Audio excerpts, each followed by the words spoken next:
1 minute. That's what has been going on in our place. Oh gosh. Essays every night, not top school.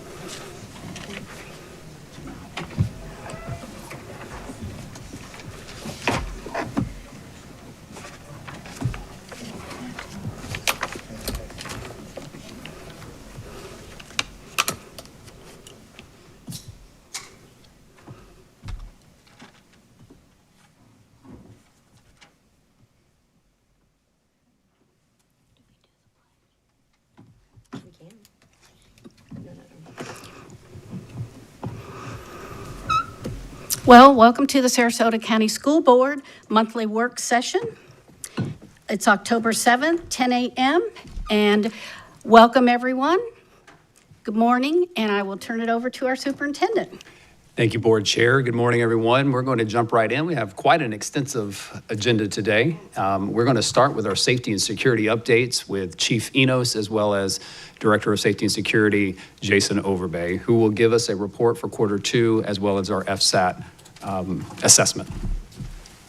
Good morning, Board. Superintendent Connor, Mr. Dugan, thank you for giving us an opportunity. Whenever I get an opportunity to come and talk about safety and security in Sarasota County, I get very excited about that, because I can tell you from going in there in the short period I have been in there, is that people like Jason Overbay and the staff that we have, we are making strides and making sure that every student is safe every single day. As part of the presentation today, first we'll do the overview that we have to do, which is mandated by state statute. And we'll talk about the mandates as requirements in 1473 and some of the others, and then we'll do an overview really quick of the things that I've been doing in regards to safety and security, and as the review process has continued in there. So I'll turn this over to our Director of Safety and Security and our Safe School Specialist, Jason Overbay. Good morning. Thank you for letting us come in. Today we'll be going over the requirements from House Bill 1473 that requires us to present to the board quarterly over the compliance inspections from the Office of Safe Schools. We'll also be talking about the Florida Safe School Assessment Tools School Security Risk Assessment Summary today, as also is required by House Bill 7026. So there are several types of compliance inspections. The Safe School Officer Check, which we have had several already this quarter. Chief Enos will talk about that a little bit later. It's just where a compliance officer goes on campus and verifies that there is a safe school officer in our school. That's a traditional or charter school. We also do those checks, and we do them every week. We have the Florida School Safety Compliance Inspection Report. That's where compliance officers come on and they go through a list. It's about 10 chapters worth of compliance requirements to make sure that the schools are meeting every one of those. We have the District School Safety Compliance Inspection. It is the same inspection as the state's, but it's done by our office. We are required to do every school, traditional and charter, every year. Thus far, we have done 7 compliance checks this quarter. And then re-inspections. If a school fails a compliance check, they have to be re-inspected. For Q1, there were no compliance checks by the Office of Safe Schools. I had mentioned we've already done 7. So none of our schools have failed any compliance checks, obviously, since there's been none. This needed to be updated, but we had turned it in before we had the Safe School Officer checks by the Office of Safe Schools, and Chief Enos will talk about that later. It's not out of the ordinary, especially for us as a smaller district, not to have any Q1 inspections. They'll usually come to us later in the school year. They try to stay central of the state during the early quarters because of hurricanes and things along those lines. They don't want to go to districts along the coastline that are generally affected by hurricanes at the beginning of the year during hurricane season. So this quarter, we're required to report that there have been no compliance inspections. Next, we'll discuss the school safety risk assessment. This was mandated by House Bill 7026 back in 2018 as part of the updates for Marjorie Stoneman Douglas. This is required that all administrators and emergency responders do a school security assessment every year as to how their campus is. We also do tours every 3 years, and information that are part of those tours, which is where we invite responders from all over this county into the schools, also goes into these assessments. These assessments are used specifically for grant funding on the state level. The FSAT is the primary physical site security assessment tool used by state officials and school officials to determine security needs. The tool is designed to help school officials identify threats, vulnerable abilities, that's the Tennessee in me, and appropriate safety controls for schools that they supervise. It's a very good tool in as much as it requires administrators and the school's resource officers to work together specifically on safety and look into areas that might otherwise not be looked in, especially with as grant-centric as what this tool has become. We have to supply an executive summary of all of these in a board meeting. In the next board meeting, we'll ask you to vote on the summary that we're providing today to approve it, and then we have to turn that into the state. All of the security risk assessments were turned in by the required deadline of October 1st. We, as a district, have already submitted our compliance to the state. We're putting the district best practices together. That is due on November 1st. Jason, could you go a little bit more in depth on the safety assessment tool? How many questions there are and the interaction between the staff and the SRO as well as the state of Florida? I think that's important for the public to know and how in depth it is.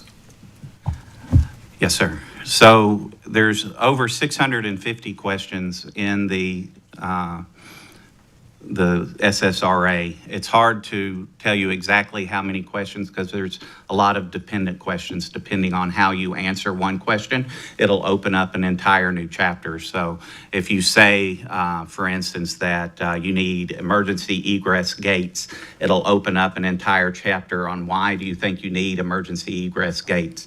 And it goes along those lines for cameras, access control, all of those different types of security aspects. It's a very intensive program. It takes the SROs and the administrators working together several days to get it completed.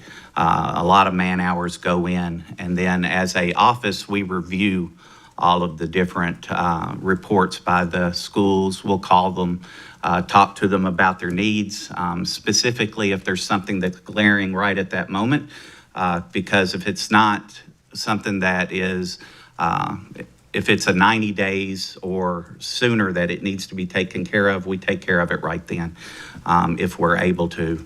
If it's something that's extended out, then we start looking for grants beyond the state hardening grant to see if we can't find money to get that fixed. This year's initiatives were new fencing gate improvements at all of our sites. This is to go more in line with the Senate Bill 1470 that just passed that talks about exclusive zones and non-exclusive zones, where we can shore up what our exclusive zones are and separate them out from the non-exclusive zones or the parking lots and athletic fields for high schools.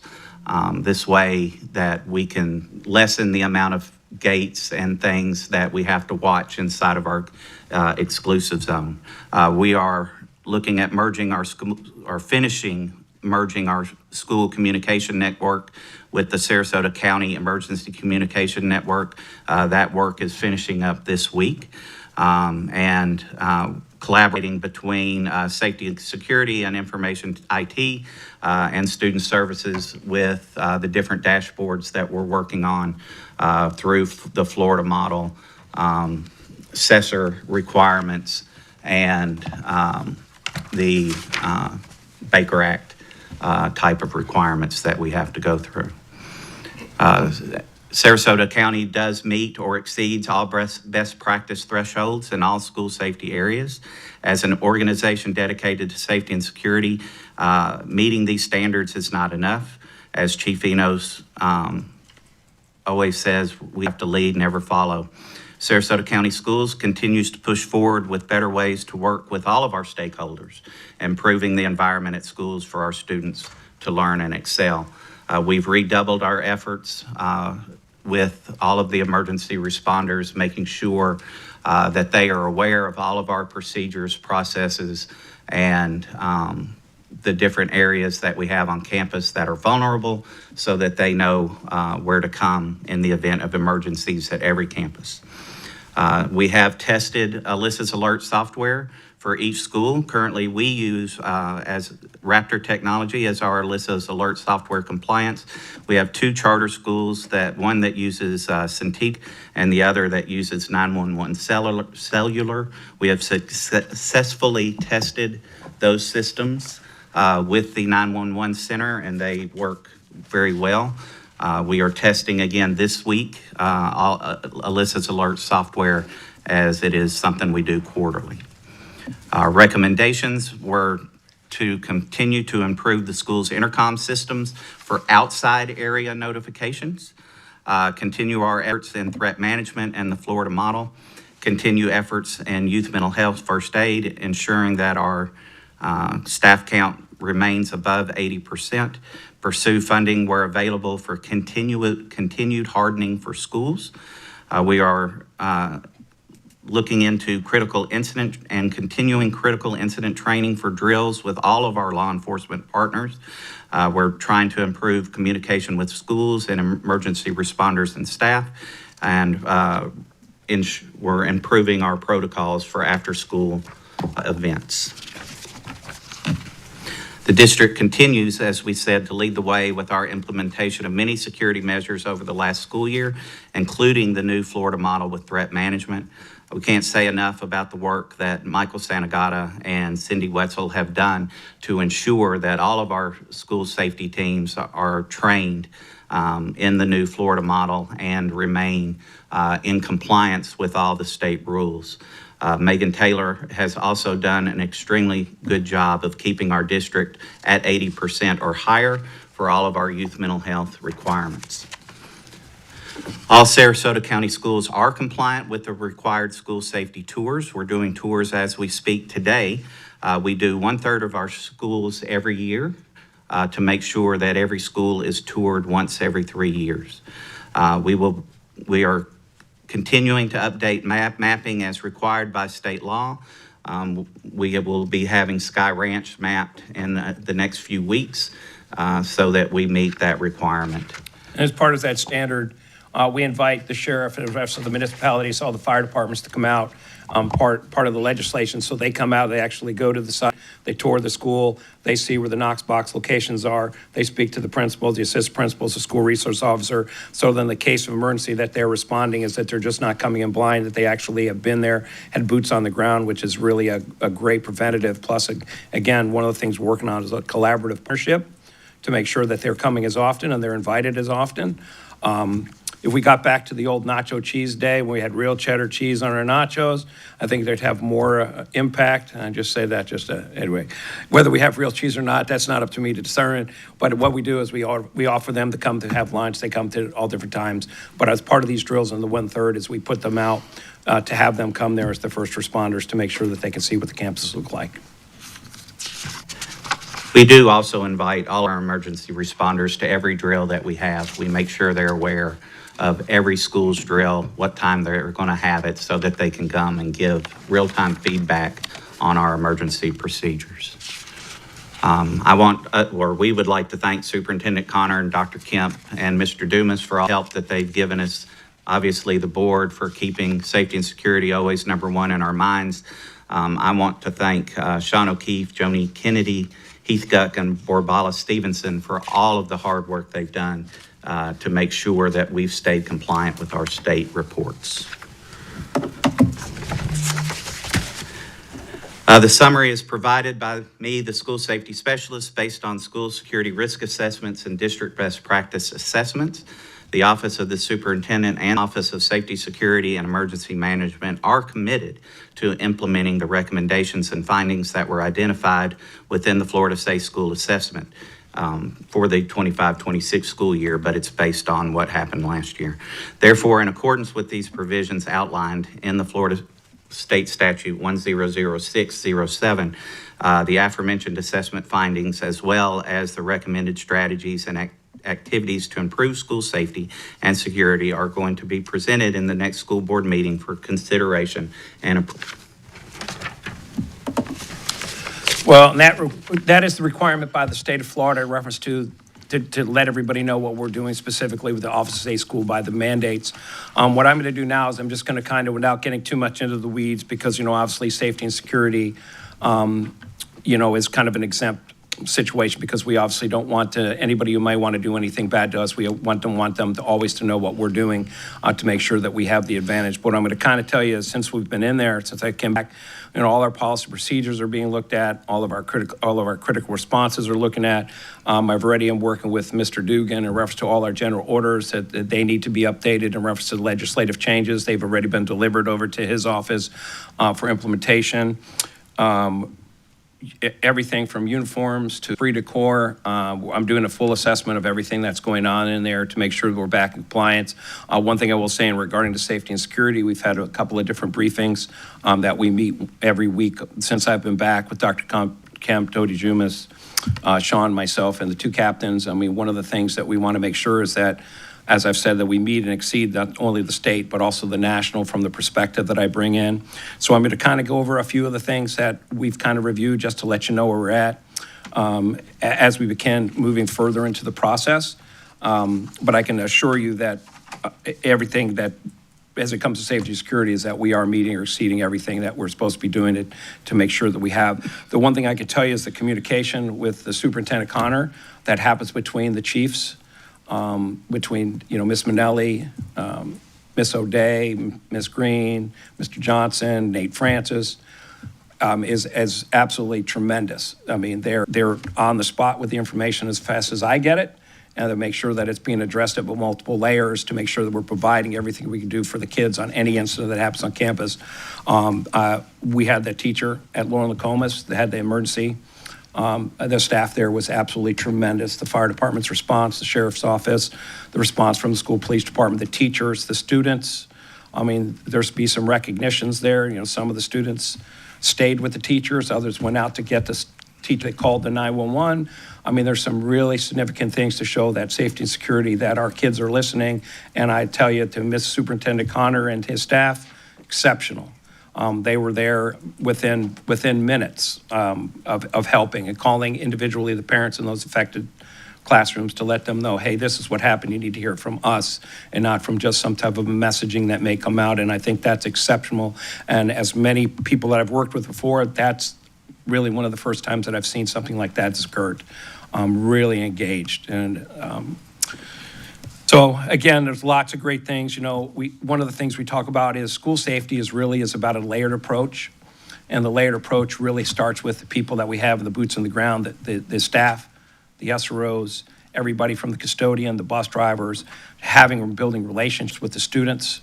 Today I just sent to Mr. Maniglia, we just had the 5K 1 mile run over at Philippi Shores. The SRO is right in the middle of everything with all the kids.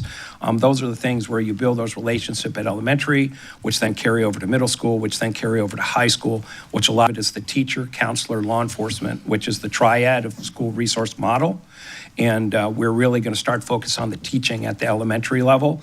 This year we'll be doing LEADS, which is law enforcement against drugs, which is very similar back to the old DARE program, right, which is drug abuse resistance education. So this is kind of an updated version of that. So every elementary school will receive that which ultimately is, that brings the SRO in a light to the students so that they form that relationship. So when they get on to middle school, Ms. Rose being a middle school principal that I'd worked with, that the partnerships then start blending. So those kids trust at SRO as elementary, they trust them then at middle. Then when they get into high school and they're really having some significant issues, that they know they can go and they can trust that person to tell them. We've had everything from child abuse complaints to not being able to afford prom dresses to needing food. And that's really what we're striving for, and we're going to continue to strive with the school police department. That's one of the pieces that, moving forward, that we're going to be doing, that we're going to start teaching at every single level at the elementary school. You know, everything from officer's job, officer friendly, bike safety. Unfortunately, we probably will have to hit on a little bit of vaping because we've seen a little bit of that. We have all those through Safe and Drugs Free Schools, have approved those curriculums.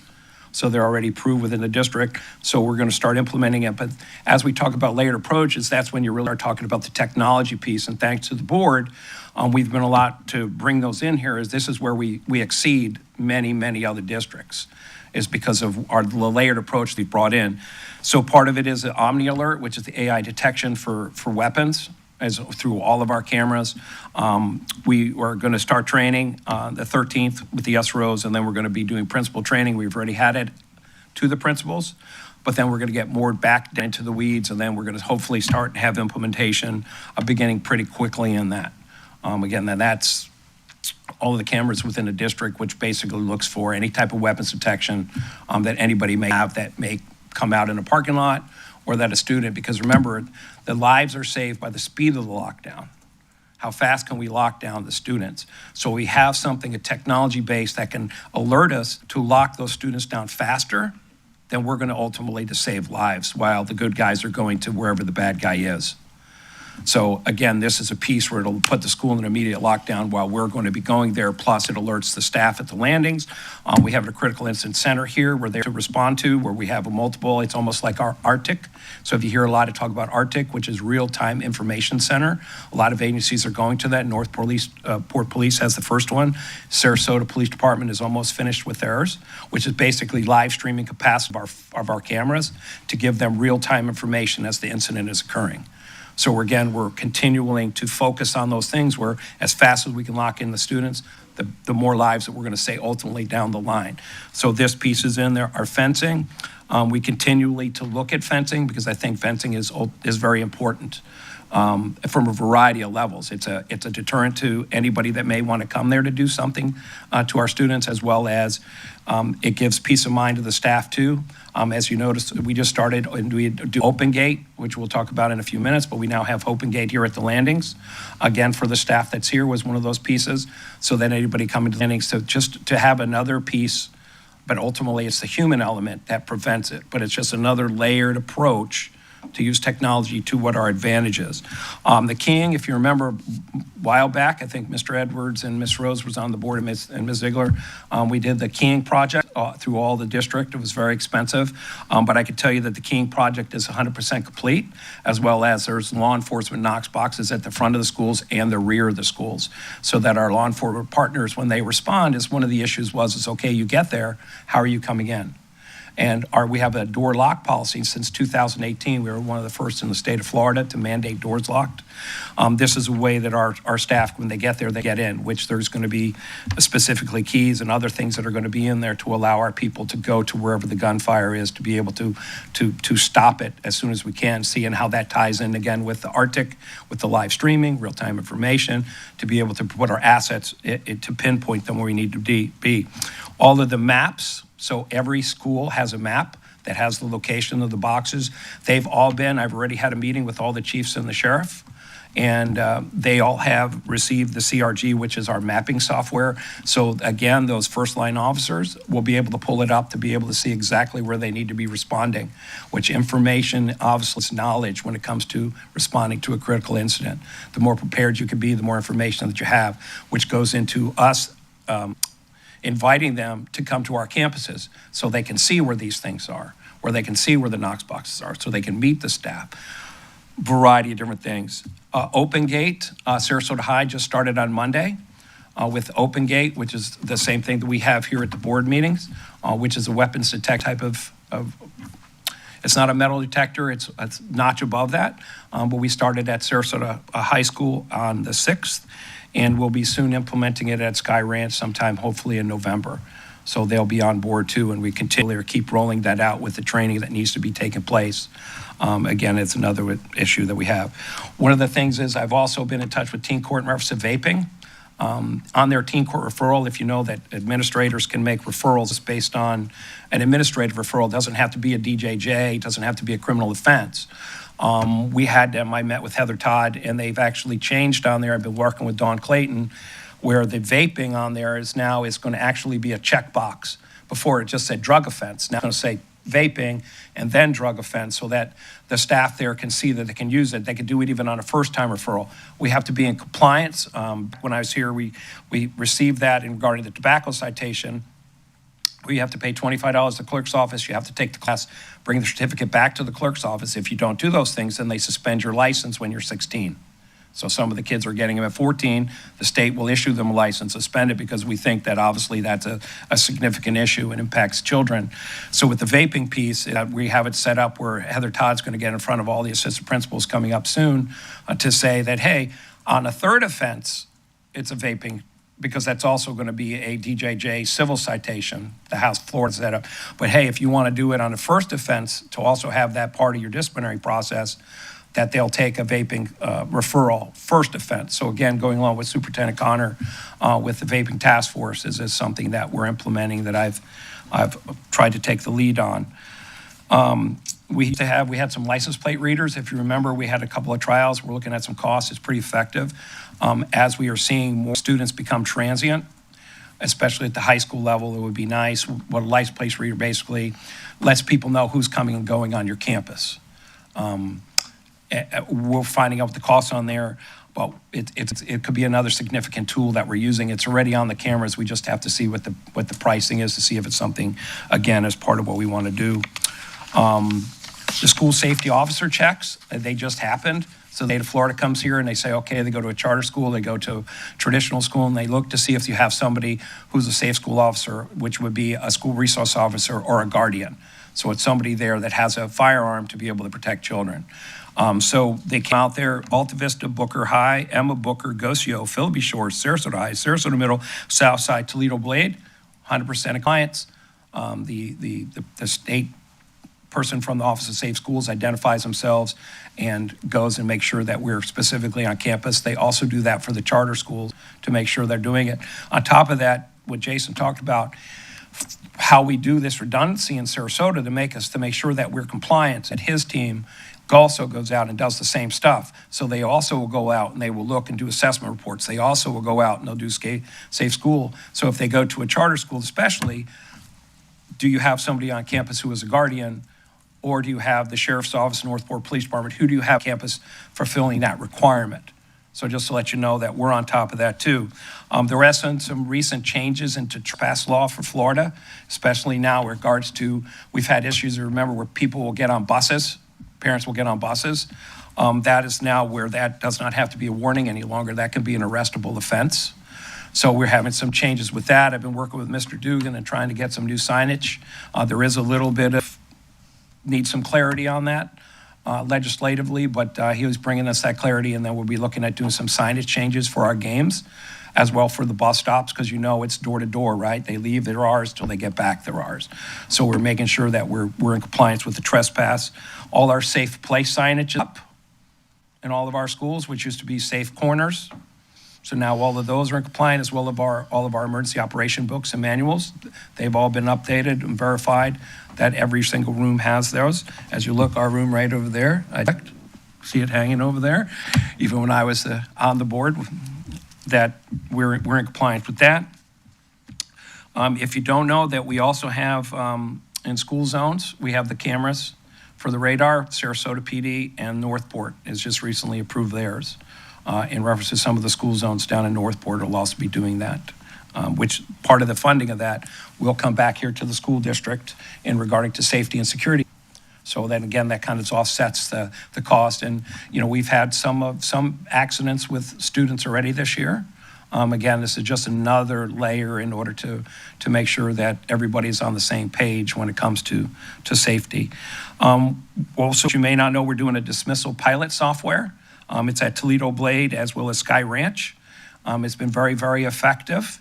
in doing it. We had a long conversation. Dr. Kemp actually brought up when he was over in Jacksonville that they were using something very similar, and it's just all scanning. It's basically you get a little label that you put on your car. They walk out there, they hit it.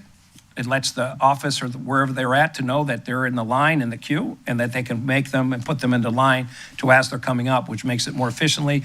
Then they go ahead and they do it again to show them that the student is with the person and they're leaving the campus. So it gives that an extra set of security and redundancy on there, because I know that that's come up before from parents in some of the schools, like, how do we know my kid's gone, or where's my... This, again, is another way. So far, it's been very effective.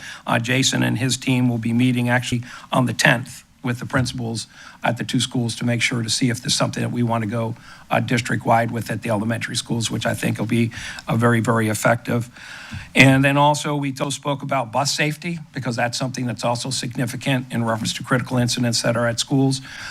Next year, in talking to Dr. Kemp, currently, as students get on, they're scanning their student ID.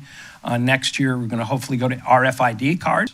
So if you know what that means, it means that as you get on, you don't have to scan it. It automatically scans you. It's the card you would use to get into here. Just bleep, bleep, bleep as it gets in again. Much more effective for a little kid in kindergartner, again, as they come on and they get off us in regarding to tracking. So that is going to be all implemented for next year again, because obviously bus safety is a huge issue. So with all of that, and I know I don't usually speak very much, as all of you know, I'm very short in my speaking, that we've been doing a lot of different stuff in there and making sure, and I can tell you that safety and security, we're on our game in there. And our partners with the municipalities and the sheriff, I'm in contact with them all the time. And by being in contact with them all the time, one of the things that hopefully we'll be making the announcement, and I did speak to Superintendent Connor about this a little bit, on January 5th, I want to be the first school district in Florida that we're going to have 4 simultaneous critical incident response trainings on a professional day, where each jurisdiction will pick a school. Our officers will go with them and train. So if you're in Northport, it'll be Northport. Venice will be Venice. The sheriff will share City of Sarasota with SPD, and that we'll have 4 critical incident response trainings along with the fire departments on an all-encompassing day of just critical response for our officers, and how our partners are going to be coming, so that we know what they're doing too, which, as far as that I'm aware of, hasn't been done because we have multiple jurisdictions here. So it's something that we're putting together right now and we're working on and it'll be something that we will, I can tell you thankful with Superintendent Connor and the board allowing me to come back into this position, is that we're going to go to even a higher level than when I was here the last time, because I was just creating the department. This time we're taking it to places where we haven't been before. We know we have the people and the manpower, and I know the support of the superintendent and their staff. Like I said, I just brought up the one critical incident that happened at Laurel Nokomis with the Bay flight, with landing a helicopter right there at the school, and the students and the staff and the leadership was phenomenal, and that is a testament to the leadership that's coming out of the landings. So with that, does anybody have any questions?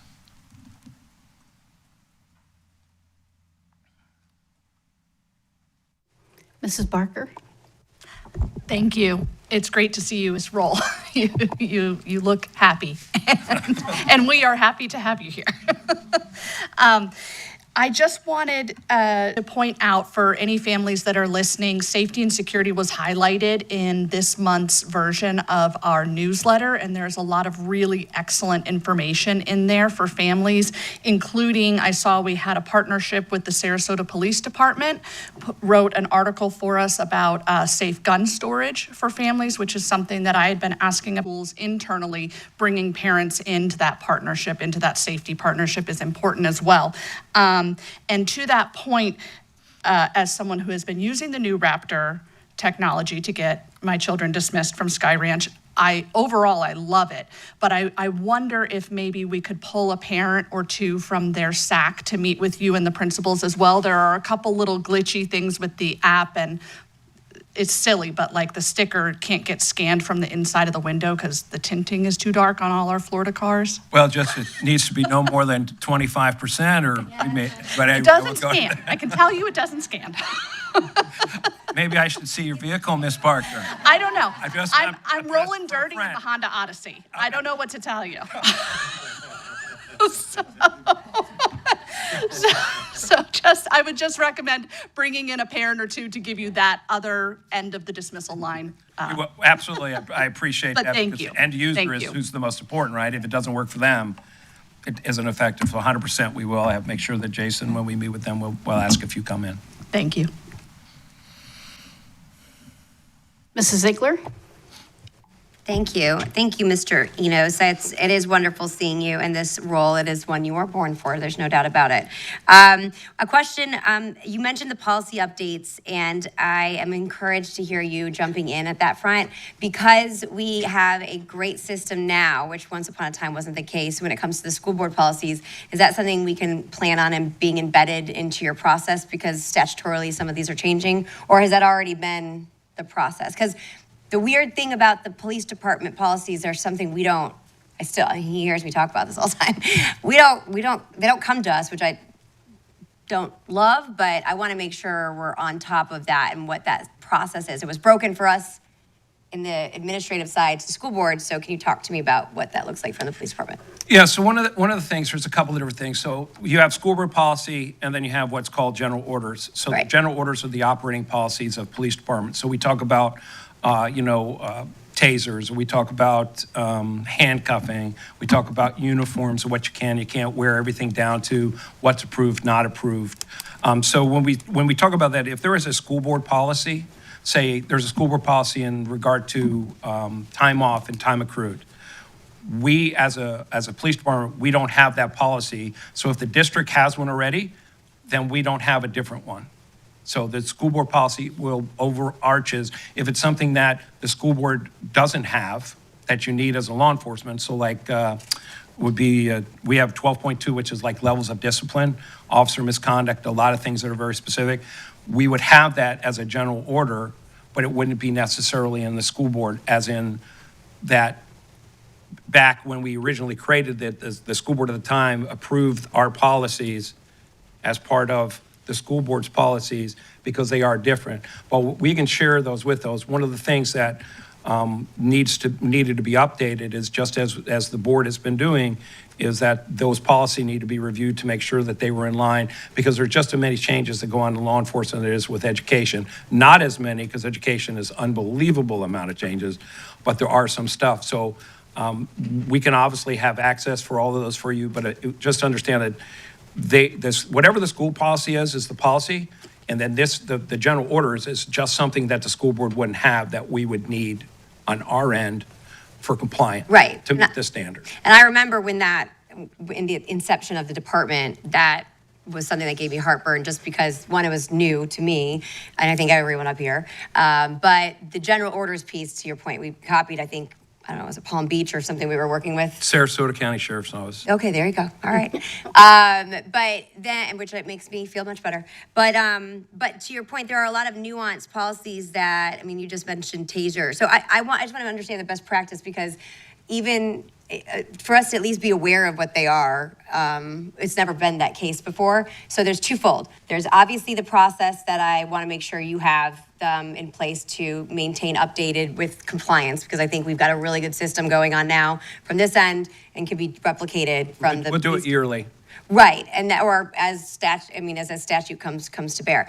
But then when it comes to reviewing general orders, is that something that that even just can be reviewed by board members? Or again, we've never done it before, so I don't know.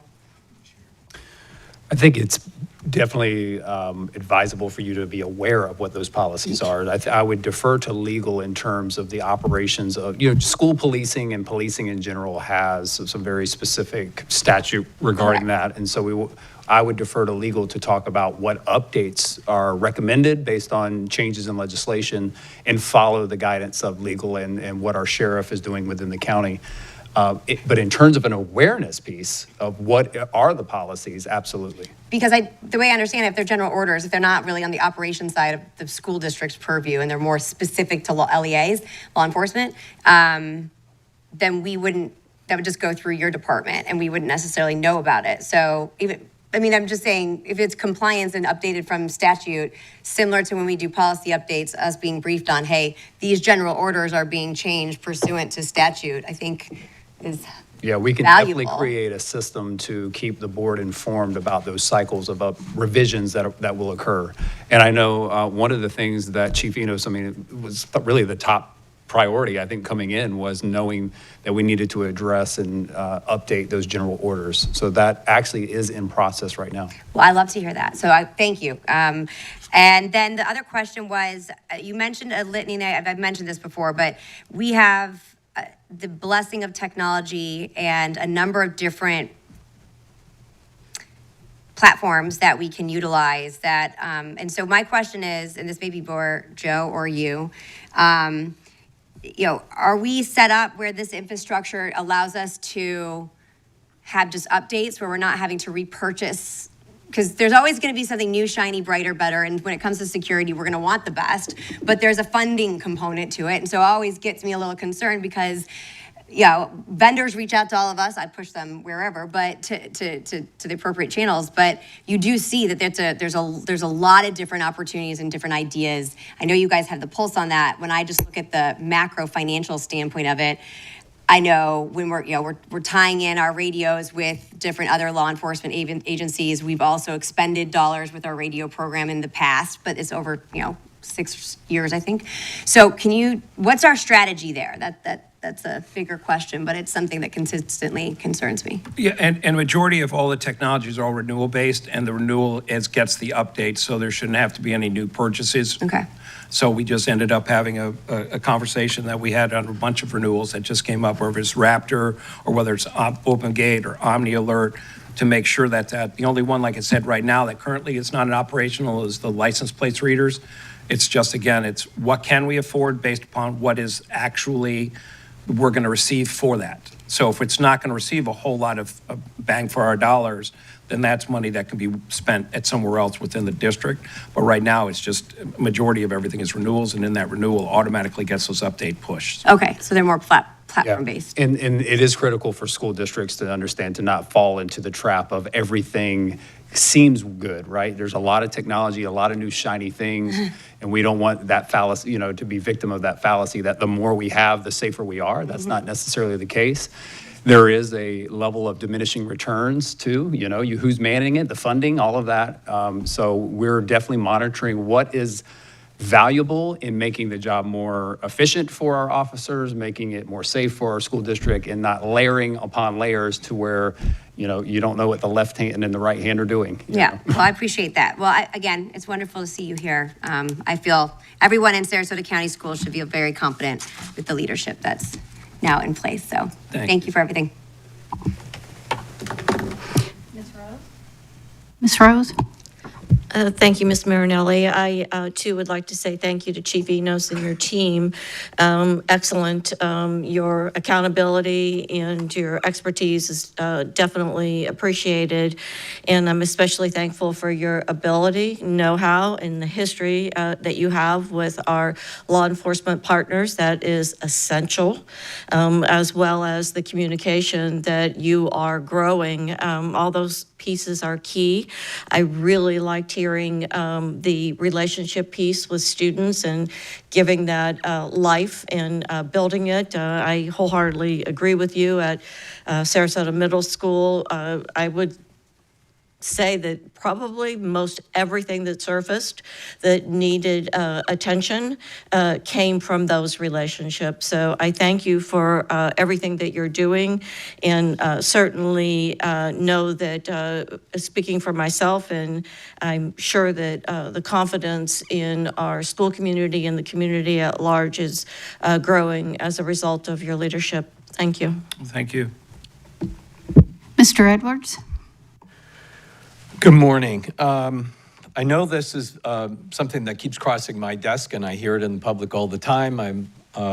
What is the actual open carry policy as it relates to school districts?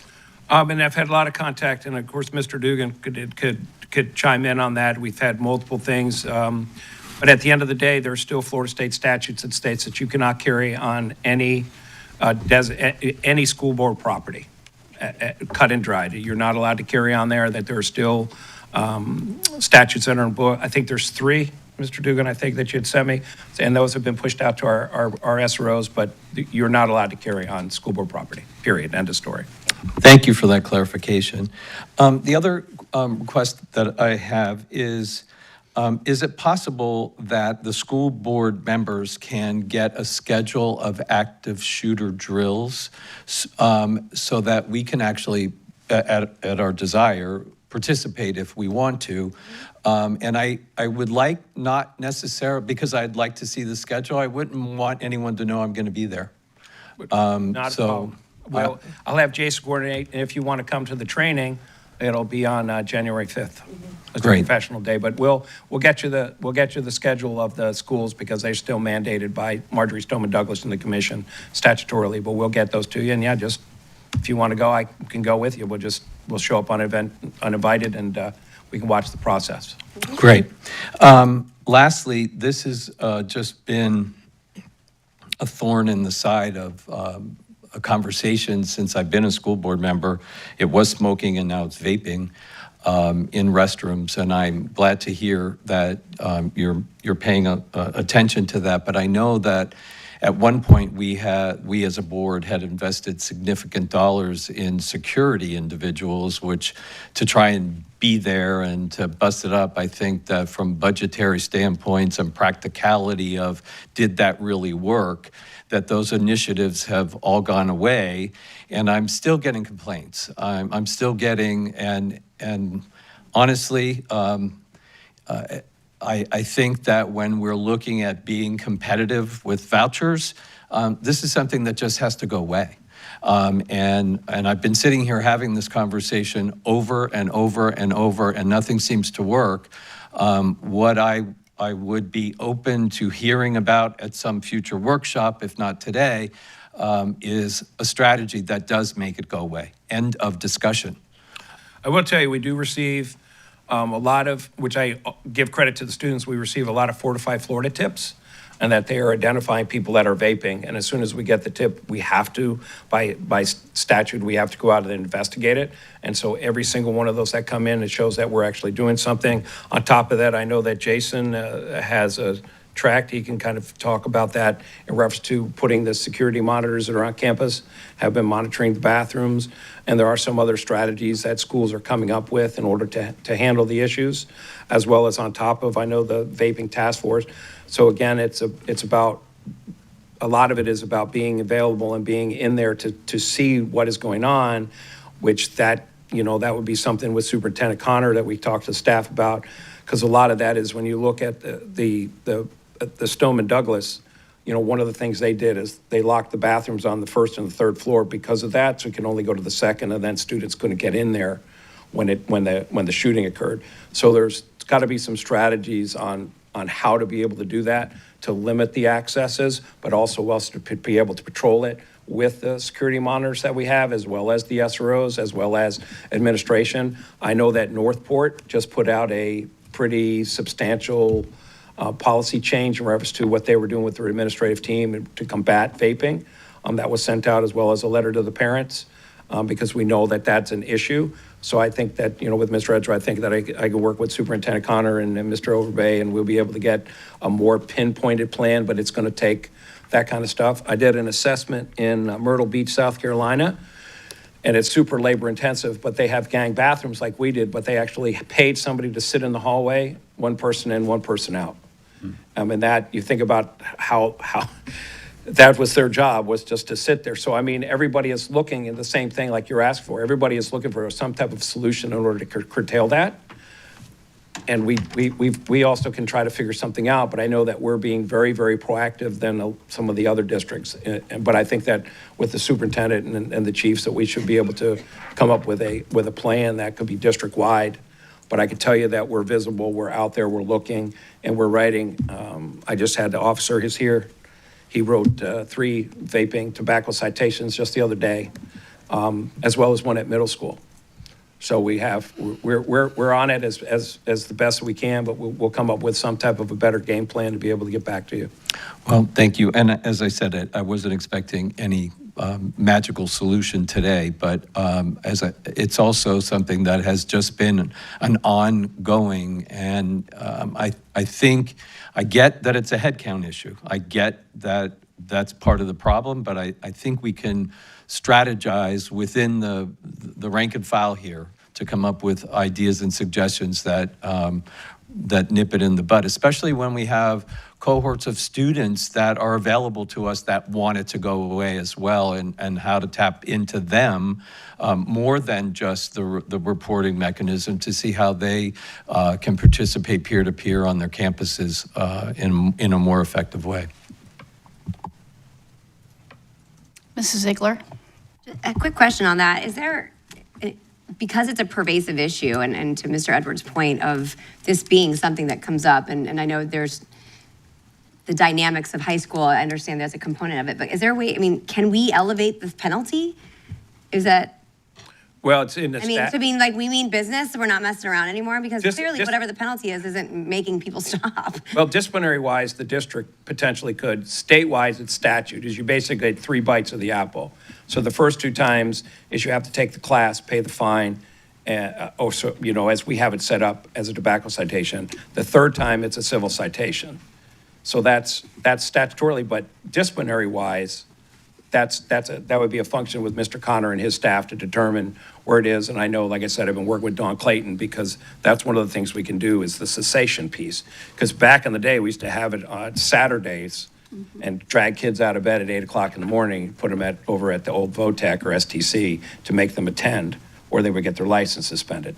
And I think the penalty was more about them getting out of bed on a Saturday early. Yeah. And inconvenience to them it was to do, because everything now is through Tobacco Florida, everything is online. But it's the same strategies in reference to doing it. Disciplinary-wise, that would be a Mr. Connor discussion. Yeah, it is one of the things in our last code of conduct revision that we did amp up some of the penalties for that. And teen court is a great partner that I believe will, be a great benefit to us moving forward. But it is a pervasive issue. It is an elusive issue. It is done in the stalls of the bathrooms. There's there are a lot of ways to do that, and it is an ever persistent problem that we are going to keep searching for the best solutions. And I don't think there's one. I think it's a multi-layered solution. Thank you, Chief Enos. It's very, very nice to see you sitting there. But most important, that our parents, our students, and we can feel very comfortable that you're there, because this is probably the most comprehensive that we've had in quite a while. And with your knowledge and doing it before, and now coming back, you're just elevating it. So thank you. I had vaping down, so I'll wait till we get further into that. But And the it does vape- seem like as soon as we catch it, then the companies come out with another way to hide it, and the kids hide it, and then we're trying to play catch up. And the bigger issue is that, you're talking about electric cigarettes, which is the vaping. It could be just high quality nicotine in there, high potency, or it could be THC. And they're both odorless. And I remember one faculty member said, "Oh, they must have changed the hand soap in here. It smells like blueberries." And I said, "No, it was not that. Somebody was in there vaping before." But that's the problem. And we that is something that, because of that narcotic thing, which then that turns into an oil, that being an oil is technically a felony. So then are we doing felonies for THC? So there's also another thing on our side that we have to look at, and we work, just so I know, I've also reached out to Nicole Jones. She's, if you don't know, she's the state attorney that does all juvenile cases in Sarasota County in prosecution. I've already reached out to her and talked to her about a bunch of different things in reference to what's going on. And again, working with her on that vaping process is another thing that we can do and we can look at. But we put all of our tools that we can put there, other than, we do the best. Because back in the day, when we almost got rid of it, they were just waiting and smoking in the cars. And so as they were pulling out, we'd have officers at the end of the driveway pulling people over and doing tobacco citations because they weren't doing it at school, but they just waited till they got in their vehicles. So it kind of, as you said, it kind of morphs around based upon the tobacco companies and a lot of other things. But, we'll be open to doing anything with the direction of the superintendent. Absolutely. Everything needs to go through him, and I appreciate that. But, it's highly addictive. And then the impact on families. I don't think people realize how pervasive this is. It just doesn't affect the school system. It affects families. And it can have legal ramifications and all kinds of things. So it's a big issue, and we have our part to do, but we have to work with community awareness and families so they know what to watch for also. So, but thank you. And I just had two questions. And I don't know if I misinterpreted when you were talking about the schools that had the inspections, and you listed the ones that passed the inspection.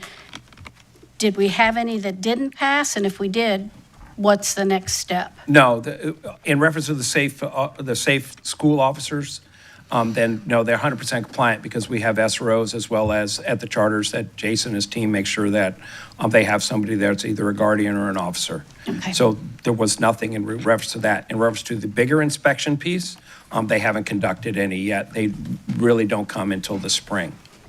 Okay, thank you. Then this is just something like at the elementary level when Mrs. Barker was talking about the scans and everything. What's the process if somebody else picks up a child or drops off a child that wouldn't have that scan? Do they have to go into the office, or can the parents still call, or how is that handled? Do you know? So specifically with this application that we've been testing, the parent can go into the app and change who picks up the kid. Oh, good. And then they show their ID in the line, and they get put in the line. Because the change has been made in the app, it shows up in the homeroom of the student that person is there to pick up that kid. But it can be done by the parent inside the app. Oh, great. Thank you. Well, thank you both for a great presentation, and I can tell you're elevating and tackling one thing after another, so. And we will not be looking for any Honda Odyssey vans that may be in the line. We'll, Dirty rolling. yes, we will not be looking for those. Dirty Honda. Well, thank you very much. I appreciate coming in front of you. And the next one will do a more intensive update on all the rest of the stuff as I'm continue to go through the process of the police department. And I don't know anybody who thinks you talk too much or talk fast, so. Thank you for Thank that. Hey, Mr. Connor? Thank you, team. As we transition to our next agenda item, I'm going to ask Ms. Rachel O'Day to give us a brief timeline regarding our instructional materials adoption. Okay, good morning, everyone. Yes, just a brief update about the ELA instructional adoption. Just as a reminder, our supervisor of instructional materials now reports under Mr. Biswanger. There's a lot of blended learning platforms, a lot of contract negotiation that Mr. Biswanger has been able to take district-wide and do some things differently and strategically align some of our practices. So we're very happy about his leadership over this division, so he'll share some updates as well. So what's different about this adoption cycle is not fully going through adoption because we're not going to purchase. We are actually going to enter in a gap year, which we are happy about entering a gap year. Just for everyone's awareness, our standards have not changed, but we are upon an adoption cycle. Every 5 years, we are expected to review materials approved by the state and determine which materials we would adopt and then purchase. Next year will be a gap year where we will not be purchasing. And there are many, many benefits to that. We don't have to retrain on these materials. We don't have to change our frameworks. And just from everyone's reference, we did purchase a lot of supplemental materials to complement our core instructional materials at every level over the past 2 years. A lot of that work was done to ensure that we were in compliance with the science of reading. We needed to move from leveled text to decodables.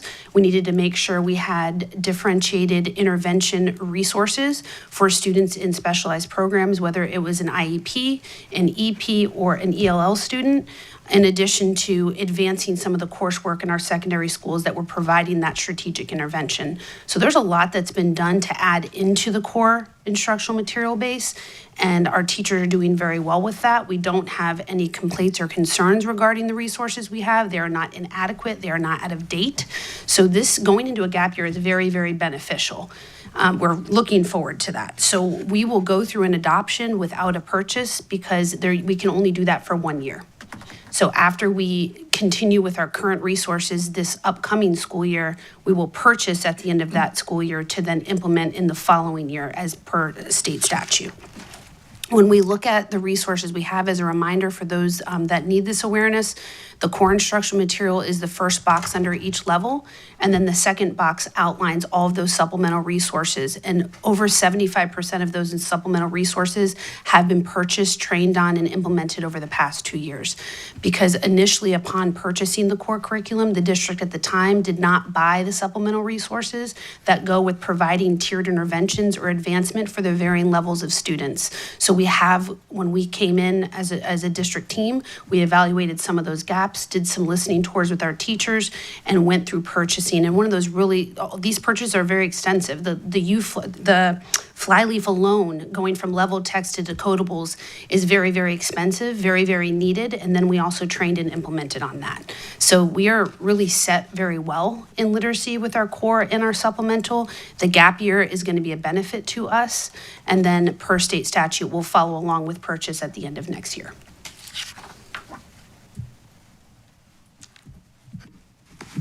Good morning, everyone. Pleasure to be with you this morning. Just to go over the timeline of where we've been and where we're going with the ELA adoption. As you can see on the slide, back in June, we had taken the short bid list from DOE, brought back to the district, sent out the appropriate announcements. Our meetings have been held with the various potential publishers, and now we are getting ready, coming up for our final meeting here in October with the evaluation results. Every school does have a representative as part of the ELA adoption, and as part of that, we make sure that they also are seeking feedback from their individual teachers at each school. Moving beyond this final meeting, thank you, Mrs. O'Day. Coming up in November, our top choices through the adoption committee will be sent to all the schools for each teacher to put their vote in, and then that individual voting will be completed in December. The school representatives will submit all of that through our Ed Credible program. And at that point, we'll look at the data. On December 20th, the finalist of the ELA adoption will be posted on the district website for the community to review for the 20 days. And then in January, we'll have the opportunity for any objections to be heard if there are any. And then in February, we'll vote, and the ELA adoption process will be completed at that point. A unintended positive situation from the gap year is it'll also give us some additional time for planning for professional development with our curriculum levels to really be ready for what would be the 27-28 school year for implementation.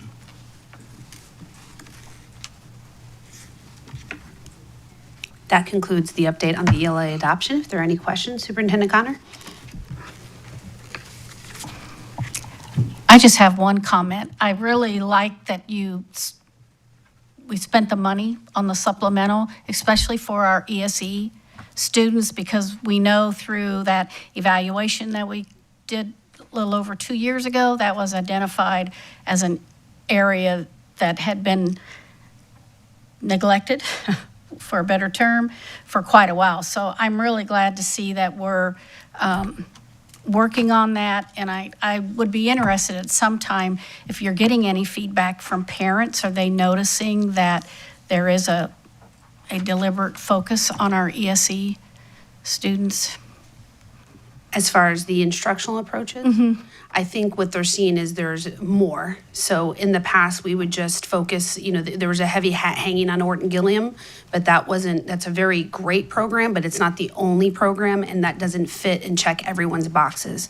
So I think they're seeing a multi-tiered approach for their students based on the data, and sometimes it's more strategic support with the core and on grade level. It's not always going below, it's not always dipping into foundational skills, but there's multiple pieces layered in there. So I think I would hope that they're seeing more of a team approach to meet their students' needs.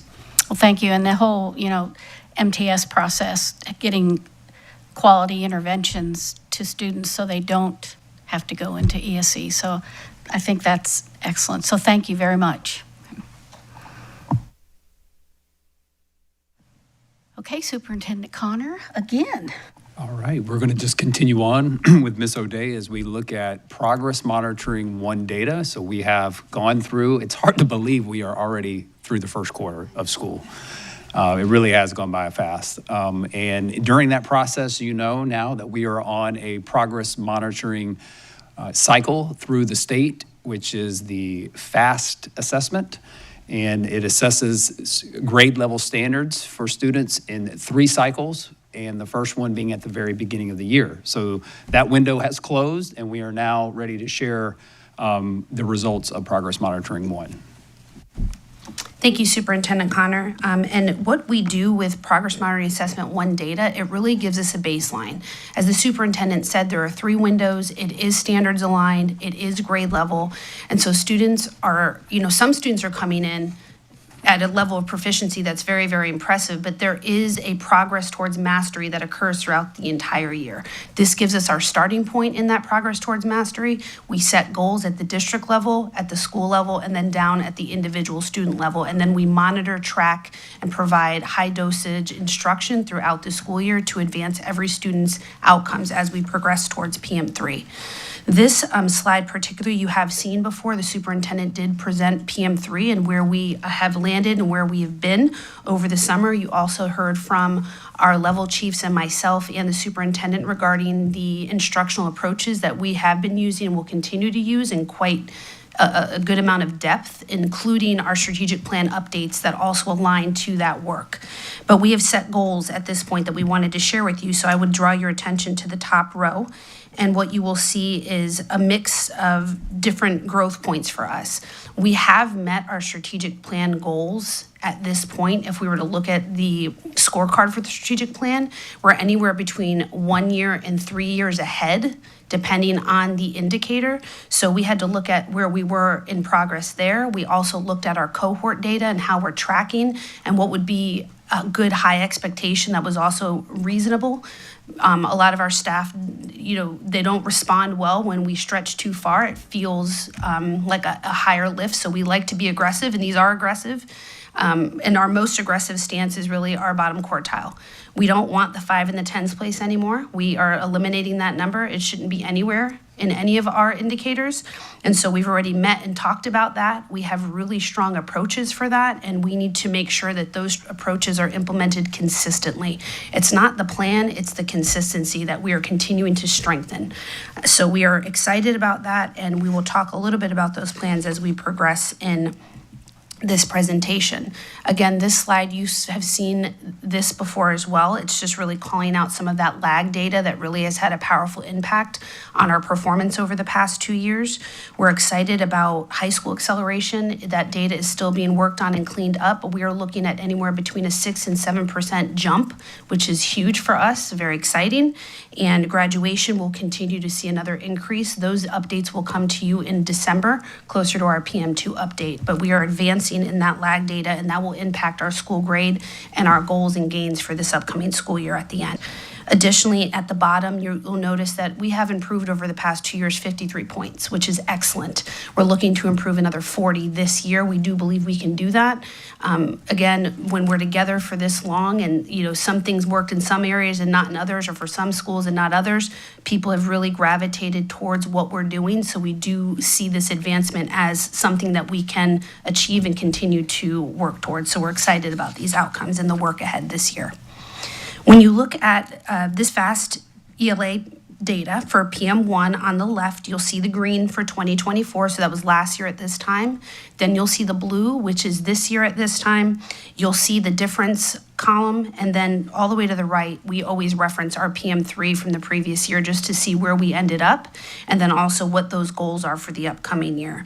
And again, this is a baseline and a starting point, and what's positive here is for the most part, we're either starting ahead or we're even. There is one area that we have just one decline, but again, that's a give or take, a very nominal amount of students. That could be a change in the cohort, the change in the denominator. So we are really pleased with where we are starting at this point. We feel like this is a strong start, and we don't feel like we're behind in any way. So that's impressive for us.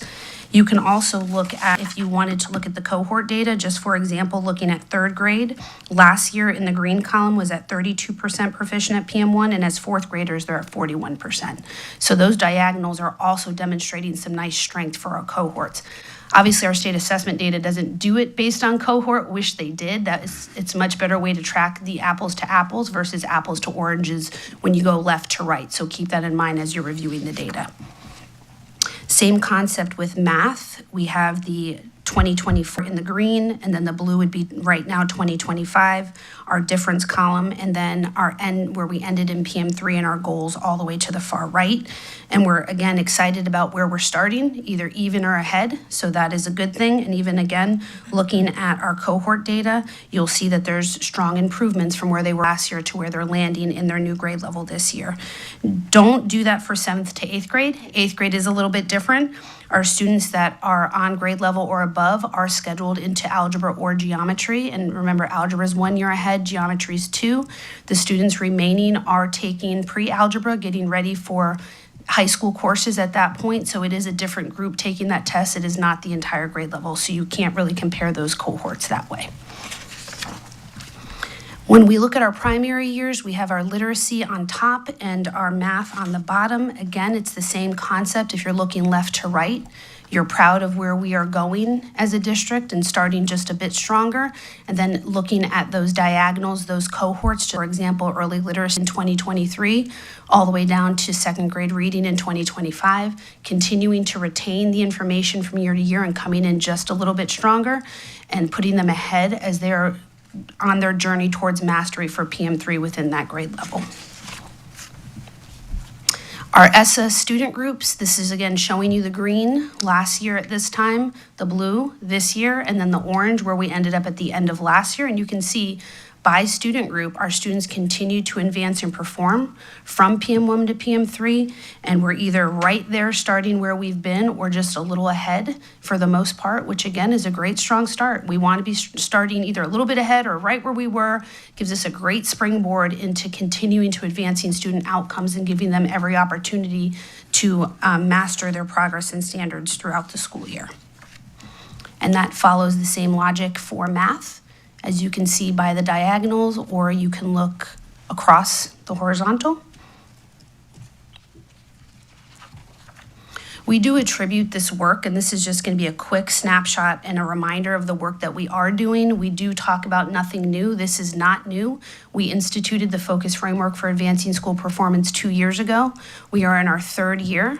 Our level chiefs, Dr. Green, Ms. Minnelli, work very, very hard every single day with their curriculum teams to lead strategic supports in each school that are differentiated based on the data that we just reviewed, in addition to creating very resilient, responsive instructional leaders. They lead that through the customized action plans for our impact reviews. Those are a little bit different this year, different for the better. We had very school-wide broad stroking plans in the past. We really narrowed it down as we got to PM2 for our push plan action plans, which we'll continue to do. But now that we have 2 years of data, not just student performance data, but also observation data and trend data for student performance in the class, we use that to customize from the start, which is very exciting. If you have an ESSA student group that might have been underperforming for 2 years, if you have a grade level of new teachers, if we're really concerned about how we're implementing foundational skill literacy instruction, that is how we've identified what our impact reviews look like. So every school is very different, and we customize the action plans to make sure they're getting the most lift from the very beginning of the school year, making those push plans less as we get into the midpoint of the year because we have more movement and more advancement of our student body at that point in time. The 3 layers of data analysis and PLCs, we just continue to strengthen that. We continue to strengthen our protocols, our practices, our reporting systems through Performance Matters, and the expectations we have for our leaders to set goals with teachers and to look at that data in many, many cycles throughout the year so that we are changing our instruction to be responsive to the students' needs. And lastly, supporting them in strong observations in the classroom, providing feedback all the time for our teachers who are doing great work within that classroom, but partnering up and making sure that we're looking at how students are engaging with the instruction and giving teachers the feedback to continue to advance with the students they have in their class. We're really focusing and continuing to narrow our focus on strategic progress monitoring. We've done great work instituting data PLCs at all levels. We have advanced proficiency and Performance Matters and identifying those reporting and the formative assessments between each PM assessment that we just referenced. But we've also brought in a new dashboard that we're really excited about that Mr. Biswanger and his team have created from scratch and done amazing work. You'll see that upper left corner is showing you just general school grade overview by the school grade cells, depending on the level, will dictate how many cells are there, but giving them a perspective of where they've been and where they need to go. Just tracking the big trends from the balcony view of either lack of performance, stagnant, or where they're really making some serious gains to look at replicating and scaling some of those practices. The bottom right corner is what we call our school grade KPI dashboard.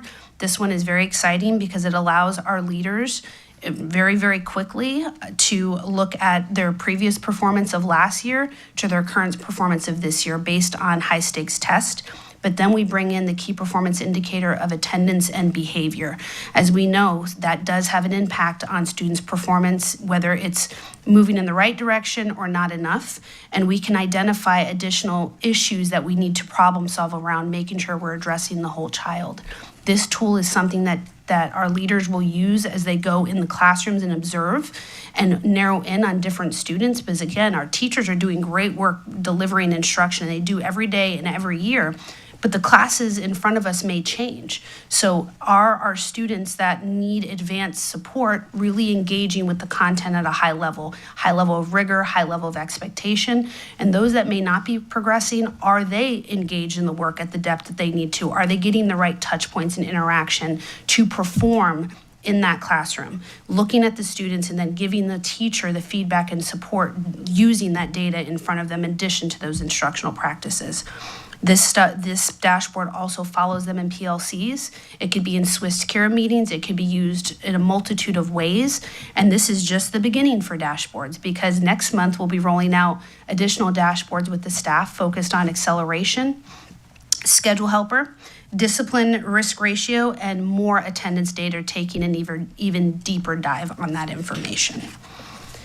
And lastly, and most importantly, is ensuring that we are really engaging in deepening the resilience of our leaders. School-based leadership and any leadership is very, very difficult, and we need to care for our leaders so they can care for their staff and their staff can care for their students. So we've created something called the Heart of Leadership this year, and we have 8 components that you see listed that we train on every single month. Do a lot of reflective, collaborative activities to make sure that we're dealing with the human side of this work while not compromising our expectations, but providing high quality support so we're all successful in engaging in that quest to continue to be the premier educational provider for Sarasota County schools. Mr. Connor, that concludes the update for PM1. I appreciate that, and it seems like we missed one slide there. It is in your packet. The second to the last slide is the superintendent evaluation performance objectives. This is an appropriate time as we're talking about PM1 data. I'm loving the fact that the sophistication that we're seeing out of our dashboards to really help guide those conversations in PLCs and looking at data and progress monitoring in real time is really, really powerful. And to see the level, the eyes light up in our principals meeting as we were sharing this was really exciting. So I wanted to give kudos to our IT team, George Goodfellow, James Ferreira, and all those who are involved in that piece of building these specifically tailored to Sarasota County, and what we literally talk about what components we want to see in the dashboards. And like magic, these guys put it together. So excited about that. But in relation, we've just went through a cycle of evaluation for the superintendent, and each year we look at the performance objectives, we look at the entire rubric. I will be bringing that just as a part of my employment contract to you at the next board meeting for approval into the next year. As we look at the goals that we've set this year, they are aggressive, but that's the only way to go, right? We want to continue to be a leader when it comes to academic performance. But in terms of the superintendent evaluation performance objectives moving forward over the next 3 years, you see what we've laid out here. Obviously, in the evaluation rubric, maintaining effective or higher on the evaluation performance rubric is an objective of mine. Increasing the total points or ranking or sustaining at least a top 5 district grade as it relates to the accountability system is very important. Obviously, we've made steady, I would call staircase incremental increases in graduation rate, which is good for sustainability, and we want to continue to move forward in that. And I am very hopeful that we'll continue to see that staircase approach as we move in to the next release of graduation data in the winter. Third grade, obviously a very important year, increasing third grade reading proficiency or ranking and achieving or sustaining a top 5 ranking in third grade. Overall, ELA proficiency, 3rd through 10th, increasing that percentage or ranking or achieving a top 5 ranking or sustaining. Increasing overall math proficiency ranking, achieving or sustaining a top 5 ranking. Increasing ELA lower quartile growth is an objective as well. And that is, I will say, the next 2, ELA lower quartile and math lower quartile, are 2 areas that we are hyper-focused on. This is an opportunity for us to really shine as a district if we can move that cohort like we expect. There is a level of expectation that these students have a high ceiling for growth, and we want to make sure that they do that. I don't see that coming through in the data this last round. We felt short there in lower quartile. In districts that surpass Sarasota in overall ranking, the 2 areas that I noticed very quickly were lower quartile, we didn't capitalize on that, and acceleration. And I do think we're going to make some ground up. I want to thank Dr. Green and the whole high school team, all of our principals who've worked very hard in high school acceleration, and we do anticipate a pretty good jump in that. But I'll tell you, we're chasing that because districts understand that that's an area that being strategic, giving students opportunity and access to rigorous coursework, then being successful leads to higher acceleration rates. And we got to continue to chase that as best we can. So those are the 2 areas that I'm really focused on this year. And I know the team has been doing a wonderful job in creating strategies around all of that. And then the last part of that performance objectives is make sure that we're maintaining a healthy fund balance. The board level is at least 7.5%. We want to continue to maintain that or higher. So those are the objectives moving forward for the evaluation rubric moving into next year. And as long as there's consensus, I'll bring that forward to approve the entire rubric with the objectives at our next regular board meeting. And that is the conclusion of our Progress Monitoring 1 state assessment data. Ms. Rose? Thank you, Ms. Marinelli. I have to sum it up with one word. Superintendent Connor, Assistant Superintendent O'Day, is wow. I can tell you that for 6 years prior to your arrival, this is exactly what I fought for.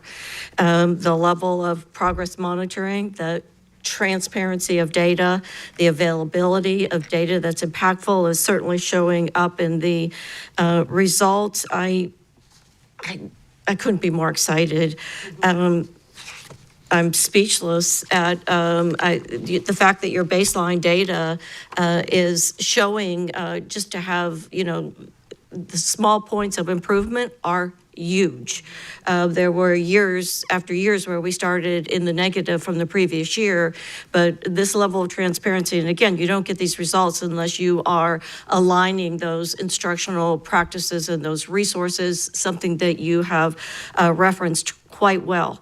My question is charter schools. I know that we are accountable for the achievement results of our charter schools, and none of this data includes our charters, is that correct?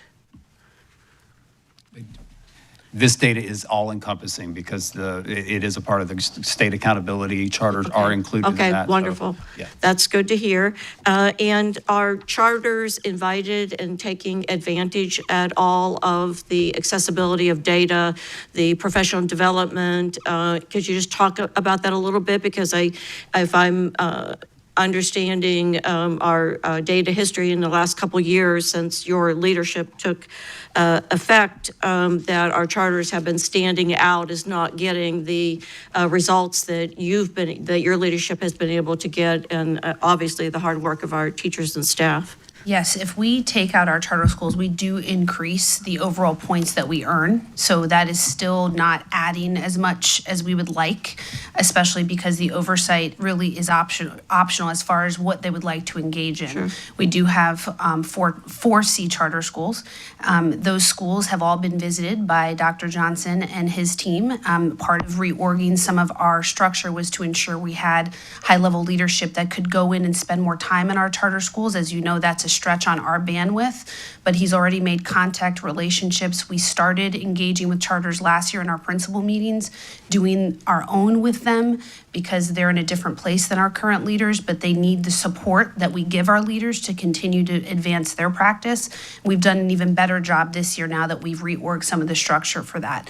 We have done impact reviews at some of our C charter schools as well and gave them guidance and feedback, and tomorrow their training is on the dashboards and going over the PM1 data so they know where they are and where they need to go. So we've absolutely created a space at the district level for the principals, and then they have been inviting us into the school, and they have been a lot more engaged this year. And I do think that's just due to a lot of the changes in their data or lack thereof. It's either stagnant or it's dropped, and they didn't pull themselves out of the Cs as they maybe had said they were going to, because we did engage with some, and we were told we've got this, and that particular school is still a C. So I'm really excited at the fact that they want the support. They've been more than hungry for it, and that Dr. Johnson and his team is able to go in there and do that. So I feel good about where the relationship is going. It is a slow build versus a quick partnership, but I think we are there, and they are engaging, and we will continue to do whatever they allow us to do with them,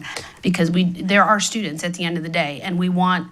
If our charters shine, we shine, and the kids shine, and it's a win. So that is the goal, and I would say our best partnership with charter is our Dreamers Academy. We have a really strong partnership, a lot of engagement there, and a lot of great things are happening. That school is continuing to move in the right direction. I would also say that the Military Academy has reached out and been very supportive in wanting to get support from us. Unfortunately, charter schools are all independent, right? So they all operate in silos as individual schools versus our systematic approach as a district that we have taken, where we're able to work with all of our schools on a comprehensive strategic plan, and that may differ school to school based on your charter. So the fact that they're leveraging some of our resources is very helpful. I tell you, one of the major areas that keeps me up is the middle school acceleration. We do a fantastic job in our district managed schools around giving students opportunity for that and then being successful.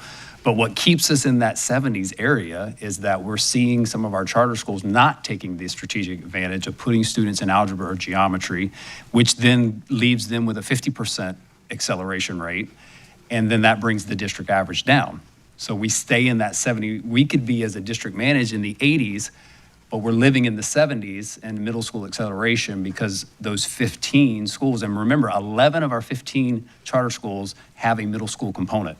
So it's a major part of that piece. So until we can work together as a holistic system with our charters, we're always going to have barriers in some aspects of the district accountability system. Thank you for that. That's all great news.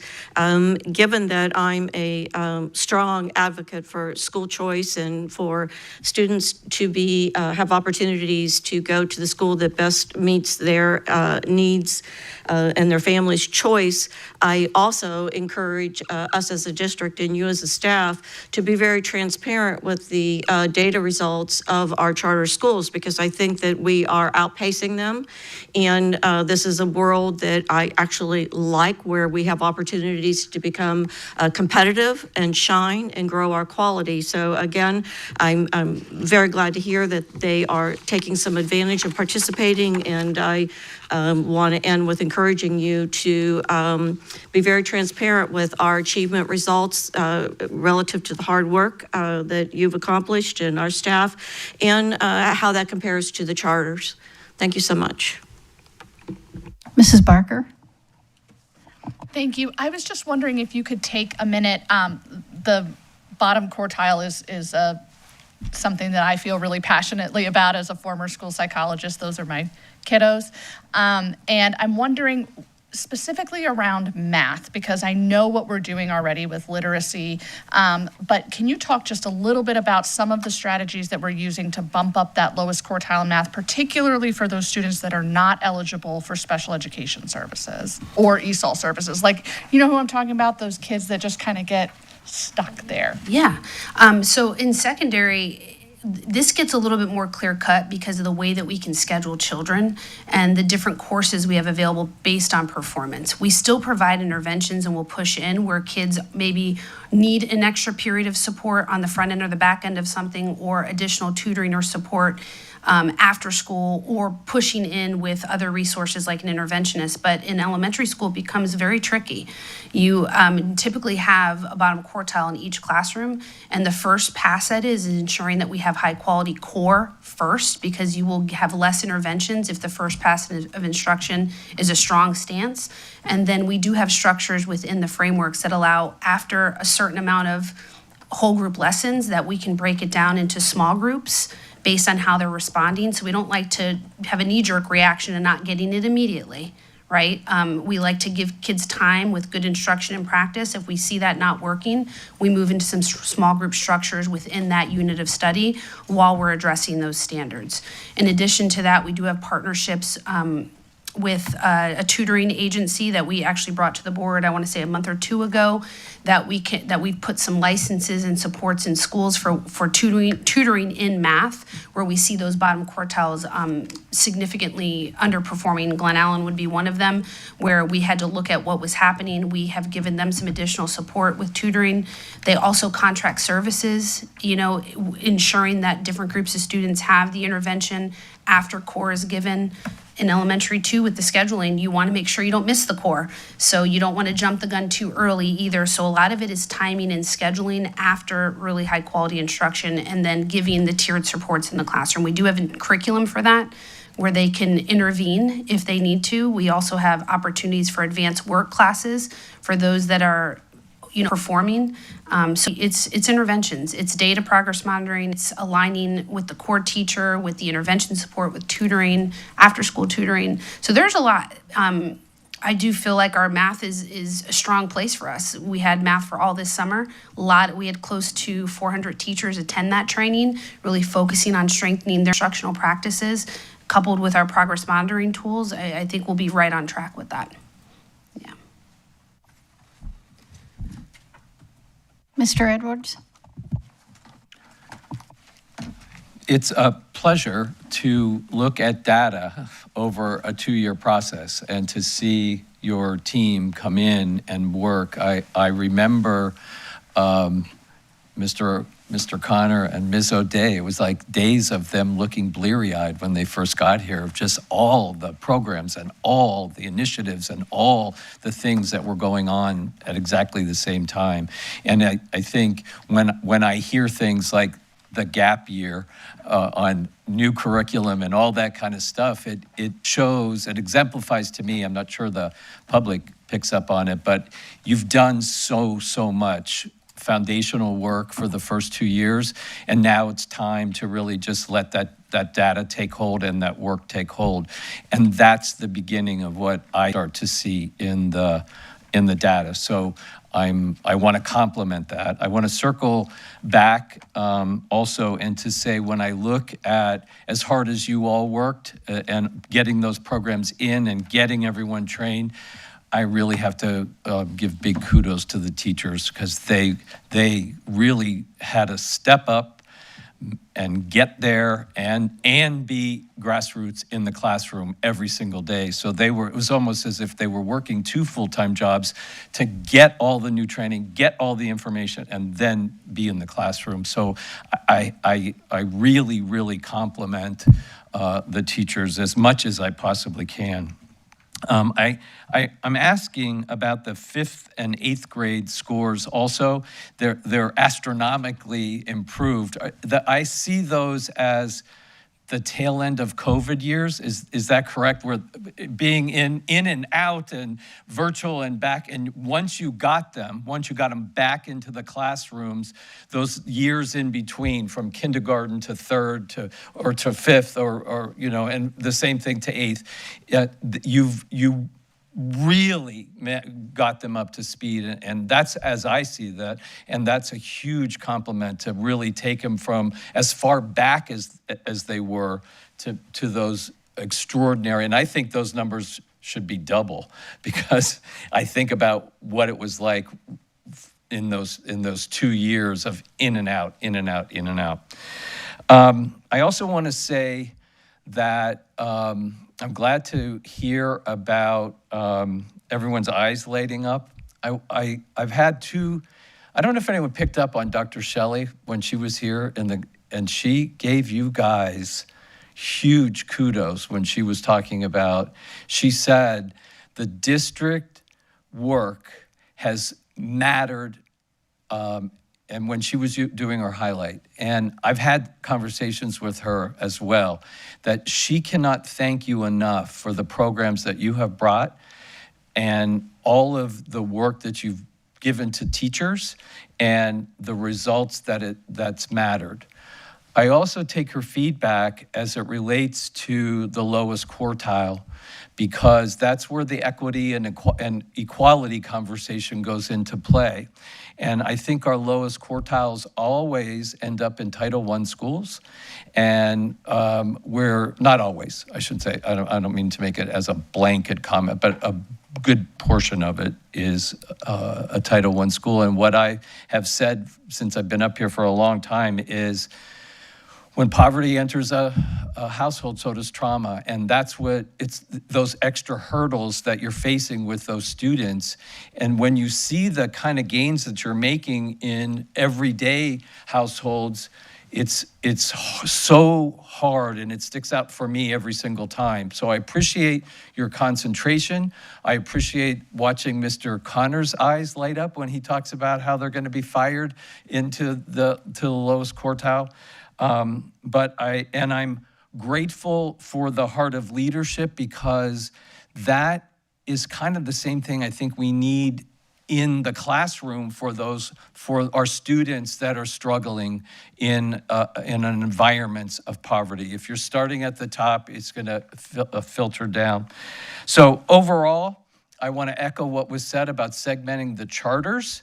I think that especially as we start to go into the conversation that happens after lunch today, it's going to be really important to highlight why public education is the right place. Why, if there's low birth rates, why are we, competing with other less schools that don't have the same kind of impact that we do? Those are the kinds of things that I sometimes struggle with. But I think it is important to segment out so that families can see, when they're making those choices, where public education is exceeding.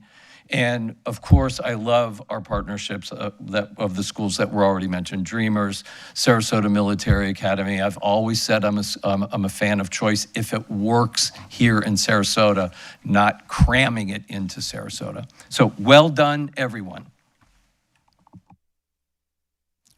Thank you all very, very much. The information, it's very exciting to see how quickly, and that just goes to show when you have a focus on academics, but you also take in the heart piece, then everybody benefits from that, especially our students. And I did like how you're thinking outside of the box, where when Mrs. Barker asked about the lower quartile, of all the things that you're doing and bringing in the tutoring, bringing in it, so parents don't have to do that outside. They still can, but it's being brought into the school. So that benefits everybody. So I really appreciate everything that you're doing, and the teachers, I know it was a struggle, but I hope when they see these results, it is exciting. And talking about Dr. Shelley, she has said to me that because of the district leadership and Superintendent Connor, she feels renewed as a principal, that it makes her want to really do more. And for a seasoned person to say that, there's something that is going correct. So keep it up. Thank you. And before we conclude, I do want to thank Ms. Minnelli and Dr. Green. I know Mr. Connor and I talk about this, we meet frequently, but the boots on the ground strategic work that they're doing to implement the focus framework, to teach the practices that are needed to see this be sustainable and consistent within schools, it takes a lot. There's a lot of intentionality. They are always in schools. You will never find them in their office. And even as a cabinet level team, we're like, don't bother them, don't talk to them. They are focused on instruction. And that's where we want them, helping principals be excellent leaders so they can support their staff, and leading those curriculum teams to be supportive to teachers, so teachers feel this involvement as support, not management. It is support to give them what they need to do the very difficult job, and we continue to move that needle every single day. So just great work, ladies. We appreciate you. Well, and I appreciate you saying that, because you hear people out in the community say that we might be top-heavy, but when you look at what every single person that's at the landings, that's strategic of why they're there. And Mr. Connor has set that, Superintendent Connor has set that bar, and everybody helps everybody. And that is so critical, because we wouldn't be seeing these scores if we did not have all these supports in place, from the landings at the school levels that we have, and the teachers, they help each other. So it's just the circle, and that is so important. And for you to say that, I think that's critical for the public to know that nobody is up here twiddling their thumbs. You're in the schools, or you're doing the technology to make it work in the classroom. You're working on policies to make sure we're all in compliance. Everybody works together. Nobody's working in a silo. And that's, when you see these results, that's what shows. So thank you. Is that it? Well, number 4, policy updates. Mrs. Ziegler's favorite. I know. Superintendent Connor. No introduction needed. We have Mr. Parento here, Supervisor of Government Affairs, who is going to provide us revisions. Just so the public is aware, we have cycles of revisions of all of our school board policies. And currently we are in Chapter 4 and Chapter 8. And so we've gone through, met with the departments who are most affected by each of those, received legal guidance around policy updates for these policies within these chapters, and we are presenting them today, and then we will be asking for them to be advertised at a future board meeting. Thank you, Superintendent. Thank you, board members, for allowing me to be here to present these policies today. I think that today may be a little bit lighter than we've had in recent policy revision workshops, but just as a quick overview, and we talk about dashboards and everything like that, we track everything so that we know where we stand in terms of our entire book of policies. And so for Q1, we had between 80 and 90 policies, and as we reviewed those, 60 of them didn't need any revisions. We have 16 that we've made revisions to. We have 3 that were already completed in a recent policy revision cycle. And then we had 3 that we did not review, and that was strategic. There are 2 of those that there's still some pending DOE rulemaking that's ongoing, so we wanted to wait to get to those until that process is complete. And then there's 1 that as we went through, we determined that that policy is really no longer up to what we need. It can be combined with another policy. So as we go through this today and eventually get that policy approved, we'll be bringing that one to you to repeal that and have it out of the policy book as a whole. So the first policy today is policy 4.40. It's our extracurricular program. Recently, we made some changes to our athletics policies around home education, private school, virtual school, and charter students. And now that those policies have been approved by the board and those changes, we wanted to align this policy with that and adding additional information about students attending district special schools, since Pineview is in the process of trying to add some sports there. So changing that policy so that it's in alignment when that takes place. Policy 4.51 is student publications.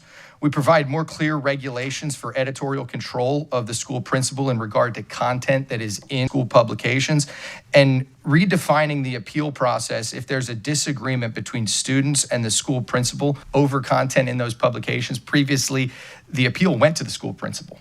And if the school principal is determining whether something is appropriate or not and the students want to appeal it, we wanted to have that be able to be escalated for where that appeal would go. So that now will go to a district level administrator.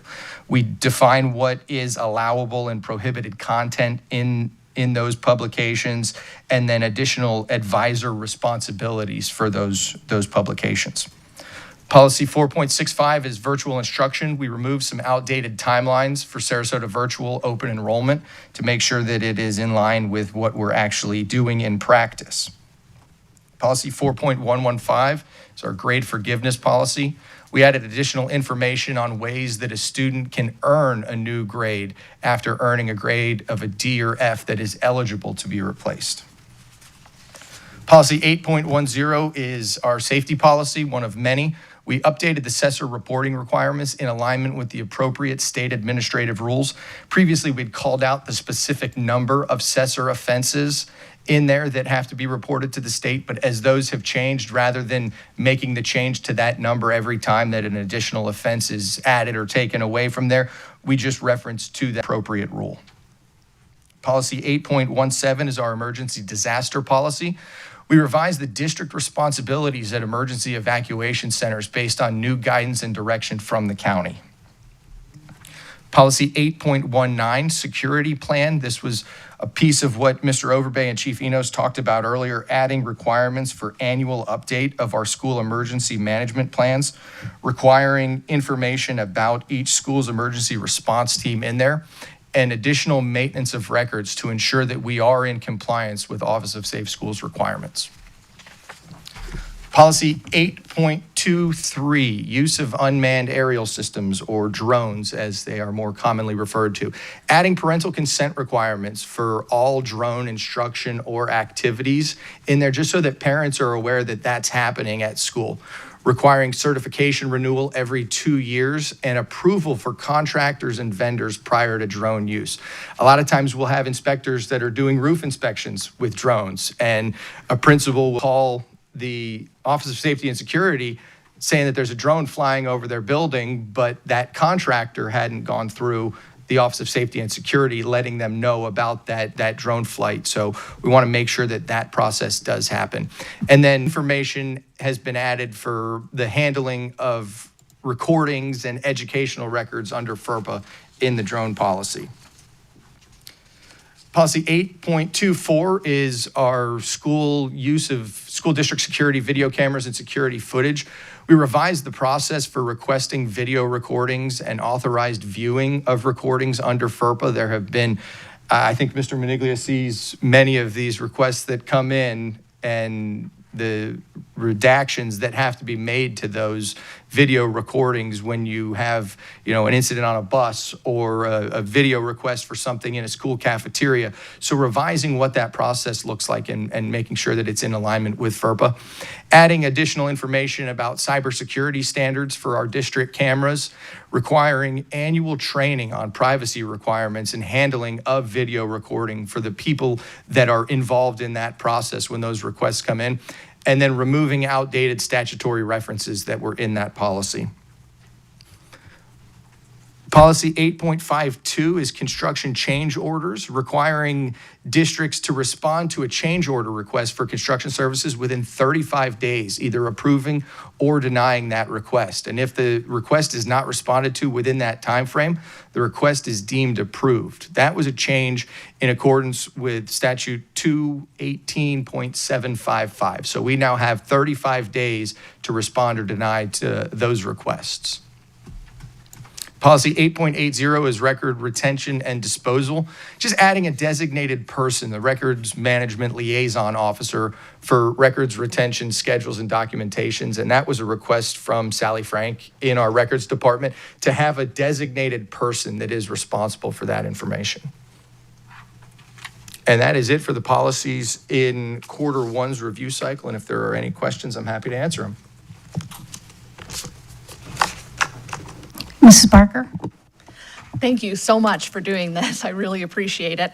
I just wanted to highlight, I know at our last meeting and a couple times, the board has been contacted by student journalists looking for us to revise this policy. And I think most of what they asked for is in here. They wanted more clarity around what was and wasn't permitted.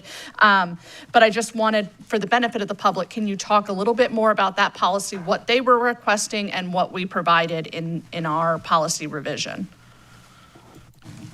So I don't have I can pull it up, but I don't have the exact information that they were looking for in there, but there was some concerns just over some of the language that was a bit vague in terms of what the principal had the authority to determine was prohibited content in terms of the academic interests of the school in that process. So Mr. Duggan and I went through and did a real deep dive into case law and what others are doing and where we can provide that clear guidance on information content that's not libelous, slanderous, defamatory, likely to cause a substantial disruption to the school, that violates copyright law or is obscene, profane, or vulgar, not age appropriate, that's an invasion of privacy, that incites or is likely to incite violence, or that threatens school staff or student security.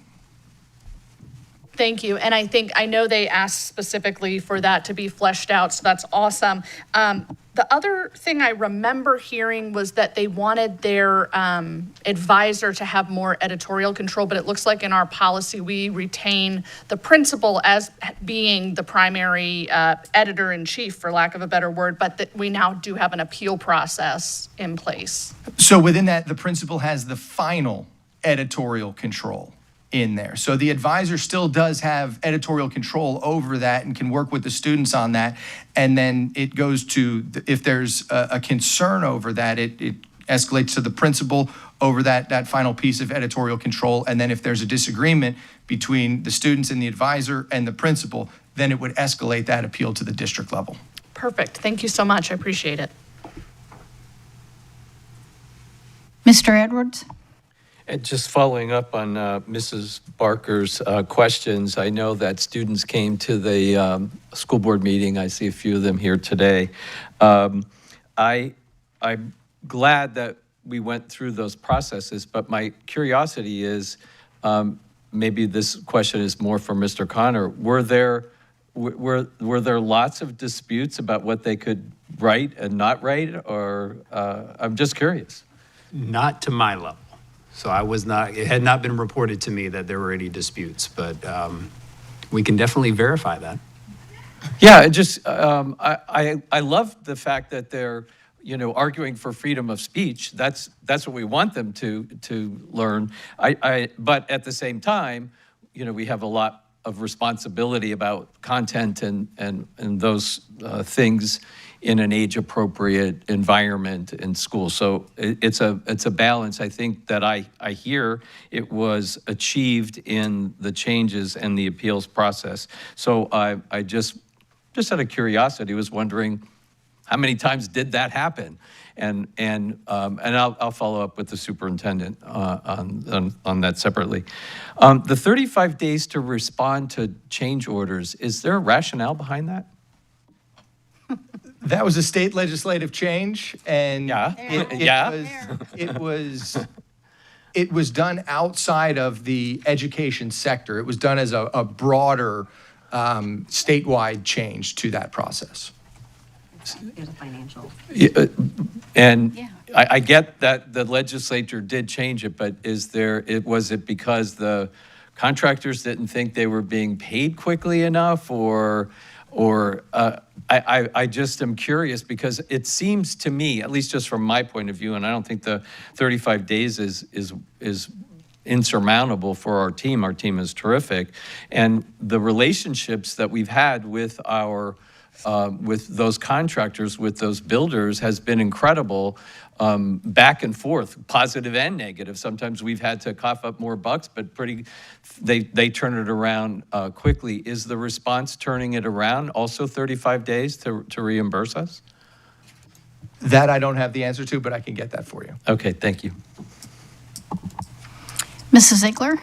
Thank you. Well, I too wanted to address the student publications. I know that we have students in the audience now, and they had spoken, I don't recall if it's the exact same people, but in relation to what authority they have. And so I'm glad we did address pieces of it.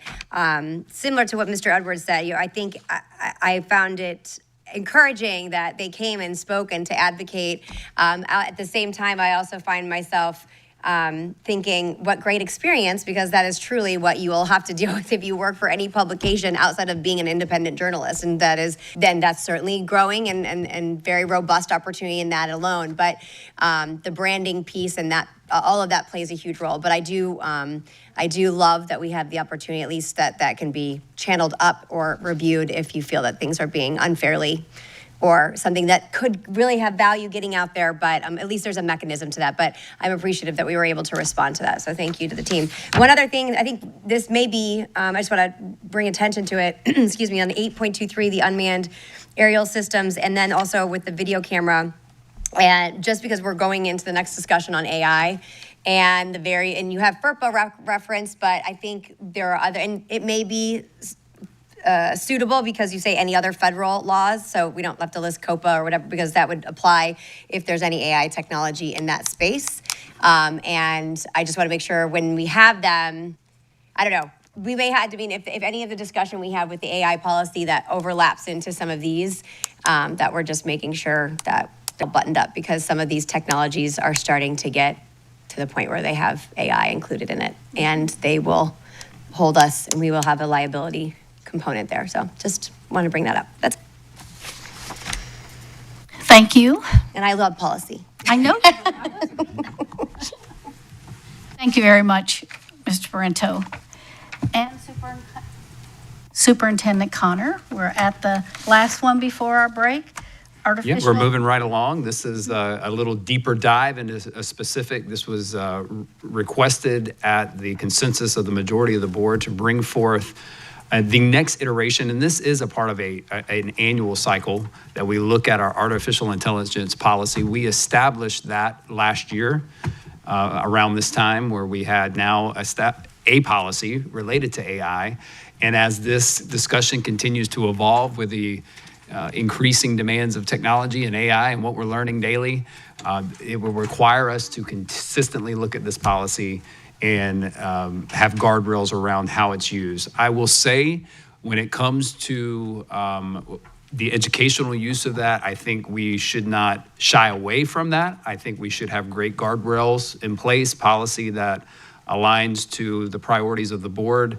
But as the superintendent and educational leader, I think this is something we want to look at. We want to find ways to leverage AI in a way that will enhance instructional outcomes, as well as the efficiency for adults. So many often, I hear this all the time from teachers. They are overworked, overloaded, and I see great opportunity with artificial intelligence to provide efficiencies with things that take time to write lesson plans, to write, you spend a lot of time preparing for things, whether it be a meeting or an IEP or a 504, or there's just layers and layers. And so, my hope is, as we continue to look at this, we see this as opportunity, and we're not going to shy away from it, but we're going to create the guardrails to make sure that it is done safely and to the betterment of our district versus the detriment of our district. So I'm excited about the conversation.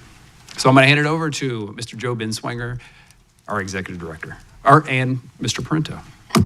Thank you, Superintendent. I'll kick us off. And, Mr. Binswanger and I have had probably a conversation a week over the last year plus about AI and our policy and procedures and what we need to do and how we can stay on top of it. And my guess is that since we put this together, we're already behind on AI's capabilities of, just 2 weeks ago. So a little bit of background of how we got to this point. The board adopted our AI policy in August of 2024 to outline guardrails for AI use for students and staff to protect academic integrity, privacy, and responsible education in the emerging technology. We've had team meetings across the district quarterly to evaluate trends around AI in education. We had a test group of staff members that were involved in using Microsoft Copilot over the last school year and some of what those benefits could be and what the capabilities are. Everything from saying, hey, find that email from Mr. Binswanger and respond with that information to this email from the superintendent. I mean, Copilot can do all of that right there for you. And then the superintendent sent out a survey to all staff to help understand if and how staff are already using AI, the benefits and the challenges that they see, and any additional support that they would need or like to see from the district around AI use. And so some of the benefits that we found is that platforms like this can cater to individual student needs and provide help outside of the classroom. There can be assistance for students in brainstorming topics, evaluation and feedback on information that they've compiled, and enhanced accessibility. There can be assistance in lesson plan development, training sessions, analyzing information, classroom and school-wide trends in terms of student achievement and assistance with administrative tasks, and also staying current with global trends that are shifting towards AI use in daily tasks. But where there are benefits, there are also risks. And we know that as AI has evolved, there are still errors. There is still incorrect information. There are biases in content generations or recommendations from AI platforms. There's the risk of over-reliance on AI for learning that can have a negative impact on critical thinking and independent learning.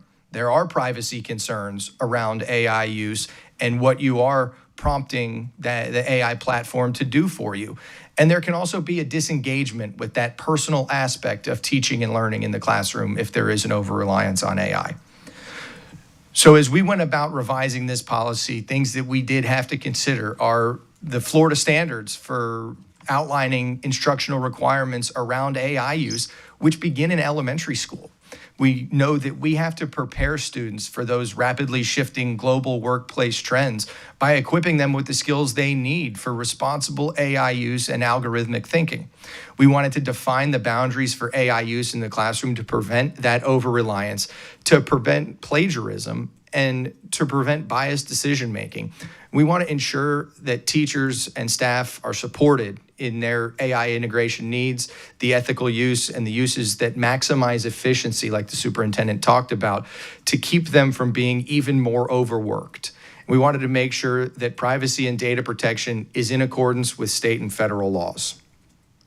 So among the revisions that we made is really emphasizing critical thinking and creativity while using AI if you are, and that any instruction shall be done in alignment with state academic standards, providing training opportunities for staff around AI use and platforms that we utilize, and that AI use should support increased efficiency in resource allocations, and all available resources through Mr. Binswanger and his team should be used to the greatest extent possible to protect the safety and security of all data and privacy. Students should only use AI for brainstorming, for support, and for feedback when they were not told by a teacher that they're not allowed to use it for something, right? If a teacher is explicitly telling you, don't use AI for this, and a student uses it, there should be ramifications for that. Certain programs like AP, IB, dual enrollment, they may have additional AI restrictions that those students in those programs need to be aware of, and that violations could result in actions allowed with the district's academic honesty policy and/or the Code of Student Conduct. And we all know that there are now documented accommodations that a student could have in an IEP or a 504 that call for the use of AI. And so that use will be allowed if it is a part of that documented accommodation. And that personally identifiable information should not be put into AI platforms when you're using them. And that this is more on the student side, this list of revisions here.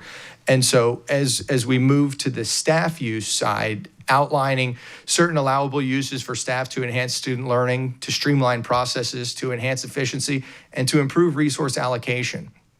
AI detection software can be used to determine if a student used AI in generating their work. However, it cannot be used to grade assignments or as the sole factor for determining if there is academic dishonesty. And I know just recently we rolled out to staff a AI detection platform that they can use, if Mr. Binswanger wants to elaborate a little bit on that.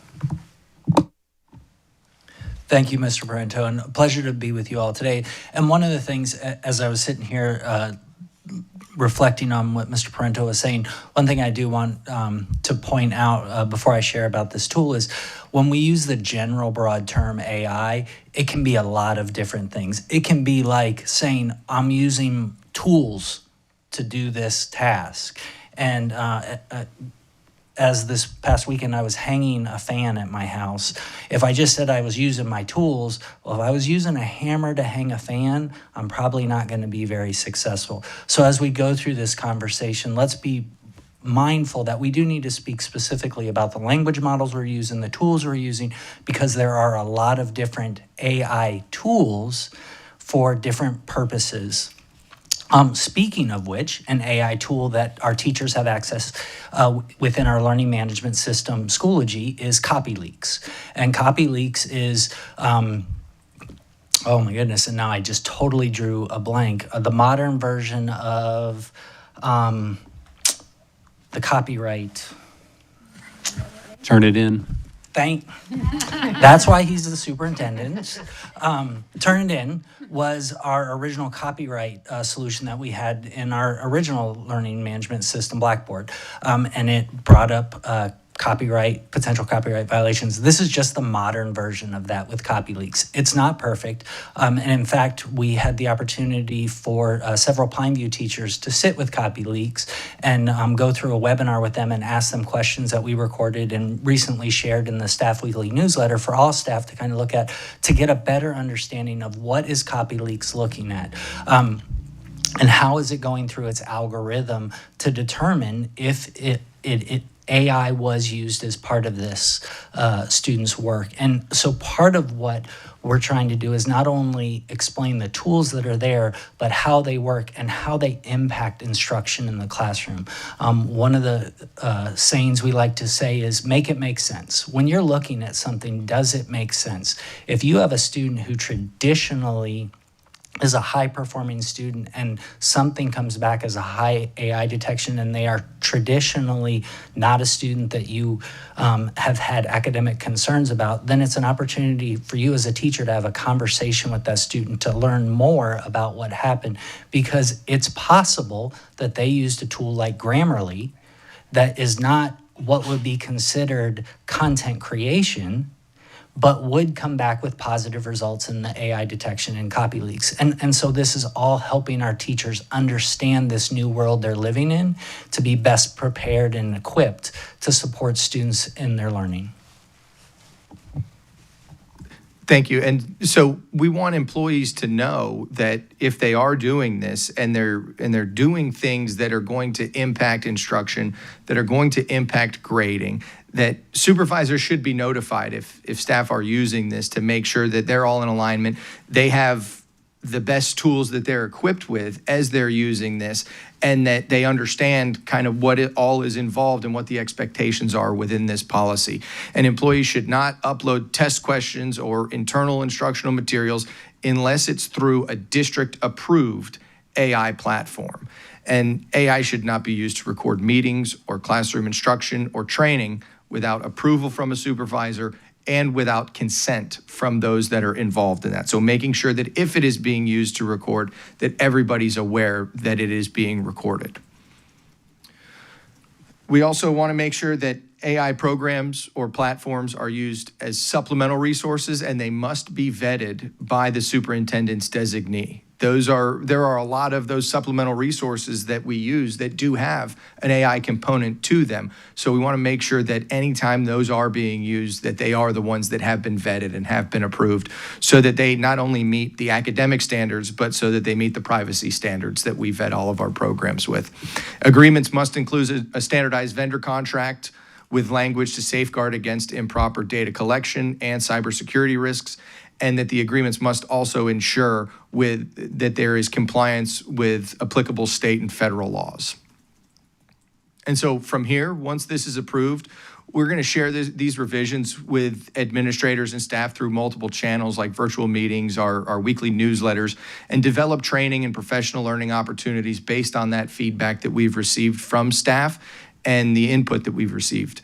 Ensure that AI tools that are used continue to comply with all of those data privacy and security requirements and cybersecurity protections, and continue to monitor AI trends in education through conferences, trainings, evaluation of information as new information does become available, and continue to receive feedback from stakeholder groups to adapt as new capabilities emerge. And I know that just yesterday, this conversation is continuing beyond our district, and I do think that we are at the front of it. And next week, the state Senate meeting, their committee meeting in education will be around AI in K-12 education. So they're going to have a professor from the University of Florida. They're going to have representatives from multiple school districts there talking about how it's impacting the classrooms and how it's being used across the state. Yeah, thank you for that. I'm glad you feel confident that we're in front of it. I feel like we're behind because artificial intelligence and what school districts are doing around the country, there are some great examples and showcases of what's happening. Joe and I have been in conversations of really, for me, I think about my time in the classroom and I think about all of the workload and how to make that efficient for our teachers. That's a big priority for me because I do hear that as a constant theme, just overworked, a lot on the plate. And I'm excited about the tools that we've invested in over the last few years, whether it be Performance Matters, Schoology, Focus, all of those I feel currently are working. They can work systematically and connected, but it takes a lot of work to make that happen. But with artificial intelligence, there are opportunities that we are exploring to triangulate. So when a teacher has a group of students and the performance data is saying one thing, how is that connected to the curriculum resources that can develop more tailored, personalized instruction, which then when you do an observation, you can provide feedback to the teacher and give them professional learning opportunities that are connected to all of that. And living in that ecosystem is where I think we have great opportunity, because to do all of that manually is a lot. And that drains our administrators, right? They just don't have the time to do it because you're dealing with all of the operations of the school. So there's great opportunity in artificial intelligence for that piece to make a very coherent process for improving instruction, improving educator practice, and all the things that we're here for, the core mission. And then on the side of learning, how do you enhance the student experience with learning? And I will tell you, we've done a survey with our staff. I'll just give you a brief overview. We haven't dove deep into an analysis of it yet because it's still open, but our staff do feel like it impacts lesson planning, it impacts communication with families, it helps student support, and all of those administrative tasks. They see a great impact, a positive impact there. There are concerns, just like we've talked about over and over, cheating, the loss of critical thinking, that creativity piece, accuracy of the information that's being provided through large language models, making sure that there are clear ethical guidelines through the process is top of mind of our staff. But the most requested support is they want more access to tools. So we need to do our due diligence to say what tools would we approve as a school district. I'm excited. We went last year at the end of the year to the University of South Florida. They're doing some great things in research with artificial intelligence, whether it be through robotics and all of the STEM initiatives, but just how to create an ecosystem that protects teachers from copyright and all of the things that we worry about, right? and how that even translates to student learning and keeping them from cheating. So a lot of these guardrails with AI are now, I think even ChatGPT now has a learning mode, or where students can not be given the direct answer to a question when they prompt it, and it guides them, and it uses more of a Socratic method to get them to the answers. So we just have to explore what are the right tools for our districts to enhance student learning, but the frontier of this is really exciting.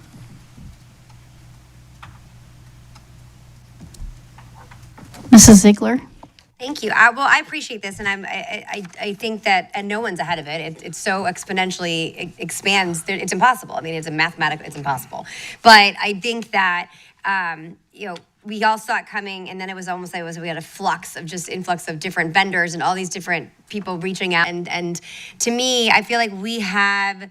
If I look back to social media or a variety of just the smartphone, I think I'll just use that as the device or what that ultimately changed our entire landscape. And a lot of lessons have been learned from that I hope that we can use to apply as we look at this new landscape. And from the academic integrity piece, I'll have two pieces here. I think this can revitalize education, to what you said, in an extraordinary way. And I think we should be bold and embrace that. I look at that, and I think somewhat in the framework, but I know Mr. Connor and I have had this conversation.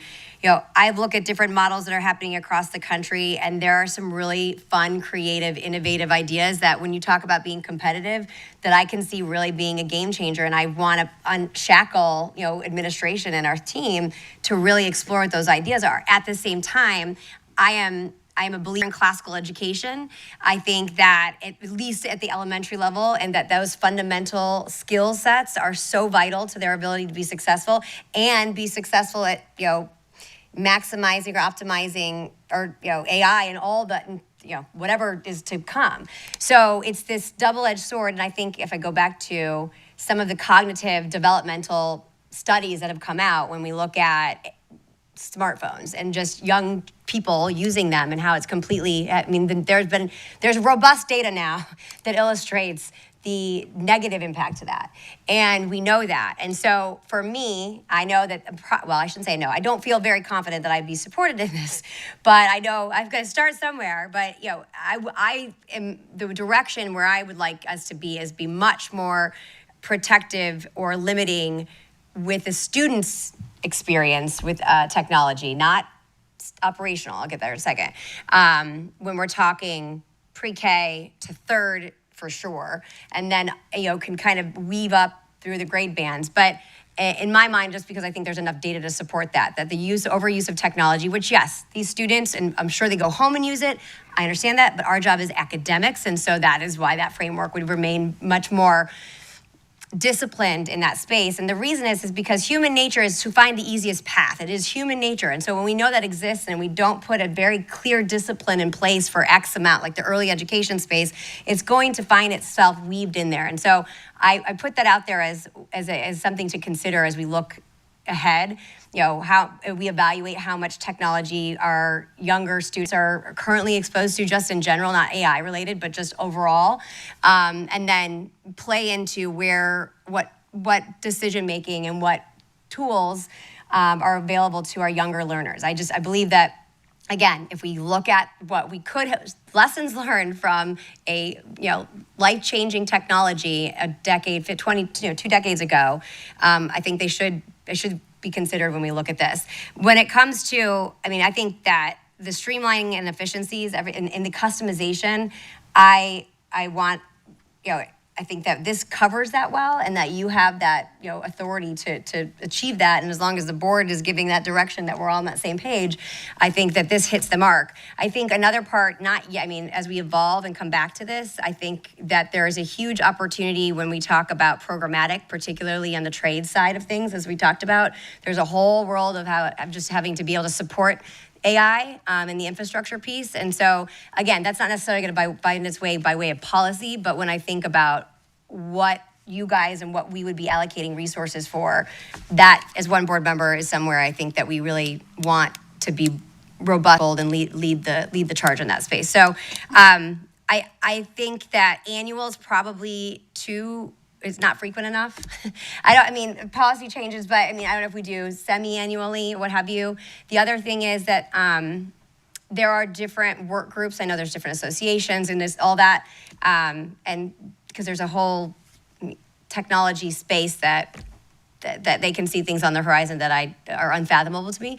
But as long as we're able to bring those to the forefront, because it is going to change. But I hope this framework gives you that kind of flexibility to respond to it, but it gives us the safe harbor for the pieces that I think are critical. I'll end with the security piece. I really appreciate the contract language piece being in there. That is huge. I don't know how much, I mean, sometimes when we're dealing with big vendors, it's very difficult for them to change that. Joe, I know we've talked about this extensively over the years. And I hope that if that is something, that might be something, a legislative piece that we need to talk to the state about, because that's very similar to what we had to do with textbooks, right? So I would put that in your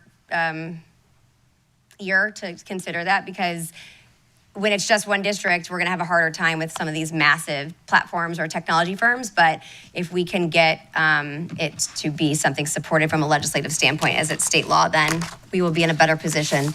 Or Patrick, good luck at trying to negotiate some of those things. But so I guess my last question is then the review process of this. I mean, are we keeping it annually and then we just come back to it, or do we want to do semi-annual, or what are your thoughts? Well, I'll look to the direction and your the consensus of the board. I would say at minimum annually. Yeah. And then we could have an established expectation that we would bring this back. That way it doesn't pigeonhole us. If there's not a need, let's just say we get 6 months and there really isn't a need to do it, then we would know that annually that would be the minimum. But knowing that the consensus of the board is they want to see it more frequently, that we would put that in our cycle. Unless you want to codify it in writing, I'm okay with that. I just don't want to create more than what's needed, but I do agree, you're right. It is a very fast evolving area, and so we need to look at it more frequently. I mean, I'm indifferent, I think, as long as we're doing it annually. The only last piece I'll say is that I think there's an element that we could go above and beyond from the communication side of this when we do adopt a platform that's large and putting that information out there, that for families understand what that is, what it entails, because you're right, AI includes so many things. And so I think that just will allow us for families to understand specifically, also us, but just allow that transparency to make things a little bit less stressful. So thank you. Mrs. Barker? Thank you. I think this is a great starting place for us, and I'm thrilled that we're talking about it. And I don't necessarily dislike what Mrs. Ziegler's saying about being really intentional about what AI tools we do use in those younger grade levels.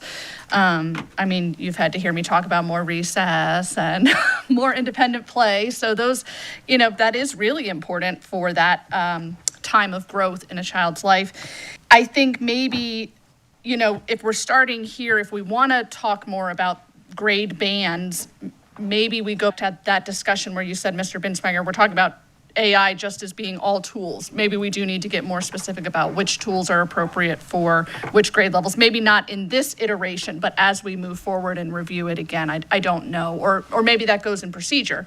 But that makes, I'm not necessarily opposed to that. And I will say, it's been very interesting as a parent to watch this play out. My daughter came to me yesterday, and she's 11, and she said, "Oh, I can tell that this flyer for STEAM night was made with AI." And I said, "How did you know that?" And she pointed out all the various indicators that she saw that told her that was an AI-generated flyer. And that's exactly what I would use AI for, is to generate a flyer for STEAM night. So more power to the PTO who figured that out. But I think that piece, even in our policy about teaching students that algorithmic thinking and how to recognize AI, is incredibly important as we move forward. So thanks for including that in there. And I I trust that our students will probably lead the way to some extent with this. And at some point, it might make sense to involve them in the conversation too about what they're seeing and using and finding challenging. So, thanks. Speaking about the different grade levels, last spring at Wilkinson, when they were showing their STEM, I went into a couple of the classrooms and the teacher, Miss Becky, was using AI and watching how the kids could, and I'm thinking fourth grade maybe, but it's astonishing how they just pick it up and they know. And I'm looking at it, I don't have a clue, basically. I mean, I know for my own self, I'm trying to educate myself, because on social media, you have to really watch what is AI and real. There's so much that's fabricated. So I do like that talking to kids, but if we do start looking at the grade levels, we're gonna have to take in, you can't make a blanket statement because you've got accelerated classes, you've got the STEM classes that are going to need those things. So it's going to take a lot of work and everybody being at the table to talk about that because it's here. So, but thank you for all the work that you're doing. So if we can just stay a little bit. So I just have a question because I've been watching all the social media things. And there's a lot. So is Bad Bunny going to be at the Super Bowl or is he not? Because that's the big one that's out there. There's all these fake AI things about somebody saying something and somebody not. And I just thought there's got to be some levity here. That it's like, I don't know if he's still going to be there or not. Not that I care, but it's just like, it's such a controversy, but that is AI that's just been all over social media, making up all these different people talking about it, and you have to really know if it's real or not. Because the first time I read it, I was like, oh, okay, and then I thought, no, this is AI. But thank you very much. Yeah, and to your point on a serious note, and we're dealing with this now, is that we are seeing in schools the negative uses of AI and generated images that are not real of students doing things that are undesired, and it's not real. And so the time and effort and energy needed to investigate and then, of course, follow through with the corrective action is a lot on schools, right? Not even considering all the other things. So there are risks involved that we definitely want to continue to monitor, and even from bad behavior on the student side of things. Well, any final, Mr. Edwards. I'm leaning not to annual. I think I mentioned when we brought this up the last time that I was looking for a quarterly conversation because, to your point, what you said was that you finished this 2 weeks ago and there's probably been several advancements that are not captured in this conversation. And I'm suggesting that we push further into this one within I would say between 90 days and 180 days to start asking ourselves, what is the criteria for AI in operations? What is the criteria for AI in the classroom? What is the criteria for AI with students? Those are already 3 different buckets.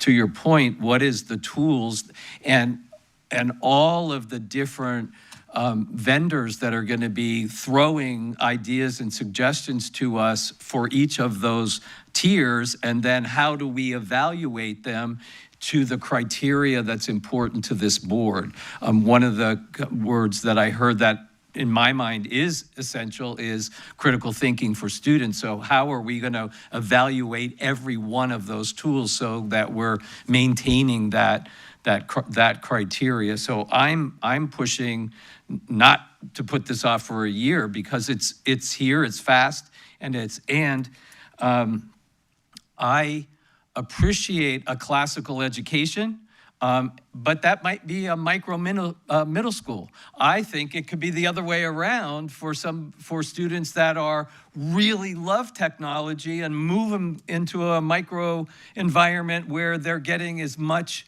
advancement as possible as we send them into their next phase. I'll close by saying I think there's also an opportunity here to be competitive today. I think we can find ways to get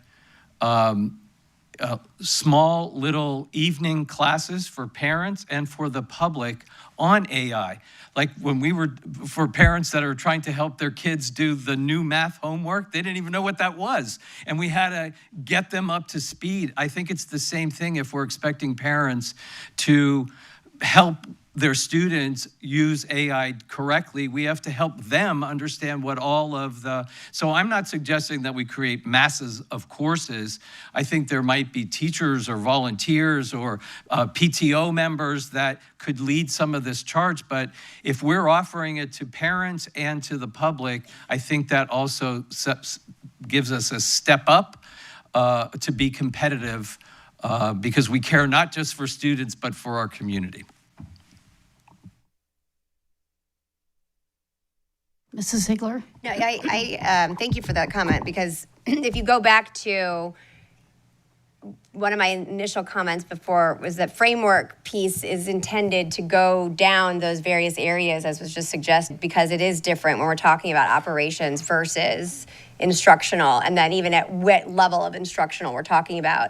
I think even, like I said, going even deeper, there's some programmatic things that are probably, they're very much out of the box. And again, I don't know that we need to be that prescriptive as the board, but I think if you have a framework that it's not a policy, it's a policy framework. So essentially you create more policies or procedures that line into that, because this is uncharted territory, but there are components that I think are important that at least gives those guardrails in more depth than this. I mean, this is truly like it goes into quite a bit of detail, but I think that, as was noted, and even if you look at what I had presented from a framework standpoint, it highlights those different buckets.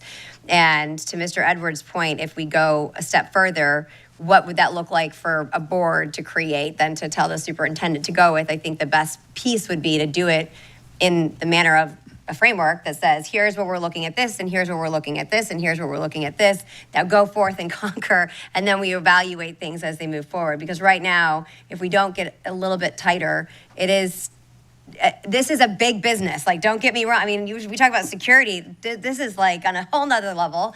And kudos to those people for seeing the opportunity, but it's at the detriment or the success of our students, and we really have an obligation to be very much at the table for those decisions. And so I think I would be apt to agree of saying, I like this, but I think that we might need to give a little bit more specifics on those specific areas as far as direction. So I don't know what anyone else thinks about that, but I would share with Mr. Edwards' comments there.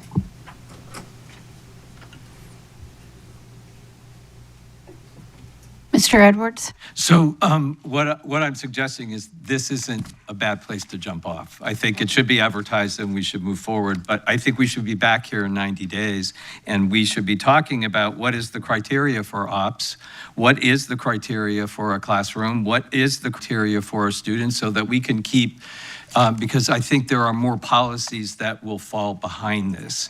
And so that's why I'm not saying annually. I want to push ahead, and we can see, because it's everywhere that we turn, that if we're not always having a conversation about AI and refining these criterias, we're gonna not be competitive. And to our point, just to tread water, we should be having these conversations and reviewing them pretty rapidly.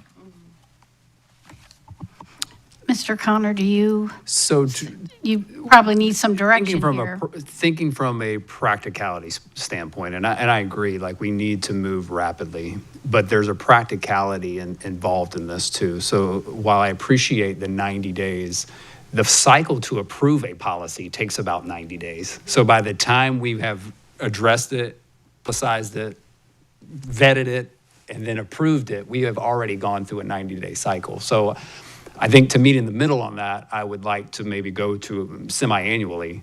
That gives you some runway to actually understand the impact of your policy, because if we're creating it, publishing it, approving it, and then we're looking at it again at the end of a 90-day cycle, I had no time to actually implement that version of it to know what needs to be revised moving forward. But to your point around the criteria, if we do establish a strong framework that we can establish procedures that we can move quickly on, I think we can accomplish exactly what the board is. What I hear in this discussion is that we need to look at this more frequently. And I can see semi-annually being more practical in knowing how the policy is actually having an impact, if that makes sense. I think we can still keep compromising.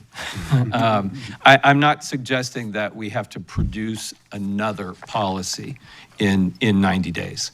What I am suggesting is that the board should be hearing things that you're discovering that will be applicable to the next wave of a policy, if that makes sense. Okay. So whatever, start to think about as it relates to the operations, as it relates to the classroom, and as it relates to the students, I think we should be apprised of that every 90 days, so that when we get to that 6-month point, we're not just grabbing this document and absorbing it.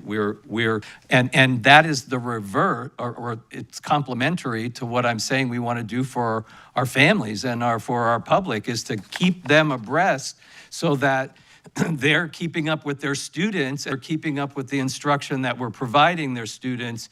And I don't think it takes a lot to do that, but it also says, to Mrs. Ziegler's credit, we got to start this conversation because it's happening now and drive forward, even if it's little incremental bits. So if that makes better use of your time.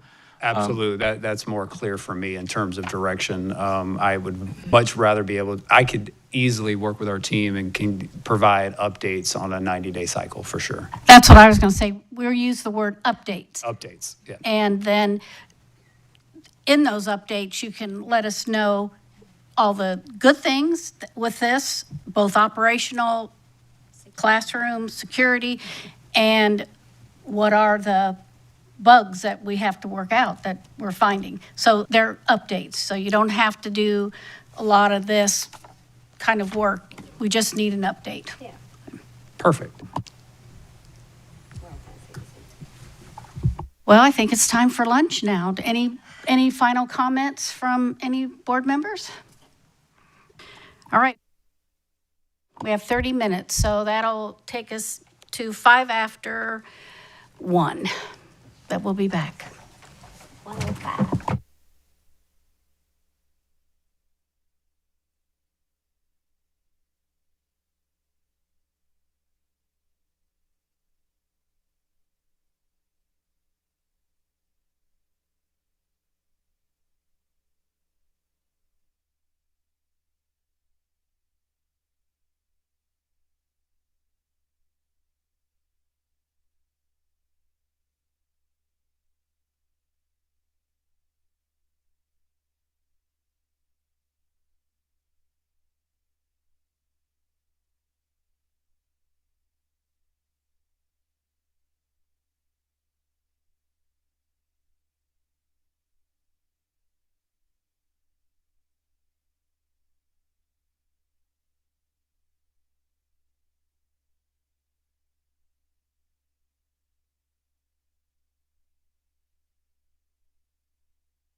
1 minute.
You need one? I'll have it right here. Oh, gosh. Bring that out. Here it is. I thought mine was right on top.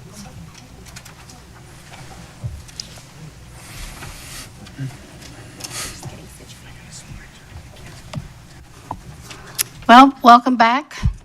So now we are ready for our discussion on the boundary rebalancing. Superintendent Connor? Thank you, Madam Chair. So we're picking up where we left off from our last workshop, where I introduced several strategies for maximizing the utilization of several of our underutilized facilities.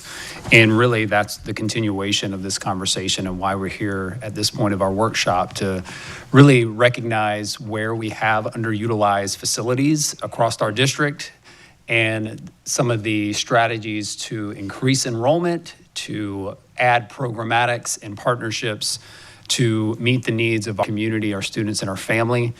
And so there's a lot that has taken place since our last workshop. And just to recap where we've been and what is actually happening in the landscape of education currently, I wanted to start with this slide to talk about new laws that are recently been enacted as of June 25. There is legislation that will allow co-location to occur in particular areas where a charter operator could use our underutilized space and have access to all common areas such as the gym, the cafeteria, services such as custodial, transportation, all rent-free.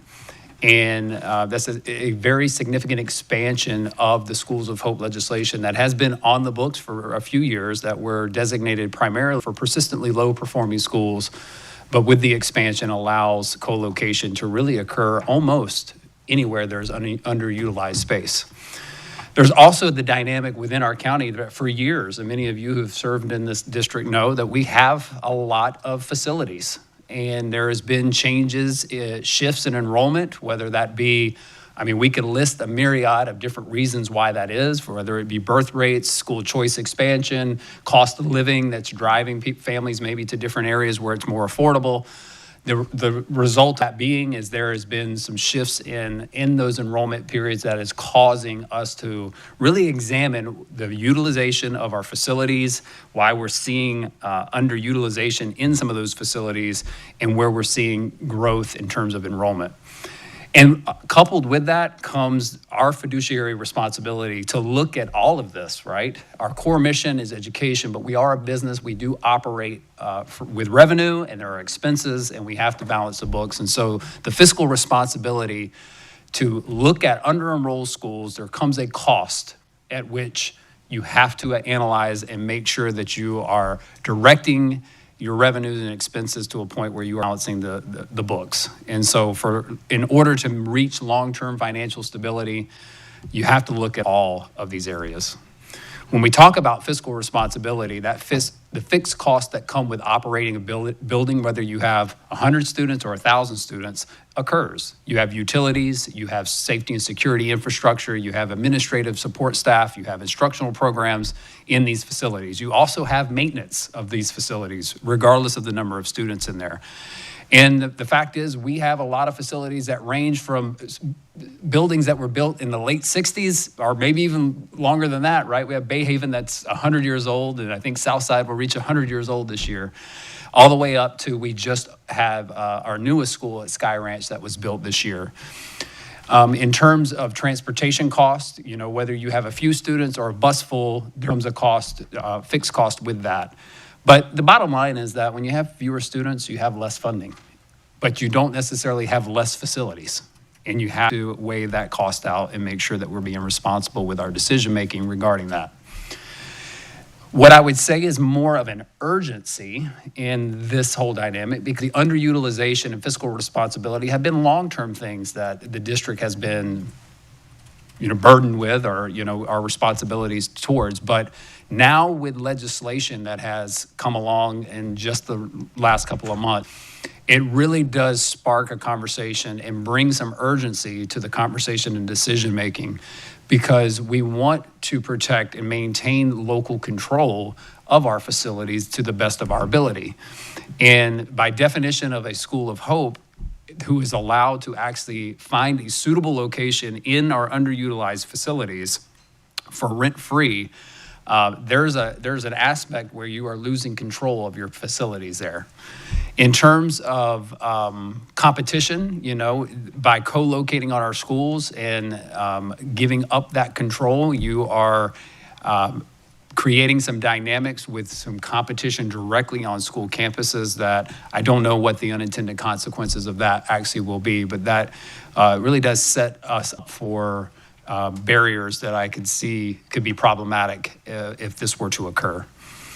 When we look at our current landscape, the definition by which a school of hope can utilize your facility starts with persistently low performing, which we do not have any of those schools currently. All of our schools are rated A or B, with the exception of 2 that are C schools on the verge of being Bs, and I'm talking district managed. And after that, there is a criteria by which they will look at what's called a Florida Opportunity Zone. And you can see on this map here, they're color-coded: green, blue, orange, and yellow, are considered opportunity zones designated by the state of Florida. We don't have control over how that designation happens. So either within that opportunity zone, or the legislation says outside of that opportunity zone, if there is suitable underutilized space, then that could potentially be a target for a school of hope to co-locate on our campuses. So this is the geographical map of our schools in Sarasota County related to those opportunity zones. But I will tell you, the opportunity zones really are negligible and don't really matter in this scenario, because of the fact that they can be outside of that in the nearest suitable area. And that's a very broad definition.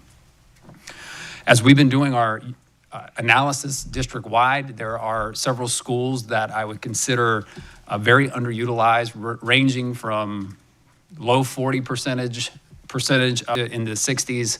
And these are the 10 schools that I say we would absolutely want to take a deep dive in and looking at how to best support these schools in creating opportunities for maximizing utilization.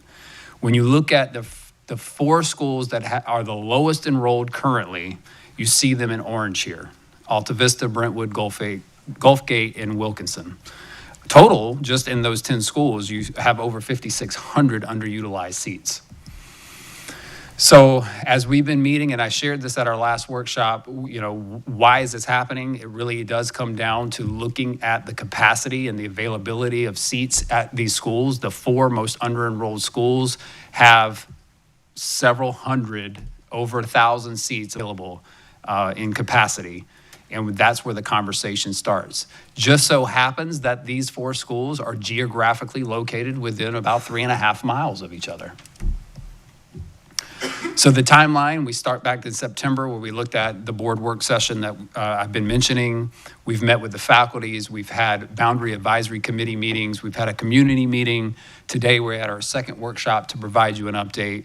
And moving forward, there will potentially be another community meeting that will occur before the board takes any action on any recommendations.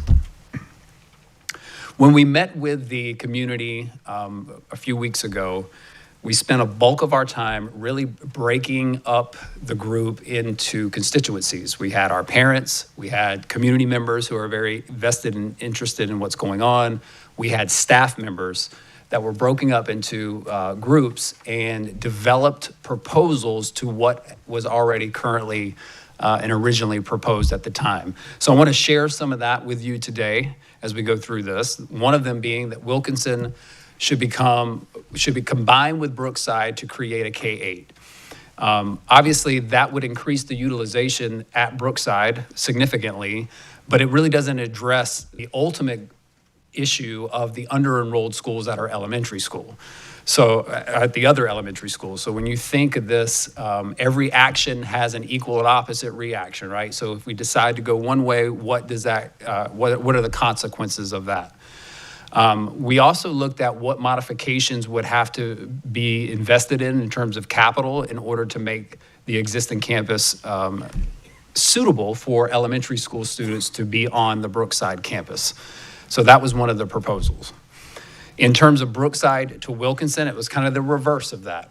Didn't address necessarily the underutilization of the schools surrounding, and there would be modifications that would be required to make to have the ability to have older students on the Wilkinson campus because it is designed to be an elementary school. The idea of creating Wilkinson K-8. We do know that we have district middle schools, pretty much almost all of them are already underutilized. So shifting to a K-8 model just would further reduce at our existing middle schools, creating a threat even more so than currently exists for a Brookside or for other middle schools in the area, and making sure that we'd obviously have to retrofit the school for the middle school age students and making sure the programs have what they need. It was brought up district offices on campuses. I think this is a viable opportunity, but it also comes with some concerns. I think there is the ability to move certain departments to campuses that where it makes sense and where we can see that as an opportunity, but not everything should live on a school campus. I wouldn't want to put my human resources department that interfaces with public on a school campus necessarily. So, there are some sensitive areas that we would need to negotiate and understand. It does decentralize, which makes it harder for collaboration amongst departments. But I don't think it's completely off the table that certain departments could exist on a school campus, again, where it makes sense. Another alternative proposal that was brought up during the community meeting was the idea of a community partnership school. And I think this is related to the official designation of community partnership. There's community partnerships, right? In general, broad term, where we have these partnerships with agencies that are going to fit a specific need for us. And then there's the community partnership model. And that would require some significant retrofitting. There'd be a lot of interagency agreements. This takes a long runway to happen. And of course, making sure that we have all of the liabilities covered. I will tell you, having worked in this model in previous school districts, there are barriers to this. I think in terms of what's trying to be accomplished with the model can be done differently without necessarily officially getting a community partnership model in place, because you do relinquish a lot of authority to the other agencies when you do this. So I think there could be further conversation on what the board's appetite for something like that would be, and not necessarily at Wilkinson, but anywhere. Suncoast Polytech High School to Wilkinson, again, really doesn't address the issue of the under-enrollment, and then, of course, making sure that we have retrofitted facilities for high schoolers to be on the Wilkinson campus would be a major investment in that realm. So those were a lot of the proposals that were brought up in different alternatives. And I want to thank the team. I know we got Dr. Kemp and under the direction of Jody Dumas and Diane and Jane Dreger, who have all looked at these models from a financial aspect. A feasibility study has been done on that. Transportation has been analyzed. And they've given some great recommendations about why that would work or wouldn't work. And if it could work, what would be the challenges if so? The second part of the process that has happened since the community meeting, or since the first workshop, was the Boundary Advisory Committee's meeting. There were 2 of those that had taken place officially, and there were some recommendations that came out of the Boundary Advisory Committee.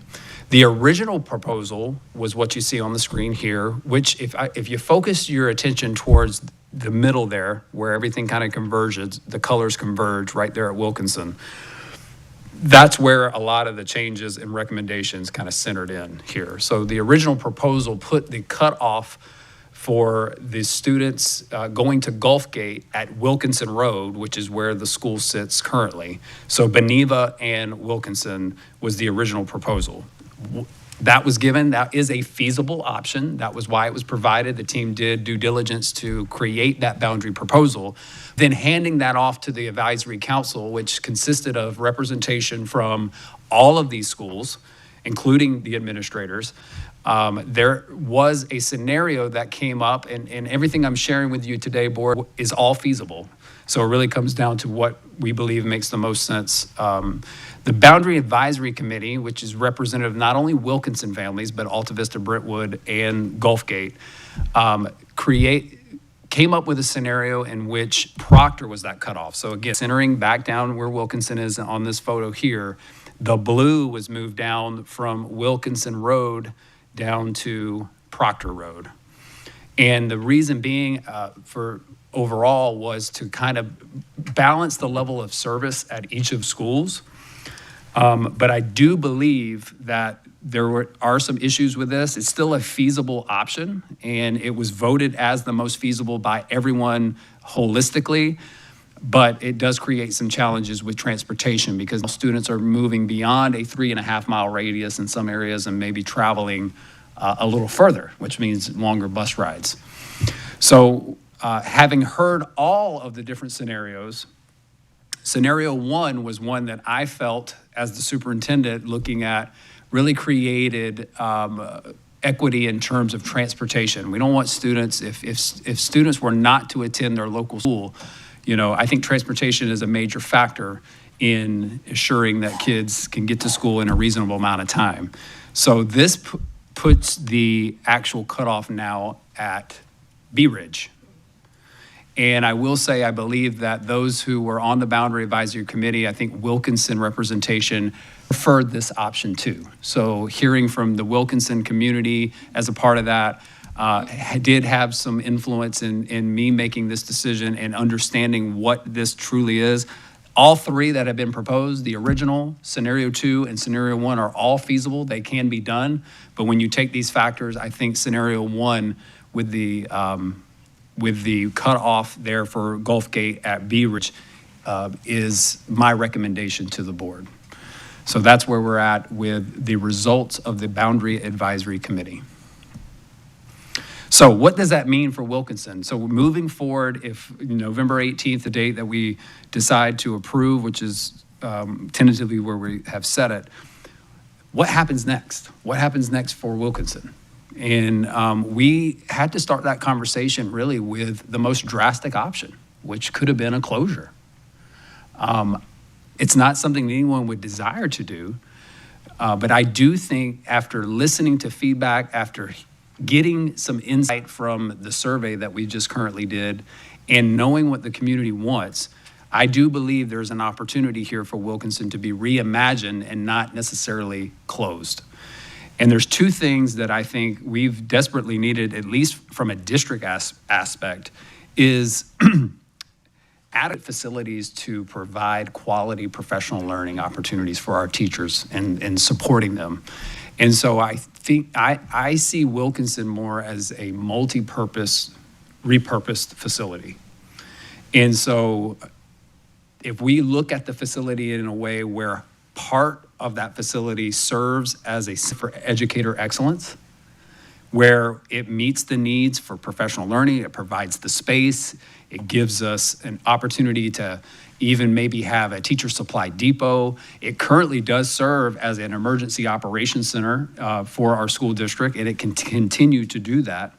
I think there's great opportunity here to provide something that is needed for our staff in adequate space. Right now, all of professional development seems to come out of Blue 221, which is just the big classroom upstairs here at the landings. I also can see that satellite offices, or we could move partial departments like professional learning, some of the curriculum department into that space to utilize that building in a way that meets the needs of our district at scale. The other part of this repurposing is to continue to function as a school. Elementary is a tight-knit community. We've heard from parents, we've heard their feedback. You know, the last thing we really want to do is close the school completely.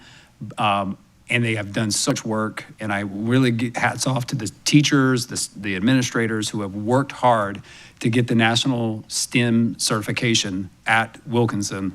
I want to honor that. And so creating an opportunity where when we look at the survey of our parents, there are 3 things that they want more than anything. They love STEAM, they love acceleration, and they love small.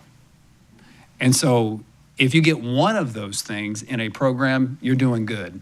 The idea here is creating a dedicated magnet program at Wilkinson that has 3 of those things: STEM, honors, micro academy.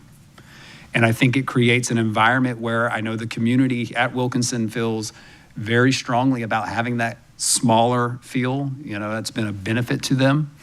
What I will say, and I will not, I'll be very transparent, this would not just be a continuation of what currently exists. The boundary scenarios will need to move forward in this process, because ultimately what we're addressing is the underutilization of several schools. And while this becomes the center focal point because of it's a drastic change for the way it currently operates, we have to move forward with a scenario that rebalances those students into those areas, but it still provides an opportunity. This would be a county-wide dedicated magnet that students could apply to. So any student in this county, or even in other counties, could apply to be a part of this program. And it fits a very specific need. Those who are STEM-oriented, those who are accelerated, and it gives them that small personalized environment. So we think if we're going to be innovative, we're going to provide an educational offering that parents desire and want, and we're using the data that we're receiving from the community. I didn't just come up with this in a vacuum. This is listening to the dynamics of the community meeting, to our staff, to the family survey where we had over 1,500 responses. This all brought me to this decision. So we do need something for our educators, such as a professional learning center that is actually state-of-the-art. It meets our needs. We do want to have desirable programming for our community, and we're building off what currently exists at Wilkinson, which is great. So that's where we're at in the Wilkinson conversation. So before I close, I do want to move on to talk about, this is a bigger conversation. We will continue to talk about this for months, maybe even the next couple of years. Here's the thing, we can't do everything at one time. It is not logistically possible to change the entire school district and address all 10 of the underutilized facilities right at the same time. And so this will happen in phases, and this happens to be phase 1 of the process. And then phase 2, we will look towards what do we need to address next based on urgency and what can be accomplished. And so without saying schools and naming schools, I just want to talk about what we've been looking at as a district leaders and working with schools. And I want to thank Dr. Johnson, who's been out in the schools that are affected in this and talking to them about what's possibly to come based on obviously available funding and resources and partnerships.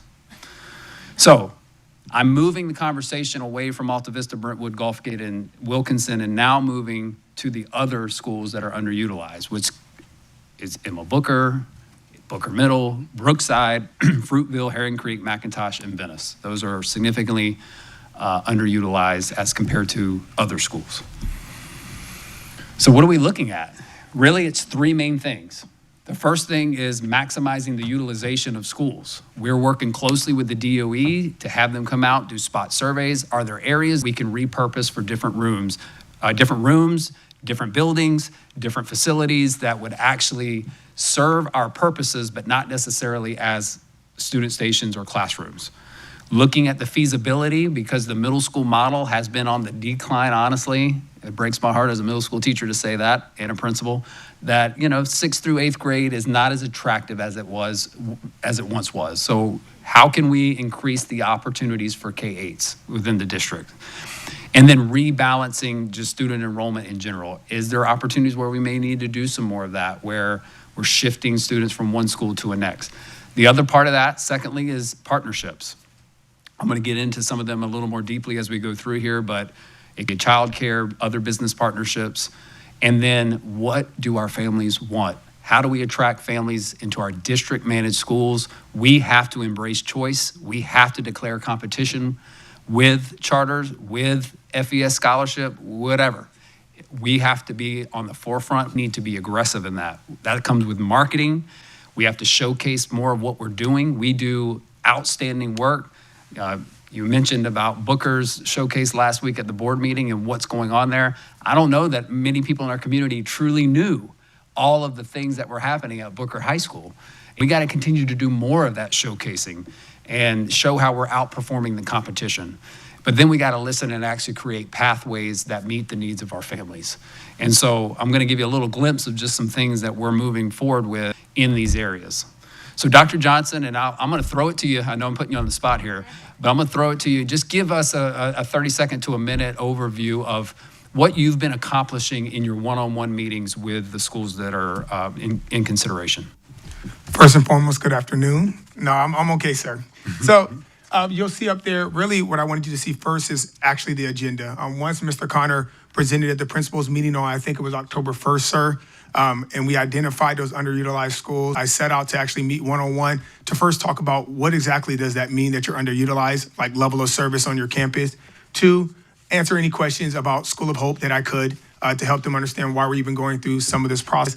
And then last, really talk about programming. What do you have on your campus? What are things that maybe we could adapt, change to get where we need to? Either getting parents, students back on your campus or looking at utilization of repurposing your rooms. And throughout that 1.5, 2-hour meeting, we actually walked campuses, looked at actual classrooms, looked at their programming, looked at utilization, staffing, all the above, just an idea of what could come next. And so those meetings have been very fruitful. And then kind of the next steps is this process right here, the presentation, and then going back once DOE is here to really identify what we can do within the utilization part, and then a discussion about programming. So that's been the one-on-one meeting, sir.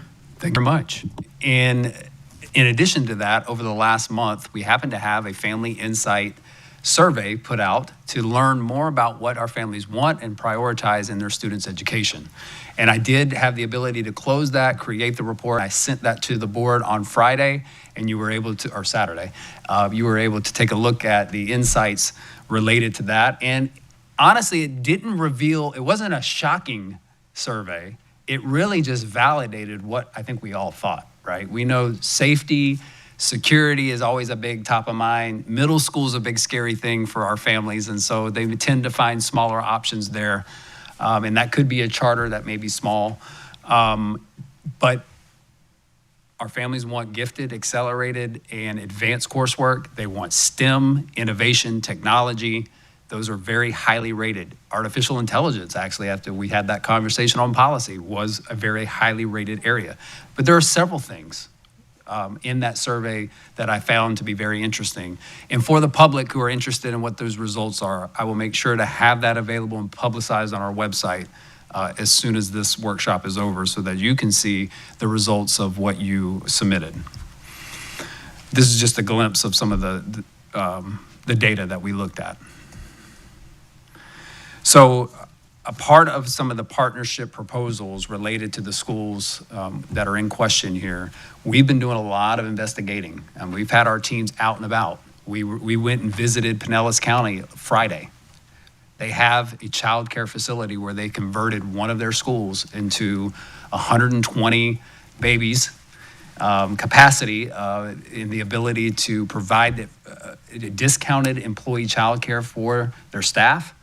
And so in looking at these options, that is one area where we could see a repurposing of some of our facilities, whether it be a couple of classrooms, a wing, a building.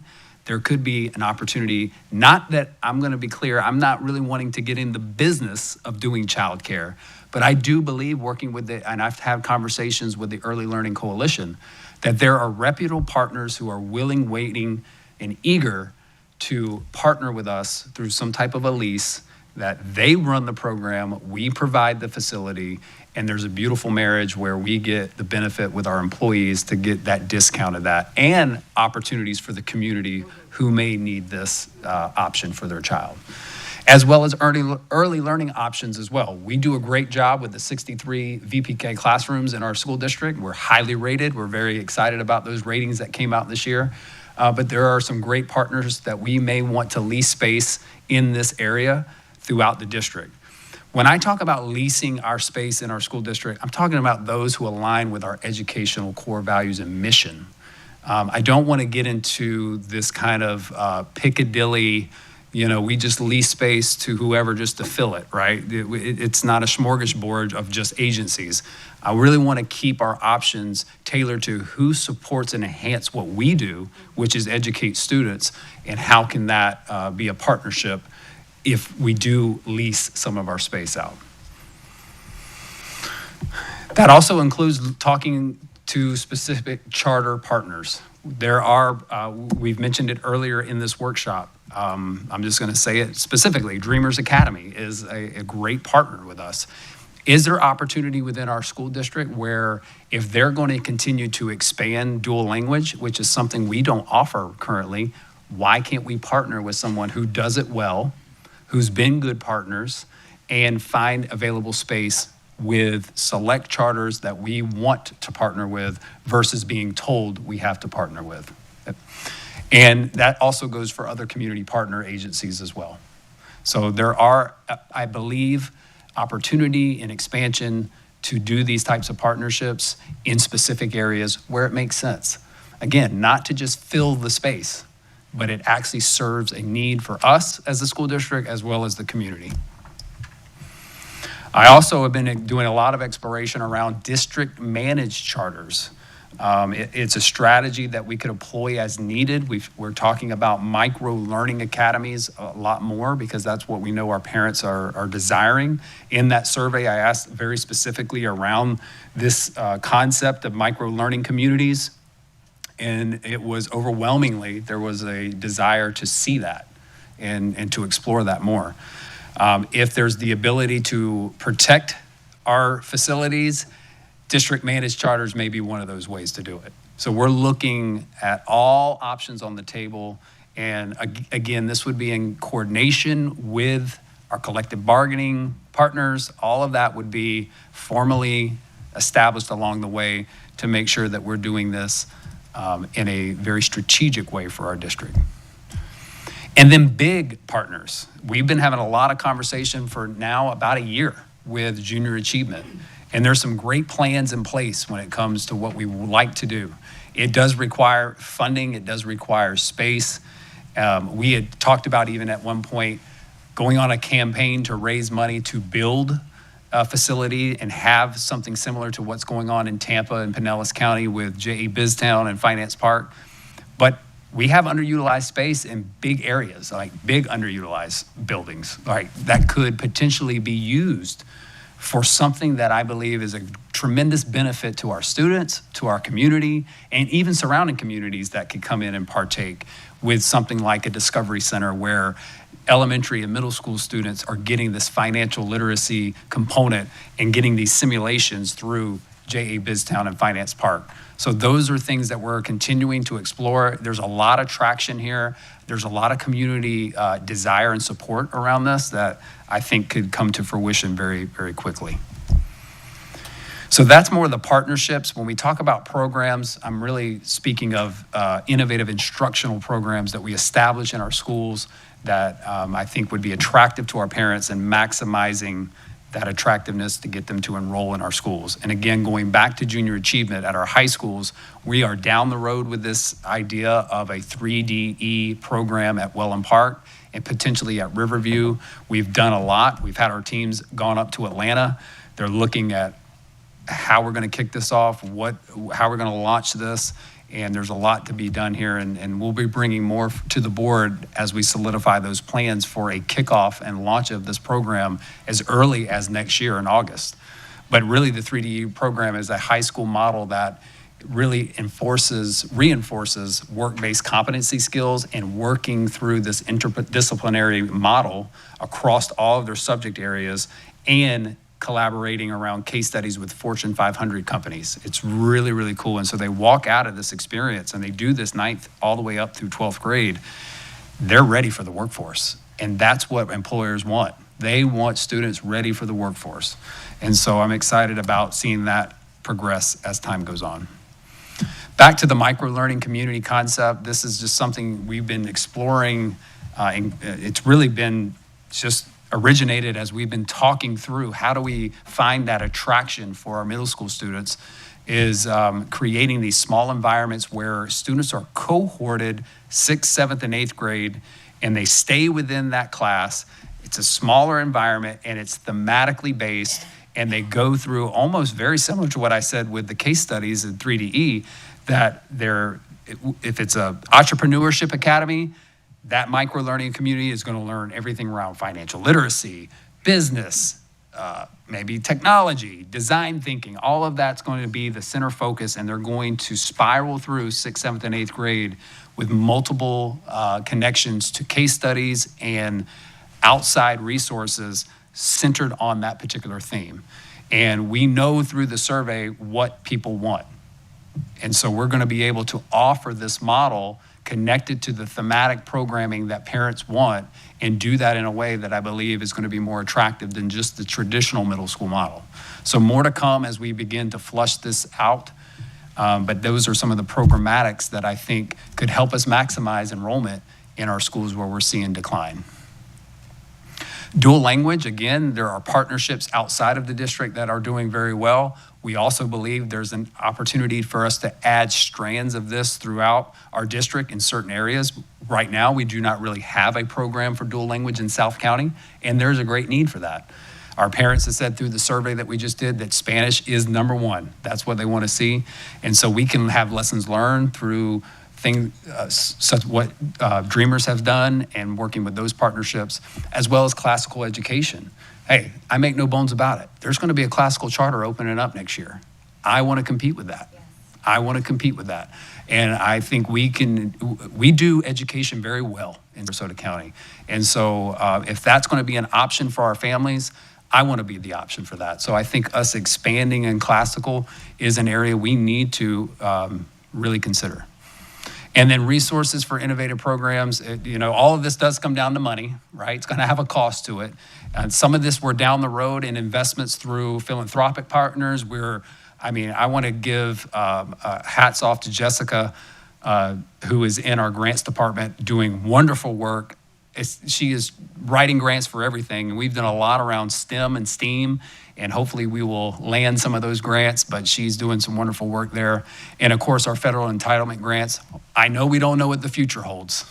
It doesn't look very optimistic from what I'm seeing, but we're going to leverage every entitlement grant that we have to focus on students. And so all of this in coordination. So I know you wanted a bigger picture of what are we talking about? What are we doing in relation to this? It's not just about those 4 schools. That is it. Now, where these programs land depend on how we go through each phase of this. So what decisions are made in phase 1 determines what we do in phase 2, and so on and so forth. So that is an overview of where we're at. I do intend, as the board provides me more direction today. I will circle back with the Wilkinson community and those affected there and have another community meeting that I'll build into this timeline. But that is the update for now. Thank you.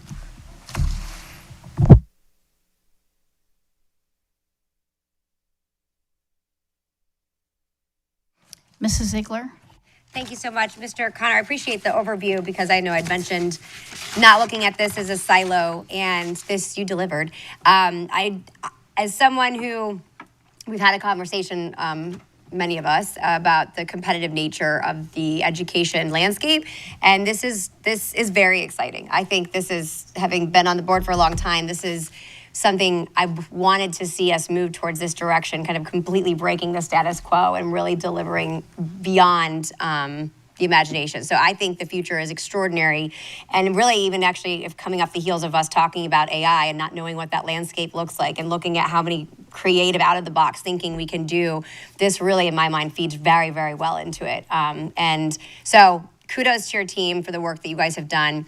I think that when we talk about the Wilkinson piece of it and then, trying to address the capacity issues we're dealing with up in North County and have, again, I will reiterate, for years, it's really almost, I was thinking, I've said this before, that the capacity issue is something that we have seen for multiple years, and not just Wilkinson, a number of those schools, and the fiduciary responsibility. But it's not a fun decision. No one wants to be making this, and so there's probably reality. It was kicked down the can, but that's financially not smart. It's not good for a lot of reasons. But then if you do look at these schools of hope, which I don't know. I mean, I still think some of the language in there is still very confusing. And part of me wonders if they did this to poke districts to make the decisions that we're doing right now.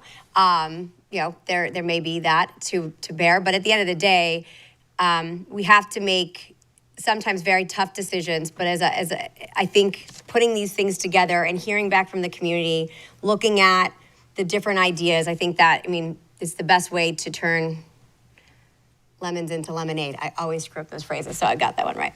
So, I am encouraged to see the responses. I think that with the other changes, and I know we still are going through from a timeline standpoint, but again, I will hinge off of the last.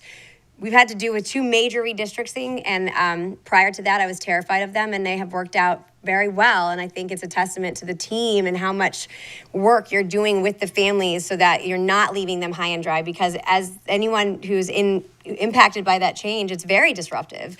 Very disruptive. I can speak. I understand what it's like when you have to make a very quick decision when it comes to your child's school, and you build a community around that, and it's impactful, it's meaningful, and a lot of people choose to move in a place based on a school that's there. I 100% get that, and so that's not lost on me. At the same time, I believe that whatever the final decision is and what that path looks like, I am very encouraged and optimistic that the support will be there, and that the unknown is scary. But as I'm going to use Mrs. Barker using the Sky Ranch example and it being disruptive to her environment, but then many of the other families who are in that similar position are really, really happy. And so it's not being done in a silo. I think it's being very thoughtfully done to make sure that the level of service is actually not equal, it's better. And I know it's hard to imagine for any of the families that are potentially going to be impacted, but I know that that's at the heart of the decision-making process. And so I'm encouraged to see, while it's a tough decision, that it's being approached in a very thoughtful way, and that I think is going to ensure all the success for both families and staff, and certainly our students. So I appreciate the work you guys are doing. Ms. Rose? Thank you. I just would like to commend you, Superintendent Connor, and your staff. When I came home from the one-on-one meetings that you had with each individual board member, my family was like, wow, you haven't been this excited years, this definitely speaks to my language and my experience. These are extraordinarily competitive programs. They're not new to our community, but to take them to this level with community input is phenomenal. It's a win-win. It's competition at its best, which not only in my world, we always had to be competitive. Now there isn't a choice with Schools of Hope, but I think that this definitely meets the needs of every student in our district and will engage families and engage their students. And when you engage students programmatically and thematically, you also improve achievement. And when I look at the achievement data that you and your team have been able to bring in 2 years, and you combined this type of programming with it, and Sarasota County is going to be on the map for innovation and competition, and this is major exciting for me. I am thrilled to hear the potential for a micro school at Wilkinson. I believe that brings great promise in all the ways that we've been discussing: achievement, thematic, neighborhood, small. So thank you for this. And sometimes, well, not sometimes, for all of us as human beings, change is difficult, but when you can lead change that has this kind of results, outstanding. Mrs. Barker? Thank you. Thank you, Mr. Connor, and your team, all of you. Thank you so much for putting in the time and effort to really listen to the community here and try to put forth a scenario that is both feasible for the county and takes into account some of what makes Wilkinson special. And some of what makes Wilkinson special is that it's a STEAM school and it's very small and it has parents who really, really care and really, really want to be there. So I see you taking those aspects that were important and trying to provide an opportunity to preserve some of that. I just want to ask some questions for clarity's sake, because these are the questions that I'm getting as a board member, and I think it'd be helpful for the community to hear the answers about them. When we talk about this micro STEAM academy, can you talk a little bit about the requirements for applying to the academy? It's my understanding that this, while it is accelerated, is not necessarily a gifted program where you would have to have a certain IQ like our Pineview students, but that really many, many students would be eligible to apply. Right. So we haven't established what the specific criteria would be at this point, since we're in the very early stages here. But I can tell you very confidently that it would not be gifted only. I think, only a very small percentage is actually labeled like officially a gifted student, right? So there's not an abundance to fill schools. We already have a Pineview, which is doing very well. So this would not be a gifted only, but I would call it a gifted and talented, to students who are academically talented, and that doesn't have a specific label. You can be talented in many different ways.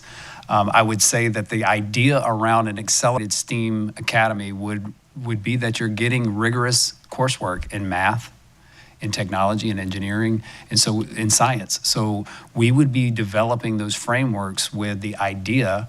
Right now we offer what we call our accelerated math pathway, where students are taking a blend of their current grade level standards and half of the standards from the grade above them. And that pathway has been piloted and is being piloted currently right now in some of our schools. That would absolutely be a framework that we would adopt for this academy, because the M in STEAM is math, and we want to make sure that it truly represents what it said is, and that's an accelerated pathway. Thank you for that clarification. I think that's important for folks to know. The other thing I wanted to talk a little bit about is for those families that their zoned school, their neighborhood school is Wilkinson, will there be any sort of weighting to the applications? I'm thinking, I know I have a daughter in the Panther program at SMS, and because we are zoned to SMS currently, she did have a weight in her application, and I am wondering if you could talk a little bit about what that might look like for those families who live right in that Wilkinson zone. Yeah, that is a standard practice for any time that you have when you create a dedicated magnet program, and especially when you've converted it from an attendance boundary, a traditional school with an attendance boundary, that you create the application process that provides a priority, a weighting of sorts for that. So yes, absolutely, for those who live within that current attendance boundary, there would be a weight applied in the application process, which then bumps your chances, I would say, to be accepted into that program. Excellent.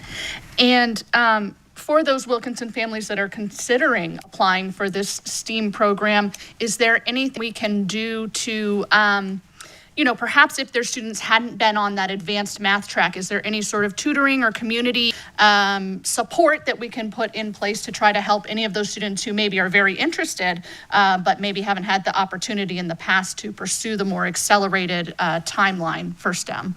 Yeah, absolutely. I think through our chief, Manelli, we can work definitely with the school. And, I like the approach of using an embedded approach versus layering on additional outside of school hours. We already approached that enrichment and support through our win time. There are opportunities, I think, within the school schedule that if this is an opportunity for students who may not have thought that could be where they wanted to go, and now they want to pursue that, we can definitely create those opportunities. I think that's a great suggestion. I hadn't thought of that. Yeah, thank you.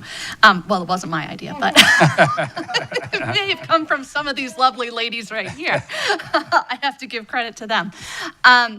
Sorry, I have so many questions. The next one is, I know when we were in that community meeting, we talked about bringing an additional STEAM program to one of the other 3 schools that students would be districted to that doesn't currently have that offering. And so is that something that is still on the table? Yes, ma'am. That is a great point to bring up, and I regret that I didn't say that originally in the process. The idea that we don't want families who may not attend that micro academy to feel as if they lost something, right? And so how do we take what has been built in that STEAM program at Wilkinson? Now, we want to find the right fit. We want to find leadership that is going to buy into that, that's going to take it to the next level. So that is going to be a decision point, a major decision point here. And so when we find, whether it be Alta Vista, Brentwood, or Gulfgate, we do want to have a STEAM program at one of those schools. That really feeds from what was created at Wilkinson. Excellent. I think this is my last one. Sorry. When we're looking at the boundaries for Wilkinson and several other schools in our area, we do have this inset, and you can see that on the maps where we have a small square of students from North County that we bus into various schools. And could talk a little bit about our communication with those neighborhood leaders and what they are looking for in this rebalancing discussion, because it doesn't just include the neighborhoods that are around Alta Vista, Gulfgate, Wilkinson, and Brentwood. It does also include our Newtown families. It does. We have several of our Newtown families in that inset population that are attending several of our schools, all the way from elementary to high school. And so we are in very close contact with leadership in the Newtown area, talk about what are the impacts of moving to this model of a dedicated magnet, what are the options. I think fortunately for us, those in the Newtown inset have multiple options, which are not afforded to students who are outside of that area. So we're in close communication with that the leadership there, and we feel that we're in good next step and progress with the decisions that are going to be impending. Perfect. Sorry, one more. I promise. No, you're doing great. This time is the last one. Can you talk a little bit about, because I know there's always discussion about what happens if we slow this process down? What happens if we wait a year? What if we wind Wilkinson down? Can you talk about some of the pros and cons to that method of approaching this? Yeah, I mean, it's definitely something that's been a part of the conversation, timing of everything, right? And then the urgency around, listen, we don't know what the unknowns are in the future. And I can tell you that Sarasota is a prime destination for a school of hope. So that urgency is there when it comes to that. There are definitely facilities that are more optimal than others. I would tell you, if we get to a point in this process where there's hiring that families need to know what's happening first off. They need to know so that they can make the arrangements. Staff to know. Curriculum needs to be developed. There are so many logistical points here that have to be taken care of, or you're down 2 years down the road, which then you're exposed for that much longer, right? So timing is very, very critical in this piece. And that's why we're bringing, I know it's a short timeline. I recognize that. It's not something that I desired to bring to the board is to, hey, go through a boundary process within 2-month period. But I do think by delaying it, it creates more exposure for us in the long run. Okay. Is there anything you wanted to add to that? I know Ms. O'Day had a couple of things too. Yeah, it's adding on to just the staffing and the choice window for families. If you don't go through this now, then you will not be able to go through this until this time next year. So it really double delays, right? If you do it now, you have the funding and the grants, you have the staffing adjustments, you have the curriculum team work on frameworks, you have the choice window properly marketed and advertised within the same time frame in which we are also offering our redistricted families choice in their new boundaried school. So it all happens at the same time. And then we can implement in 26, 27. But if we don't do now, it turns into implementation 27, 28. There are multiple projects hinging upon this decision, as Mr. Connor went through very detailed about partnerships and programs that we want to start attaching to certain schools and locations and getting into leasing arrangements and all these MOUs. But we can't do that if we aren't decisive about now. That delays pretty much every other project subsequently after that, given resources and time. Thank you.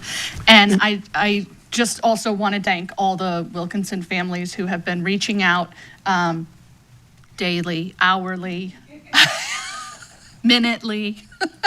I appreciate all of you. And what I think is important to note about this process and going through this is that Sarasota's families really value their neighborhood public schools, and they are willing to advocate for them. So, you know, in a choice environment, I think our lawmakers need to understand that we care about public school here in Sarasota, and I'm proud to be a part of that. So thank you, ladies.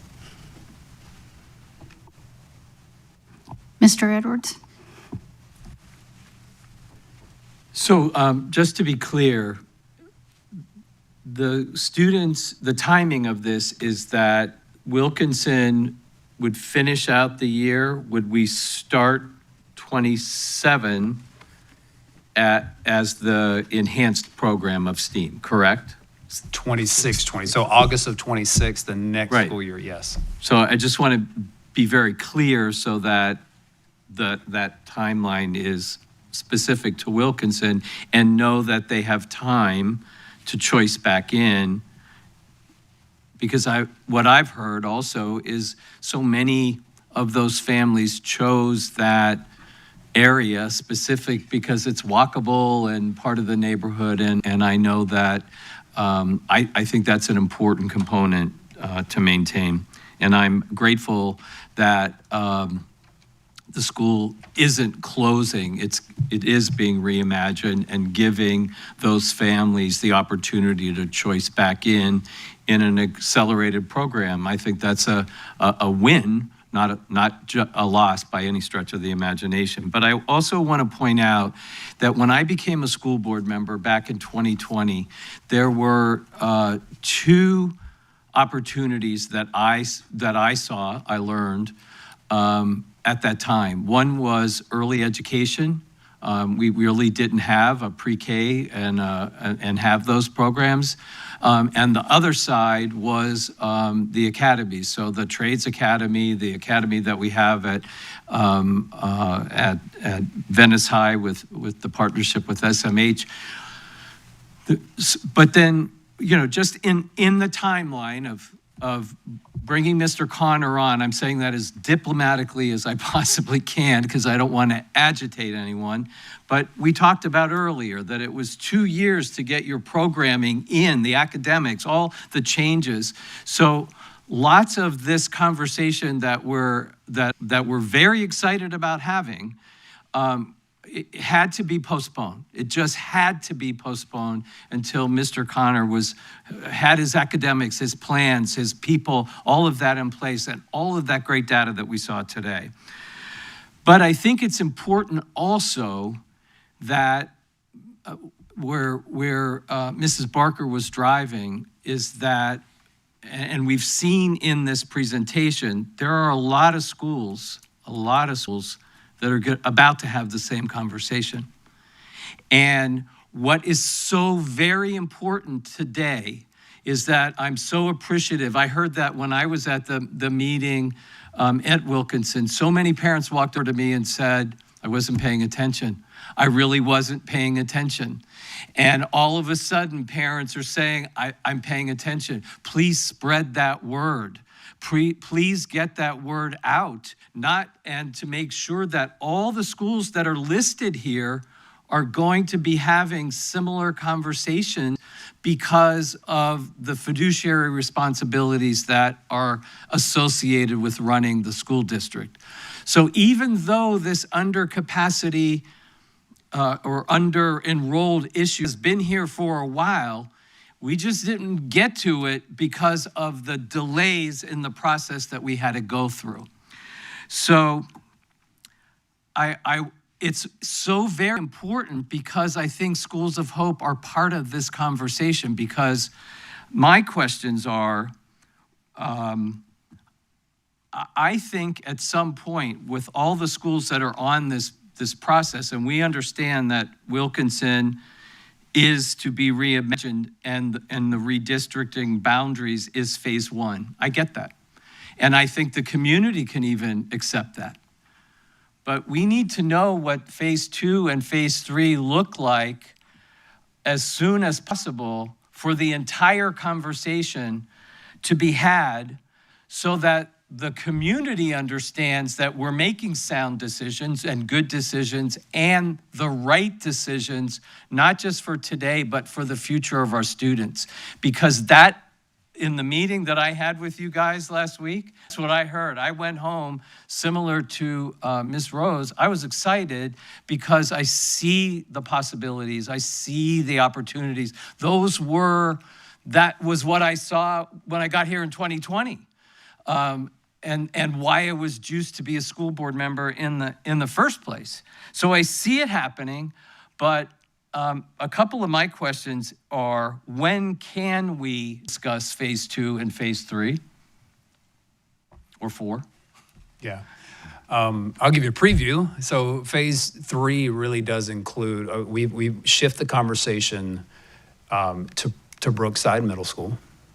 And we look at the Booker area. Those are significant. When you talk about, again, utilization, and we talk about the 4 schools in phase 1 are our highest underutilized facilities, it makes the most sense to start there. And then geographically, them all being there. And then moving out like a concentric circle there, you see Brookside, and a lot of our middle schools are under-enrolled, but Brookside being, I believe, a prime target. And the Booker area with several underutilized seats and right outside of the opportunity zone, we've got to address those areas next. Then you're going to look outside of that and we see opportunity at Venice Middle, we see opportunity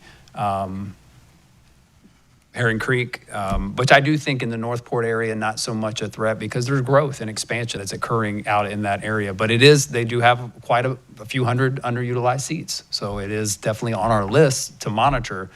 So it really depends. As the school board makes decisions in phase 1, I can solidify how we approach phase 2. But I give you generally, that's where we're headed, is looking at Brookside, looking at Booker, and then beyond that, looking at some of those underutilized elementary schools as well. The timing of that, all predicated upon board decisions. Okay. I want I want to say that with Mr. Connor's approval, I did reach out to the Chaffees for dual enrollment. They are so excited at the opportunity.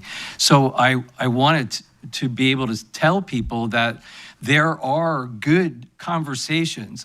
I went back to my pals at the Gulf Coast Builders Exchange and talked to them about a micro middle school for trades. What I see is that by the time the Trades Academy starts in the conversation at Riverview and at Northport at 9th grade, in some cases it might have been too late. And so if we can start talking about those same kinds of curriculum and opportunity in middle school. So a couple of, and speaking of middle school, really talking to parents across the county, because I've been so focused on our under enrollment. I see our weak spot is middle schools. Parents are not liking those large middle school campuses. They want smaller environments. So if we can create those micro middle schools, the opportunity for me is winning back those students that have moved on. How quickly can we entertain district managed charters? Like, I would want to start getting applications next week so that we can start saying, oh, this is a good compliment. This is, but plug it into timing so that when a School for Hope gets here, because I'm going to fight hard. I'm not putting up with that. You're not coming into our district taking our electric bill and our food and our work. No, not happening. And so I want to make sure that when they come knocking on the door, that we can show all the plans, all the opportunities ahead of time. And that's why I'm asking for the timing of phase 2 and phase 3, because I intend to fight hard. I hope my fellow board members do too. So can we start entertaining ideas from folks for district managed charters? Yeah, that's really predicated on the appetite of the board, and then of course you want to engage the right partners with that. Of course, I'm not going to make a bad decision. Yeah. These are, oh, I might, but I think the idea and my track record is that we make good decisions. Yeah. So I want to start. That's the part. And that's why it's so important for parents to understand what's coming at us probably right after the first of the year. I'm not going to be the only one up here fighting. I'm going to need parents and conversations and everybody saying, not here in Sarasota. It might work for another county, but not here in Sarasota. So I hope I'm getting my point across that I want to keep these conversations alive and well, and I want to be as transparent with the community as soon as possible. If we can agree on phase 1 and people are happy with compromise, which I think is an excellent compromise, what you came up with, I don't take credit for that. What you came up with is a brilliant compromise, and then begin to let people know, here's phase 2, phase 3, so that everybody's prepared for the changes that are ahead. Thank you. Ms. Rose? Thank you. I look at phase 2 and phase 3, and I think that language is important, and I would look to clarification from Superintendent Connor and his team. As far as recommendations from the board, we're talking about significant change, and well, let's just say it's pretty profound change where we've been, but it unfolds tremendous programmatic opportunity and community engagement. Everything is a balance. And to write in stone today at this board meeting that phase 2 and phase 3 are more than a vision, I would say that it's important of what we as a board learn from the superintendent and his team as we look at a micro school how those resources and our partnerships evolve.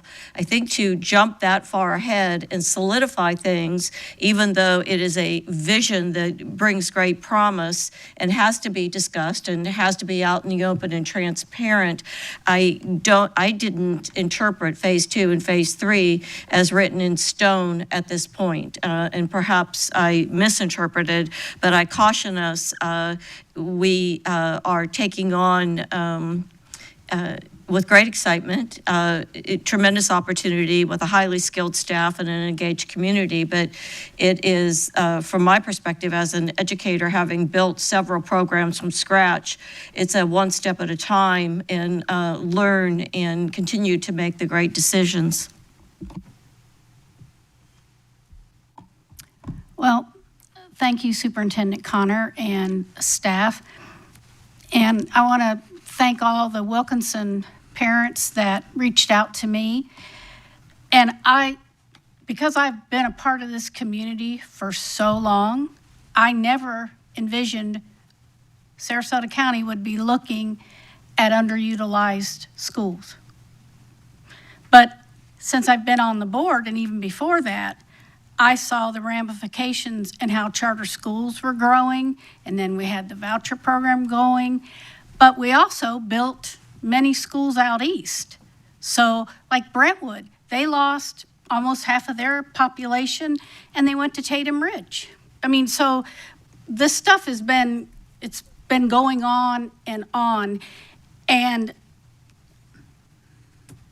I have never heard one administrator in the years that I worked here, when all this was starting, ever address the underutilization. So I think it's very unfair to you, Superintendent Connor, that you inherited a lot of this mess because it never was addressed. And you addressed it basically from day one.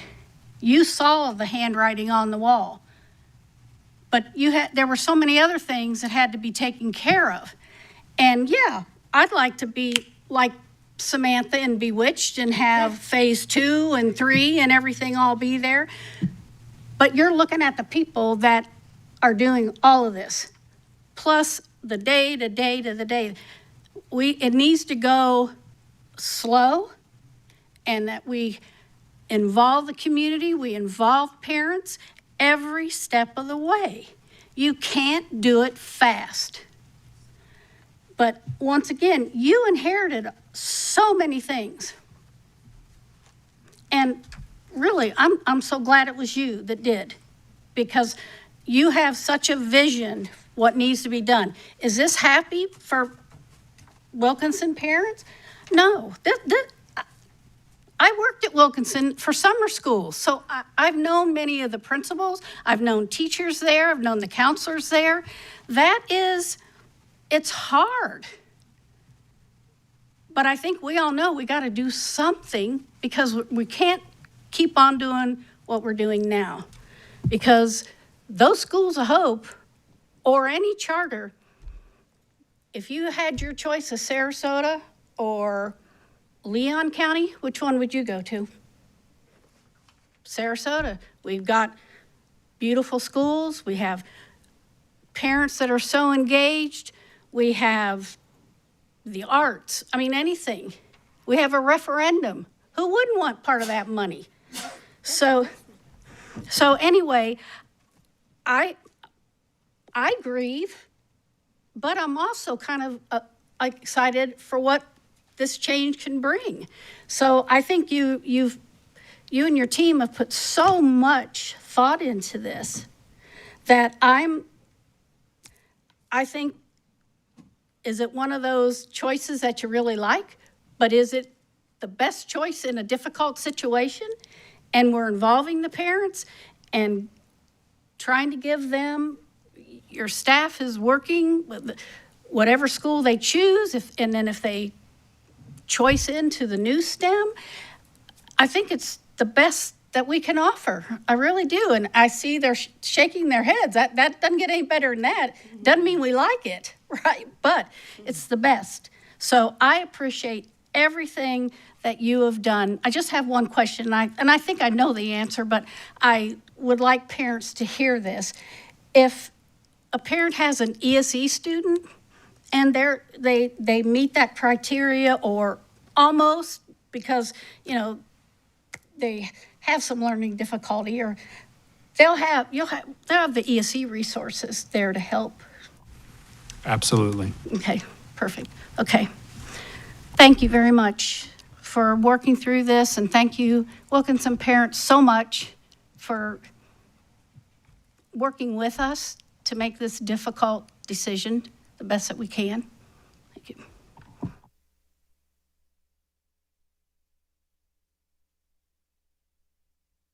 Mrs. Ziegler. Thank you. No, I wanted to just address the timeline piece of it. So framework seems to be the word of the day. I think that there's so much here that really has been presented, not just like whiteboarded out, really thought out. And because there is, in fact, writing on the wall, and it's not going to be just pulling out the rug. And I think that, but it's also, we don't want to cause an alarm, 5-alarm fire where people are freaking out, because I think there's a grace in which we have to know we feel confident and comfortable with the direction and the schools and the community that's going to impact, and this is the direction we're going. I think there's so much here, there's so much opportunity, and in that meantime, opening up a new school, a new high school, and then doing this transition, I think is a lot. I don't think that, I think at the same time, we are up to the challenge of change, but to be doing it in the most effective and responsible way. So I think that's going to be met, and I think that everyone recognizes that. I wanted to go to one point that you had brought forward when we were talking about district managed charters, and I know you and I have spoken about this, me, Mr. Connor, and myself, a couple times, and I've tried to do a bit of research. It's different, very different, in a lot of different from a concept standpoint. But if we were, I know you said, I don't know if it's tongue-in-cheek, but truly, it is up to the discretion of the board, but there's so much to know and learn about that, so before we could even make that decision. So what do you envision I know we're talking about a lot of different potential scenarios, and I will go on record one more time. I know many of you guys know this, but I am not a supporter of capital C community schools, so I just want to put that on record one more time. But because I don't believe in big government, and that is big government, and there's a lot of inefficiencies there. But moving back to some of the other options, in order to move forward, because I recognize there's urgency and excitement about some of the things being presented, what does that look like as far as next steps for you to be able to evaluate, what the will of the board is when we talk about these different options? The word that comes to mind through all the conversation is change management. Right? There is a science to that. Correct. And we do not need to throw the entire district into chaos by doing it all at once. Could we implement a lot of these phases simultaneously? Yes, it would be a lot to manage, to manage. And the capacity of this team, who is hyper-focused on academic excellence, we are limited in the amount in which we can do and the bandwidth in which we have to do these other things, right? And so you got to take into account for capacity, willingness, engagement of the community. I say willingness, that comes with the board, right? There's decisions to have to be made. And not every decision here may be the right fit in the long run. I'm excited about the opportunity of looking what potentially a district managed charter could look like, but we may end up at the end result as, we're not going to move forward with that. But, a lot to explore, which takes time, right? And so I'm just as urgent. I think you've seen that over the last 2 years. A lot of significant change has happened. And one of the things I've reflected on as a leader is making sure that change management process is attended to. And that's why we have focused on the heart of leadership this year with our administrators, and hopefully has trickled down, because you can forget that. This is a process of change that involves people. You've got to attend to those needs. And so how do we do that and not fall behind? Because I do agree, Mr. Edwards, that we can't be lackadaisical. There is an urgency, but it has to be methodical and strategic. And so I don't know, I can't give you a crystal ball to say in 2 months I'm going to come with phase 2. Probably not, honestly. I think we've got to get to a point where we establish where we're at with our families, make sure they're doing well.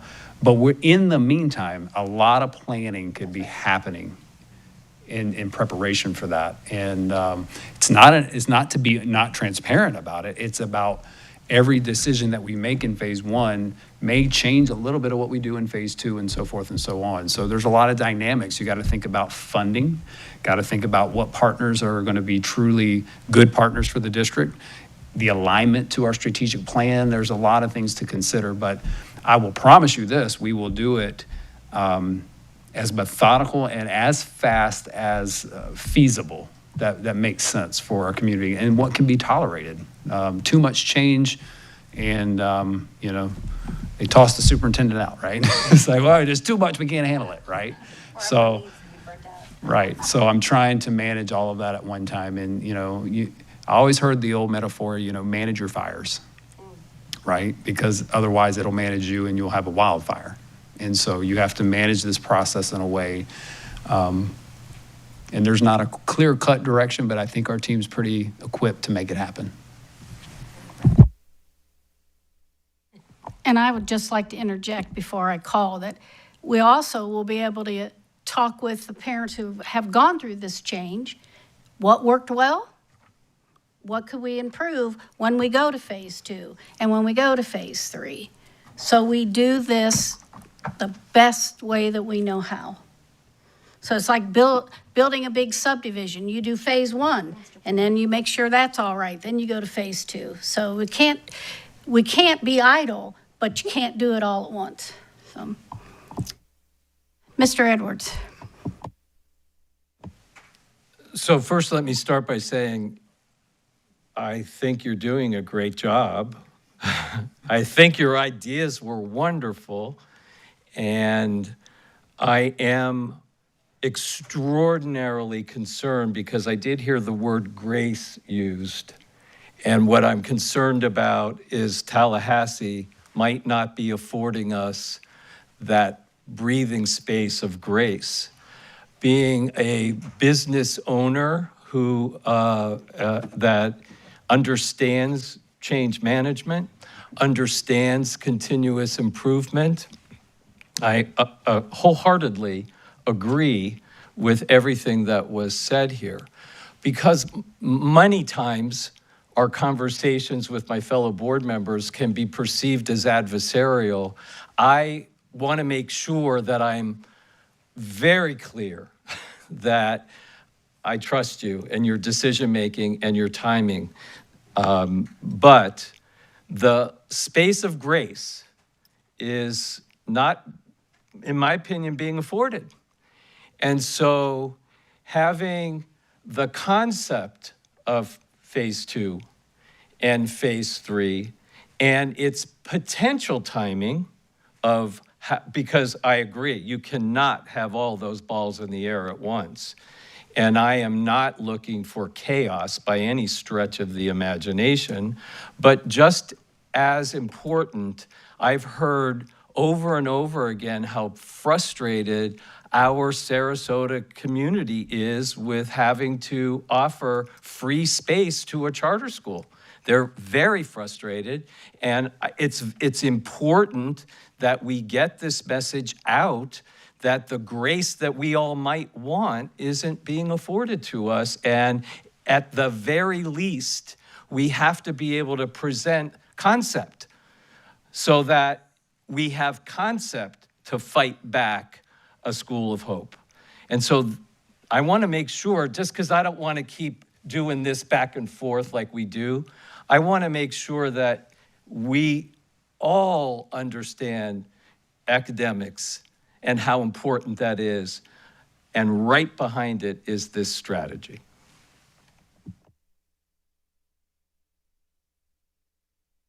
Ms. Rose. Thank you. I just want to reiterate, and I'm glad that you brought up exceptional student education, ESE.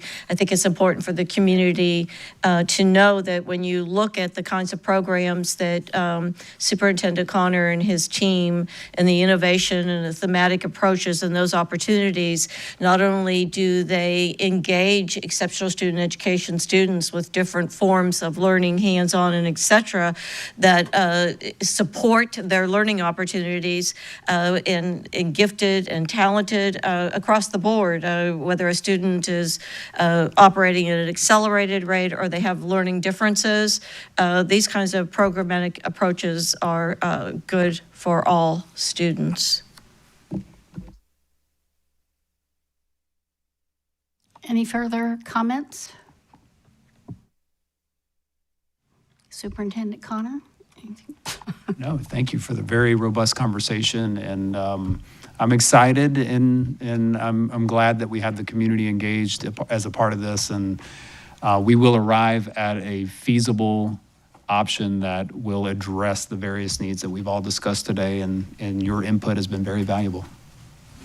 Well, thank you very much for even taking this lead and been working on it, and staff, we appreciate it, and most of all, the parents that are here and then talked with us, and really appreciate it very, very much.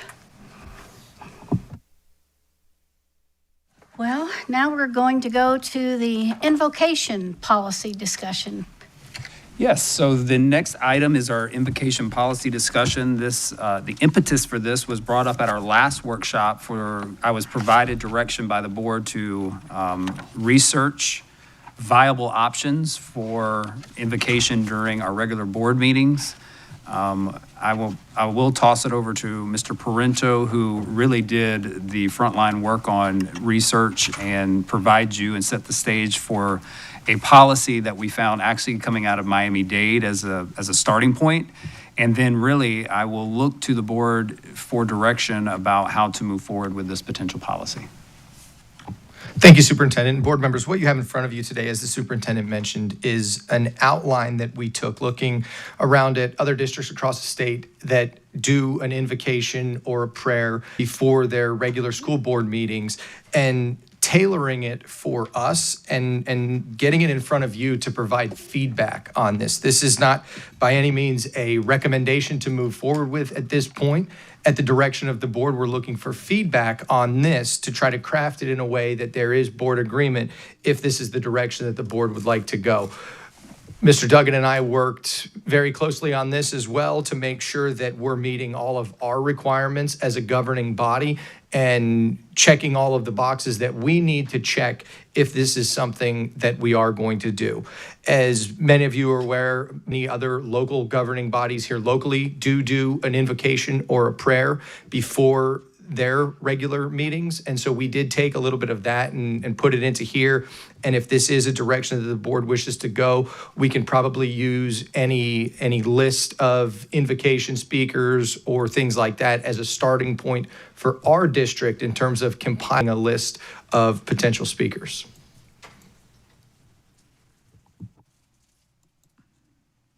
So at this time, I will turn it back to you, Madam Chair, for board discussion. Mrs. Ziegler?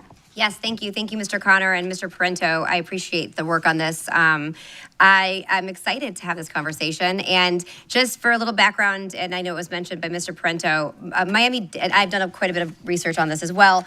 And as was noted, many school districts across the state have both invocation and a prayer at the beginning of their meetings. There is also a 11th Circuit ruling that says that school boards are considered legislative bodies, so that protects, because there's oftentimes a conversation between separation of church and state. So we are in a legally sound position to do this. The one piece that I wanted to raise as a add-on, because I actually am looking at specifically Miami-Dade, and I do that because I know that there was a lot of work around this to make sure that it was legally sound, that would be accommodating to the very diverse community that they represent. They actually have just right after, they'd use the word invocation. So invocation and prayer are actually, it's interesting, if you look up the definitions, it kind of gets traded off as sometimes very similarly. But to ensure from a compliance standpoint, because one person, I wanted to mirror what Miami-Dade had, where it says allowing for an invocation, and they say, which may include a prayer or a short solemnizing message, dash, and everything else pretty much is the same. It just highlights that as an option. All of the other rules and components are exactly the same as far as neutrality, the ceremonial component of it, but it did just include that so that when we go through the process of the lottery, should this be the will of the board, and I would certainly support it. And like I said, I've paid attention to how Miami's processed it, and they've done it very successfully without incidents, and has been actually a very positive addition to their meetings.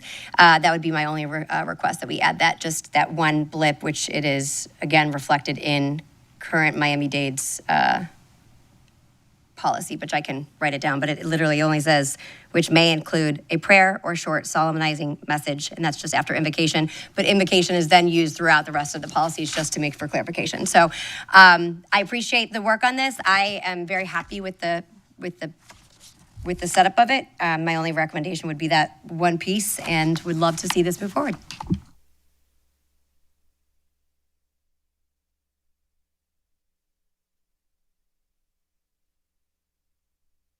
Ms. Rose?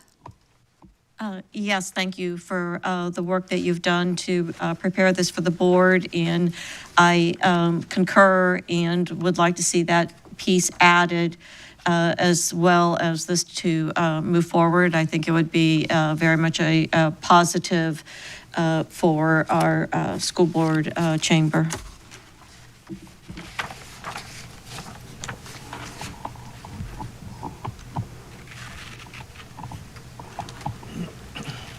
Mrs. Barker? Thank you. Yes, great work on this. I really appreciate that. And I think that the policy itself makes sense and is equitable. That said, I'm wondering why we would opt to go with an invocation or a prayer versus a moment of silence.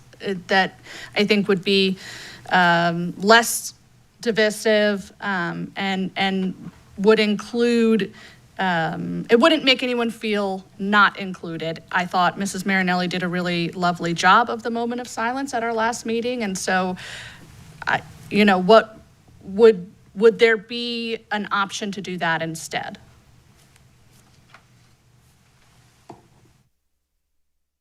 Mr. Edwards? It's great that you brought that up, Mrs. Barker. I mentioned when it was brought up, I had not ever had an inquiry about this kind of policy, and I don't dislike it. It just wasn't. There's so much more that we could and can be talking about, and I think it was mentioned about starting the tone of a meeting that was discussed amongst the board members when it was brought up. I'm in agreement with you. The policy is certainly equitable. It gets everybody involved, but it's quite a process. And as something as simple as a moment of silence to set the tone of a meeting without, I think accomplishes all of that. So I would be inclined to agree with that as an option.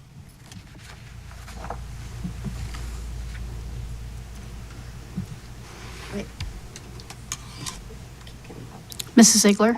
Yes, thank you. No, happy to answer that.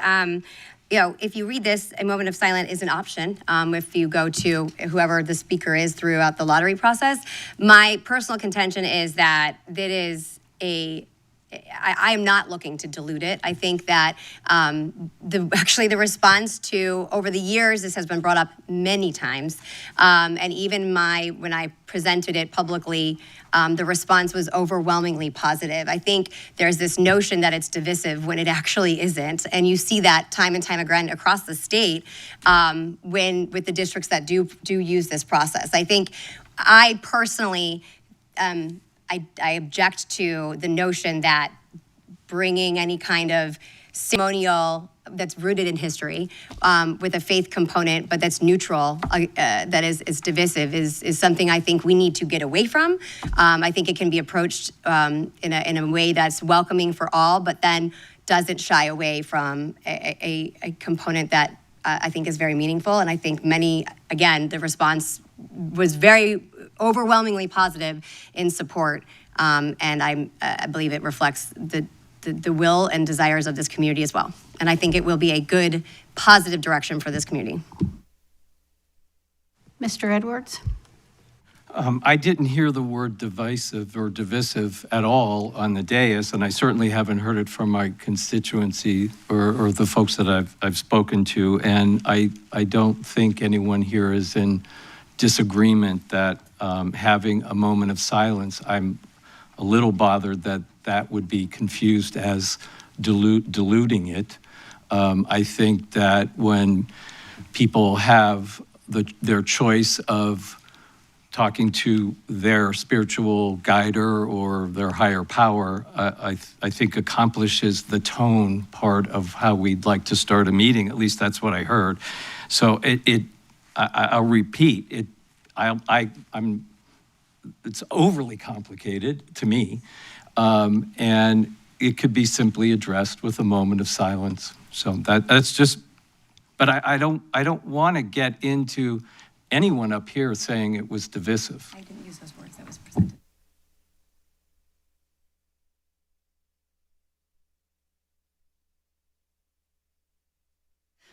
I'll take responsibility. I said divisive. That was me. And I assume we are hearing from different groups of constituents, given who we are.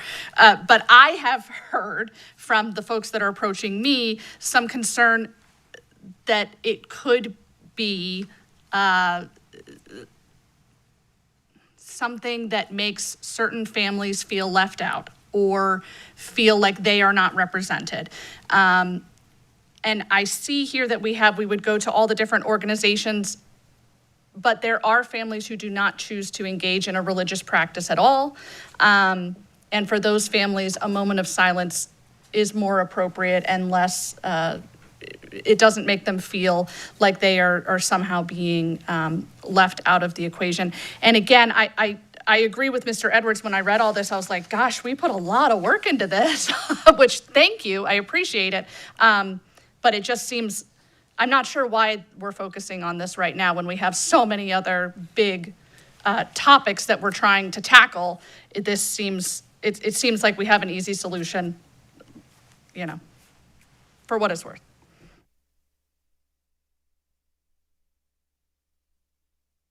Mrs. Ziegler? Thank you. Just to respond. No, I appreciate that. So again, it is not coercive in any manner. I will cite that I think there is such an emphasis of trying to strip away from things like this for fear of it offending anyone, and that is actually dramatically away from the majority of the population who does reflect some level of faith. But it's not coercive anyway. It is rooted in history. It does set a meaningful tone. I do think a moment of silence can be an option, but I think that this is all encompassing because I do believe that that ceremonial aspect sets a tone, is very important. And I don't think this is I think this is an important piece. I think this is, especially at a moment in time when you think about what's happening in our community, in our country, and you see the response, I think this is a perfect time for us to bring it forward. And it is a very important thing to many people. But I also think it sets a very meaningful tone for the very important decisions that we have to do here. And it is all encompassing so that we could, as I noted with the policy language, that it could include all of those manners. And I think that's the best way to frame it so that we do allow for all to present them options when we address the invocation. So I do hope that we can move forward on this policy. Mr. Edwards? Be my last comment on this. I know that we have the will of the board, and there's no real reason to spin our wheels in this conversation. So I gave my compromise. I don't think it's going to be accepted, so we move on.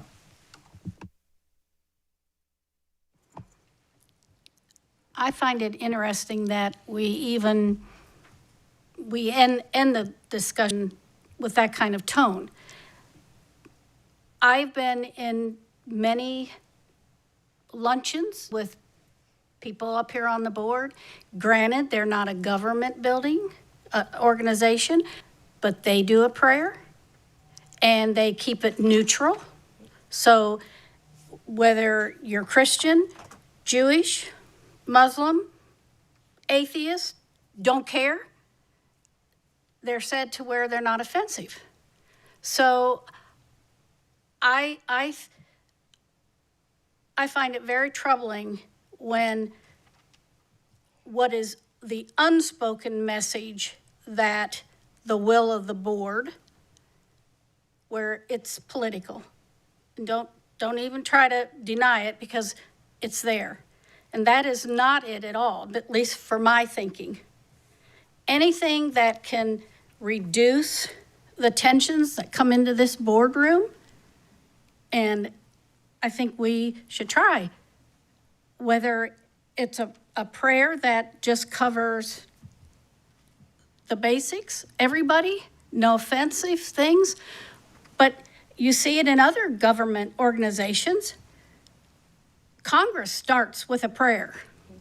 So you can't get any higher of government body than that, and it covers everybody. So I just find that when it comes to a school system, it's like, oh, we can't do that, or we need to do this or that. I don't think that there's anything wrong with starting a meeting to bring everybody together one way or another. And if you don't want to do it, you don't have to participate. It says it's right there. So I'm okay with it. So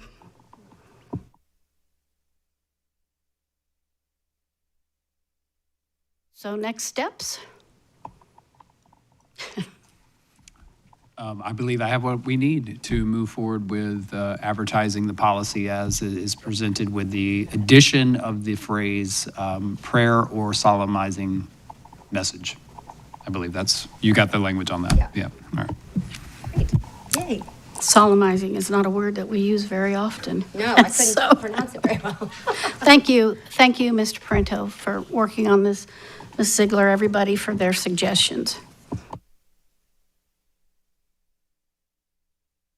Mr. Connor, our number 8, celebrating Semi-Quincentennial resolution discussion. Thank you, Madam Chair. This resolution was brought up at our last workshop, and there were 2 versions of it as we approach the 250th anniversary of celebrating America's birth. There was a desire originally submitted by Ms. Ziegler for a proposed resolution that would basically codify a time frame in which the district would be recognizing and declaring a week of celebrating America's birth, and a alternate version of that resolution was also presented at that time by Ms. Barker. I don't have a recommendation. I don't have an alternative version. I basically present these 2 versions back to the board to have discussion and then provide me direction on where you would like me to go with this resolution. Thank you. Mrs. Ziegler. Thank you so much. Thank you, board and Mr. Connor, for that overlay or summary. I wanted to just highlight, again, I think this is exciting. Having this conversation. I do love policy. I'm a total nerd for this stuff. But having conversations with, there's a lot of activity around the 250th anniversary of the United States. I think it's a great time from an education standpoint. Actually, interestingly, hinging off some of the conversation we just had. So when you look at the 2 language pieces, I'm going to request that my version be the adopted version, because I do think that some of the changes really dilute pieces that are so that are to the core of our founding. And so I think the language that I presented is in alignment with the founding principles. I know guided by faith and conviction was something in the second paragraph on the whereas, and I think that is if you study history, if you understand all of our founding documents, that is a very clear component. And again, I don't want to see our school district, we're not coercive, we're not pushing any said religion, but I think it's silly and not really adequate from the historical concept to remove that. And in my mind, I think that education has gotten to a point where I'll use the word woke, to the point where things have gotten off the rails, and the language that I very thoughtfully put together was so that it lined up truly to our founding principles, which is the whole purpose of the celebration and that recognition. And so that's why I would recommend that we move forward with the language that I presented. Mrs. Barker. Thank you. I appreciate Mrs. Ziegler bringing this forward. I think it's a wonderful opportunity to speak with our students about the Semi-Quincentennial. I have said repeatedly that I think resolutions are generally not in the best interest of the school district, and they do tend to get off the rails quickly. So my preference would be that we don't have a resolution regarding the Semi-Quincentennial, but that we do celebrate it as a school district, which I understand to be a viable option. That said, when I read Mrs. Ziegler's resolution, I liked a lot of it. What I had concern with was it appeared to be a very narrow interpretation of patriotism, a very narrow interpretation of celebrating America's history. And so what I tried to achieve in my proposal is to integrate, is to broaden that to be more realistic of what our actual country and here in Sarasota, what patriotism looks like to us. And so some of the things that I added here, talking about the diversity of the American people across cultures, languages, faiths, races, and backgrounds, has been and continues to be a central source of our nation's creativity, resilience, and success. And Sarasota County reflects this same diversity with students, families, and educators from many different backgrounds whose unique contributions strengthen our schools and community, and whose shared commitment to excellence exemplifies the promise of America's future. So I reject the notion that this is a more diluted version.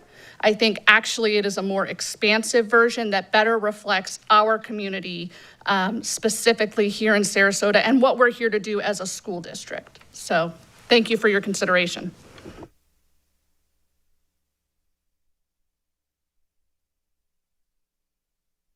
Mr. Edwards.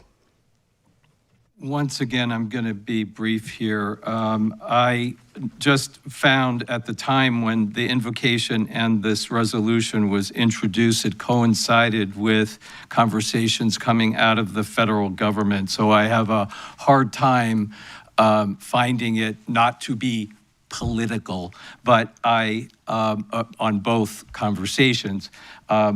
I want to celebrate the Semi-Quincentennial.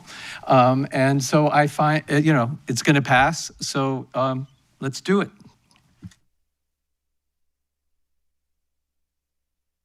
Ms. Rose.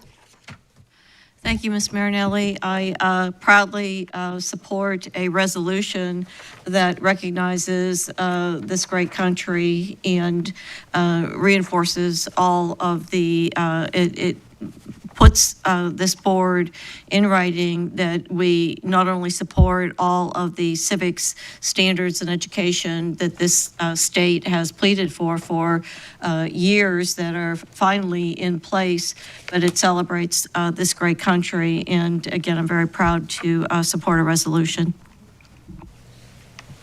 Thank you. Thank you all. Well, my feelings are a little bit different than others. As the daughter of a first-generation Italian, I read, and being raised, that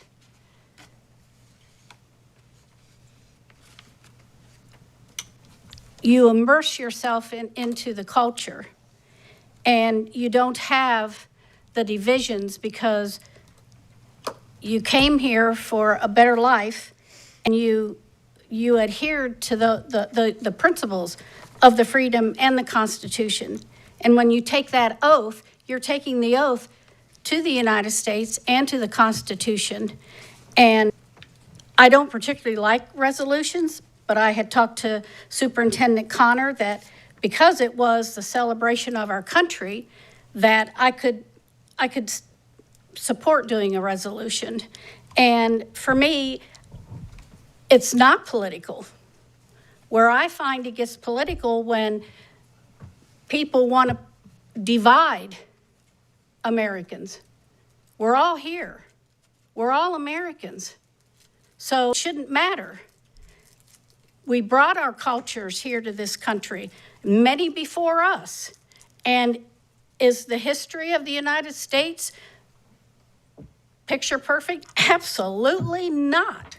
And that's important for students to know, to learn that too. So I can support the Mrs. Ziegler's resolution, and mine are much different. Mine are much more personal. Because these are the values and the things that I was raised on as the daughter of a first generation American. And that was drilled into my head. So I feel very passionate about kids learning the history, the good, the bad, and the ugly, and that we need to honor our country. That doesn't mean that everything's perfect, because we know it is not. But you don't see too many people leaving, but a lot of people that want to come here. And that's what Tony Blair said years ago, and he was a Prime Minister of England. So, next steps.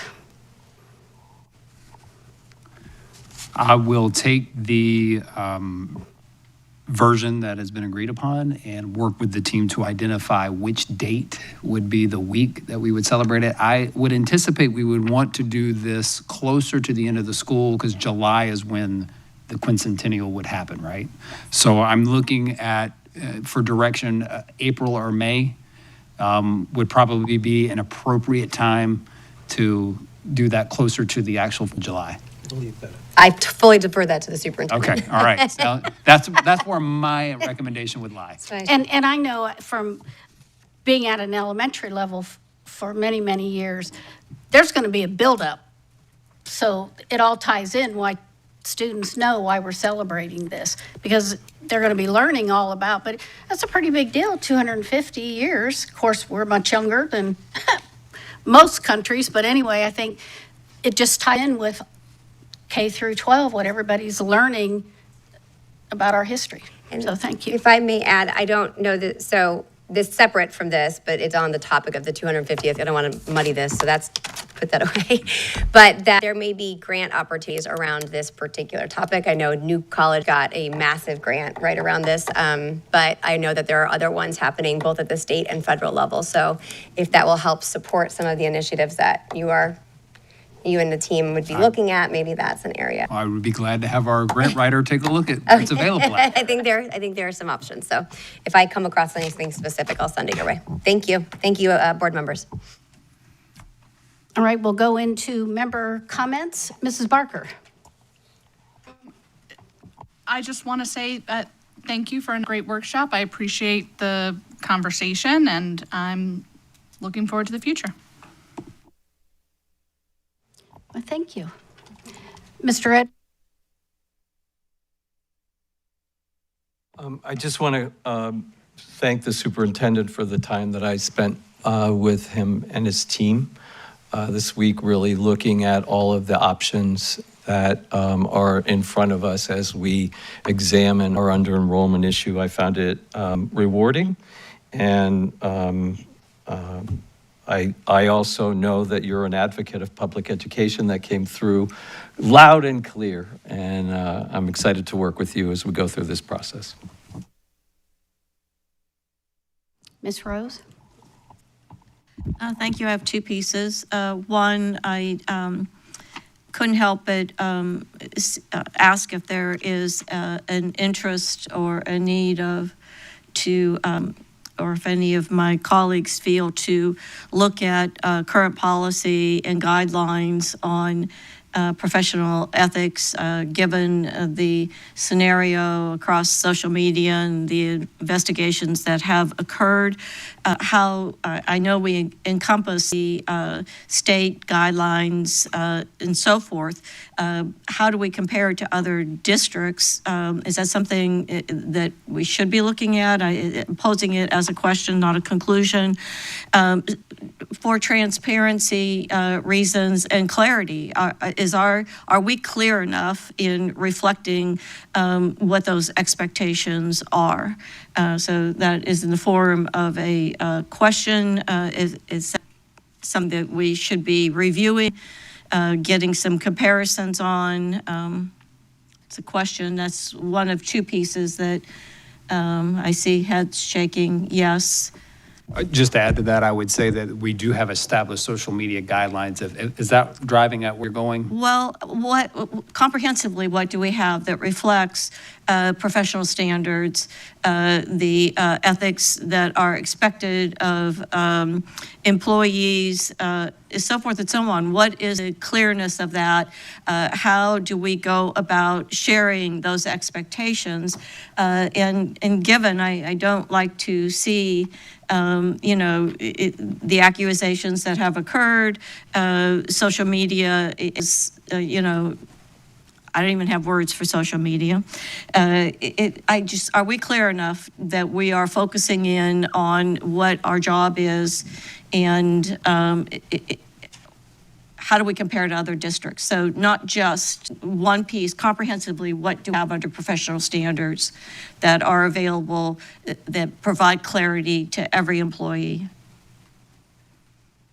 I think that's a great idea, and I want to make sure all staff, they know what it is, so they don't get themselves in trouble, because then, that takes its own life on social media. So I think it's just making sure that what is it, and how. I know that in the past, we all had to sign, and there were a lot of things in that for, I don't know what our ethics, our code of conduct that covered many things, and social media was in there. So I think with everything that has happened over the last month, and even longer than that, if we're all very honest, I just don't want to see any of our staff get themselves into trouble by kind of comments, when most of us know that when you're in education, you're held to a higher standard and what is expected. So to make sure everybody knows that. Did I summarize that up? You did. I'm just looking for comprehensively, what do we have? And how does it compare to other districts that might not have had similar things potentially occurring? And I have another piece, if I may. We had board members received an email from an individual board member that isn't the chair or the superintendent, that there is a public notice of a meeting, and Florida statutes dictates that can only come forth from the superintendent or the chair or the majority of the board. So that's one variable that I'm looking for clarification on. And the second variable is I'm full support of board members holding office hours or meeting with your community members and getting input. I'm not comfortable with, from my own individual standpoint, of holding what could be considered de facto meetings in a board chamber with official processes and documents. And given that could potentially be interpreted as that, from my position, I would also like to look at policy or guidelines from this board, if there's an interest, on what capacity is this board chamber, and when and how is it used, under what process. I think it's important that when you look at Robert's rules, when you look at best practices in high-performing boards. The consensus of the board is what goes forward, and everyone supports that.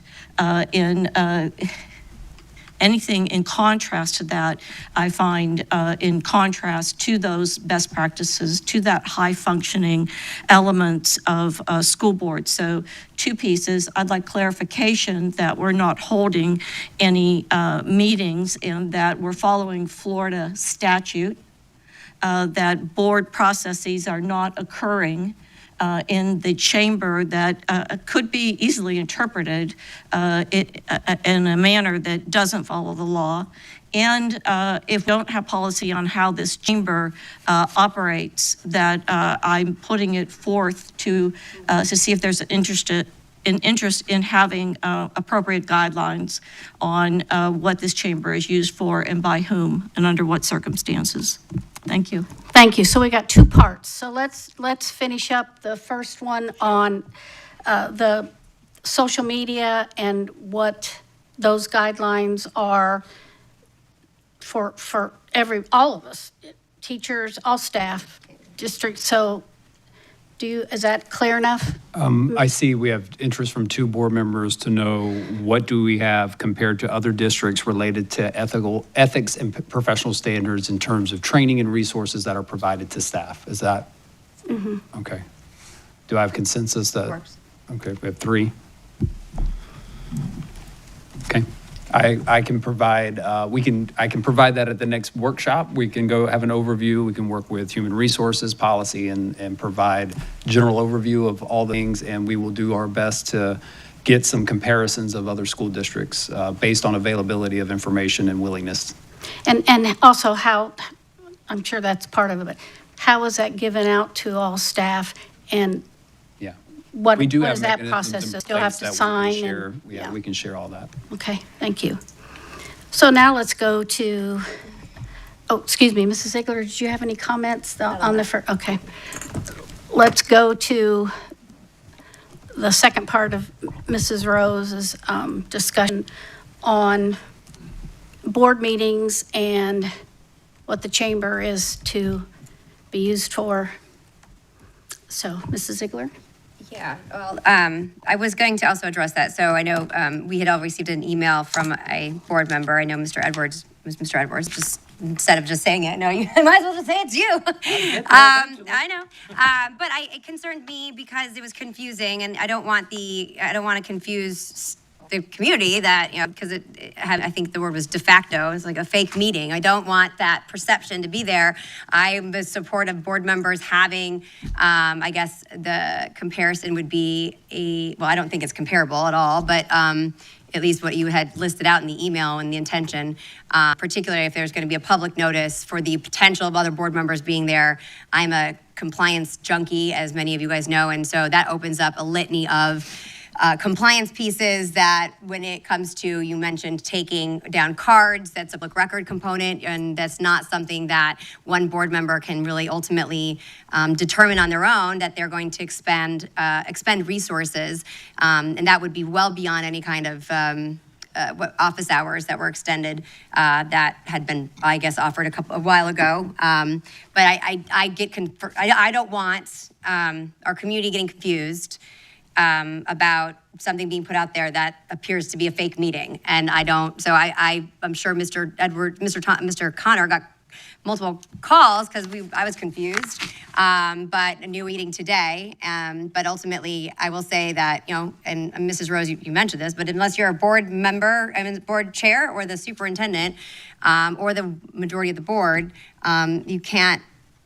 I don't want to put any staff in that position, honestly. And so my coming in today, my goal was to, one, make sure that there's clarity that is not a practice that I think is appropriate, but 2, that we should put a policy in place. And really it's to be in place to be fair to, I think, from a staff standpoint, but also to other board members, so that it's clear, what allocations from a resource standpoint, if we're having office hours, and you mentioned the usage of the chambers, I think that is a good add-on, because this is a very specific purpose, and I don't want the district to be encumbering additional liability exposure because something was approached the wrong way, and I think this has the potential of doing that if it were to continue as presented. So I'm in support of having some kind of policy framework because I think it protects staff and board members all to understand with clarity what that looks like, what resources are available to have to them if they should they want to have hold office hours. But anything beyond that would require action of the board. Mr. Edwards? Thank you. So I first checked with the attorney to find out if there was anything that prevented me from hearing public comments. And what really came of this is the will of the board moved the meetings to 10 o'clock during the daytime.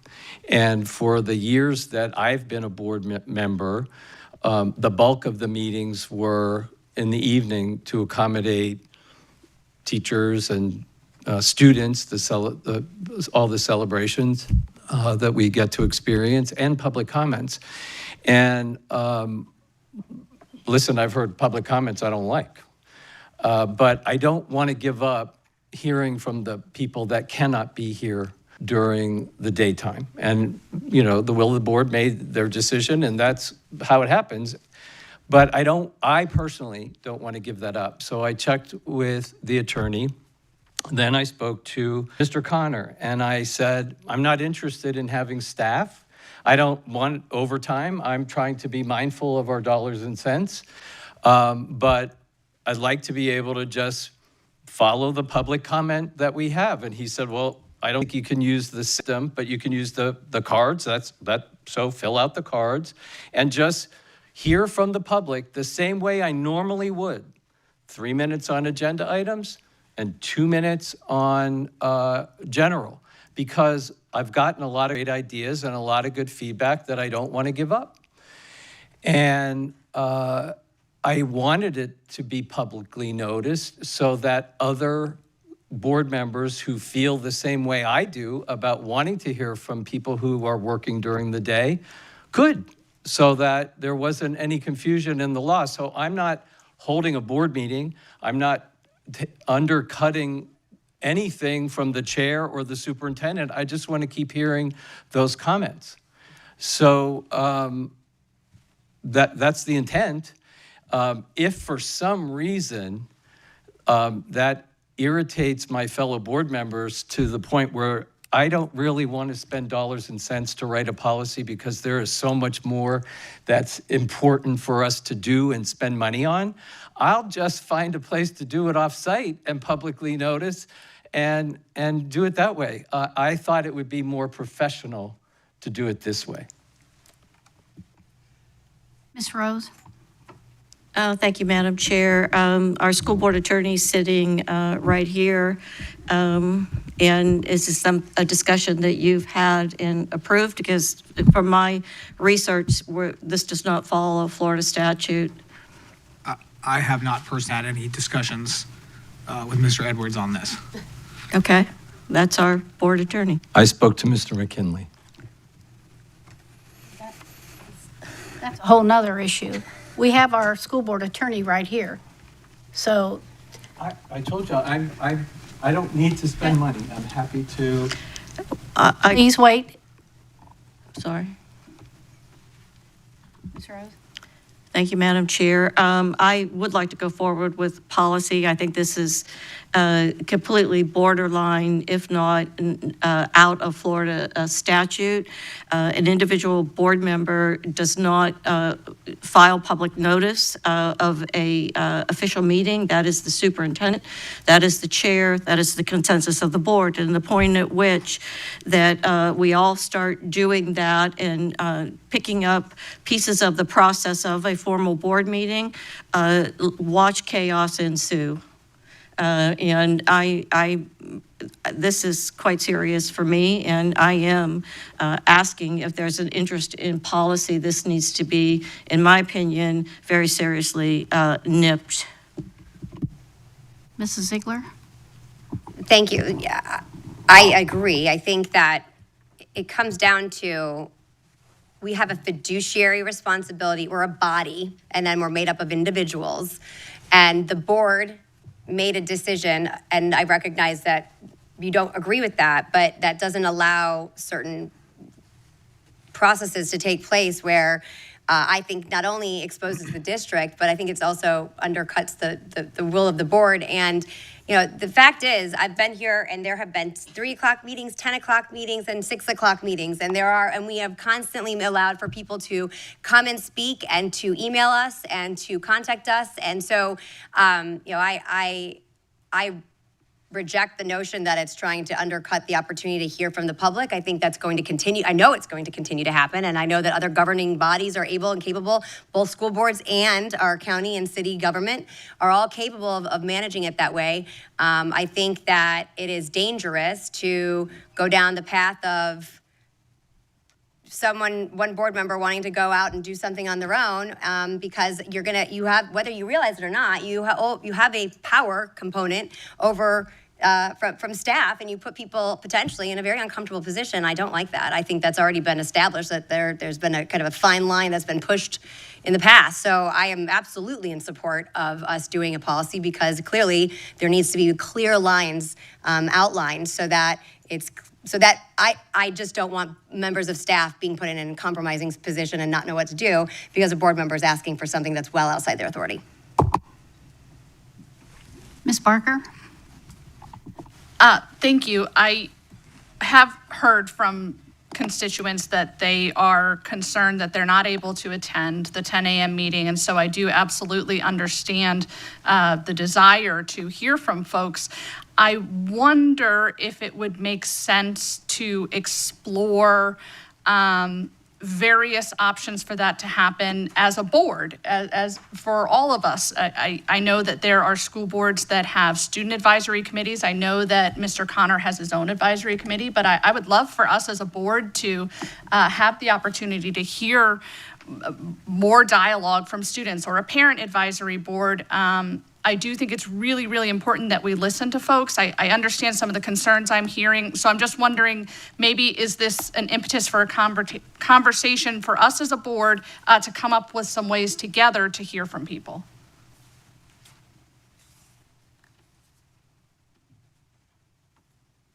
Mr. Edwards? It just strikes me odd that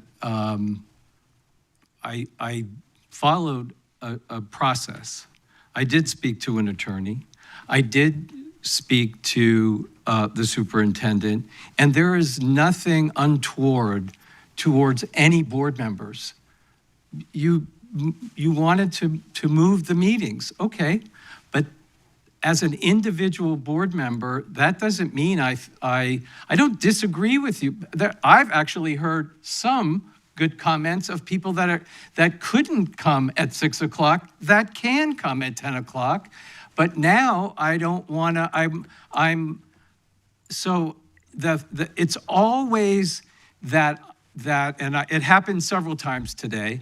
And that's why I'm frustrated, because it's always like I'm doing something adversarial to you personally as board members when I disagree with you. And I don't disagree with the 10 o'clock. It's the will of the board. End of discussion. No different than I felt about the resolution and the invocation. Move on. Enough. But as an individual board member, I was telling you forthrightly, I spoke to find out if it was legal. I spoke to the superintendent, and I wanted to make sure that if any other board members felt comfortable to be there, it was not an affront. It was, this is important to me. I can find another way to accommodate that, and personally, to spend more money on policy making, I'm opposed to that. I'll just do it somewhere else.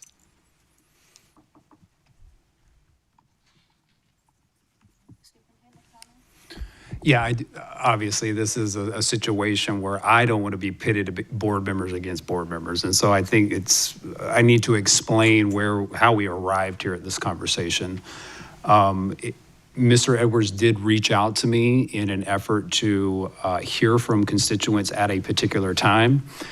That opportunity is afforded to any board member in terms of hearing from constituents. And in the same vein as office hours that have been provided to board members through district resources, that at no conflict of board, right? We have allowed there to be time on district property with the presence of an SRO, just for security purposes, to meet with constituents regarding whatever they wanted to speak about. So in that vein, I think that was where we began the conversation, that was an opportunity, having been afforded to other board members, that Mr. Edwards would have that. Now, on the flip side of that, the concern being, I hear, which is a concern, and if, you know, how this plays out, we want to make sure that there is not the perception of an official board meeting, because that is not the intent in any of this. It was never, it wasn't to my understanding that there would be an official meeting or a de facto meeting, because that will cause confusion from those who may be wanting to submit public comment and may try to do that in an informal setting, and they thought they were on record. And there are concerns, I think, as we evaluate that process, that there's public records concerns with speaker cards. So that may be something that definitely obviously should be addressed. But in an attempt to provide at least the same level of opportunity to other board members in office hours, that was my takeaway. So in terms of trying to just determine what that looks like in implementation, so that there's not confusion or there's not violation of policy or statute, we absolutely could continue to have that conversation, because we definitely don't want to pull additional resources for that opportunity, because we want to be equitable amongst all board members in what we provide. So if we provide one security guard, then we would provide one security guard for that opportunity and not more than that, so that no one has more resources than another.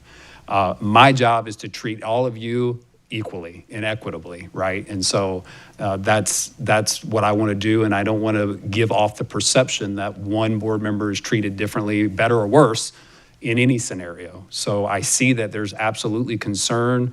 I think Mr. Edwards and I could have further conversation to clarify.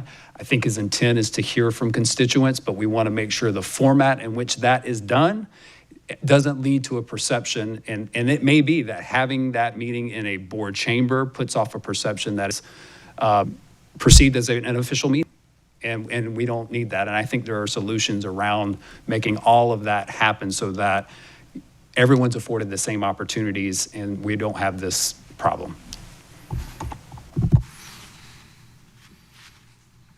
Mrs. Ziegler? Yes, thank you.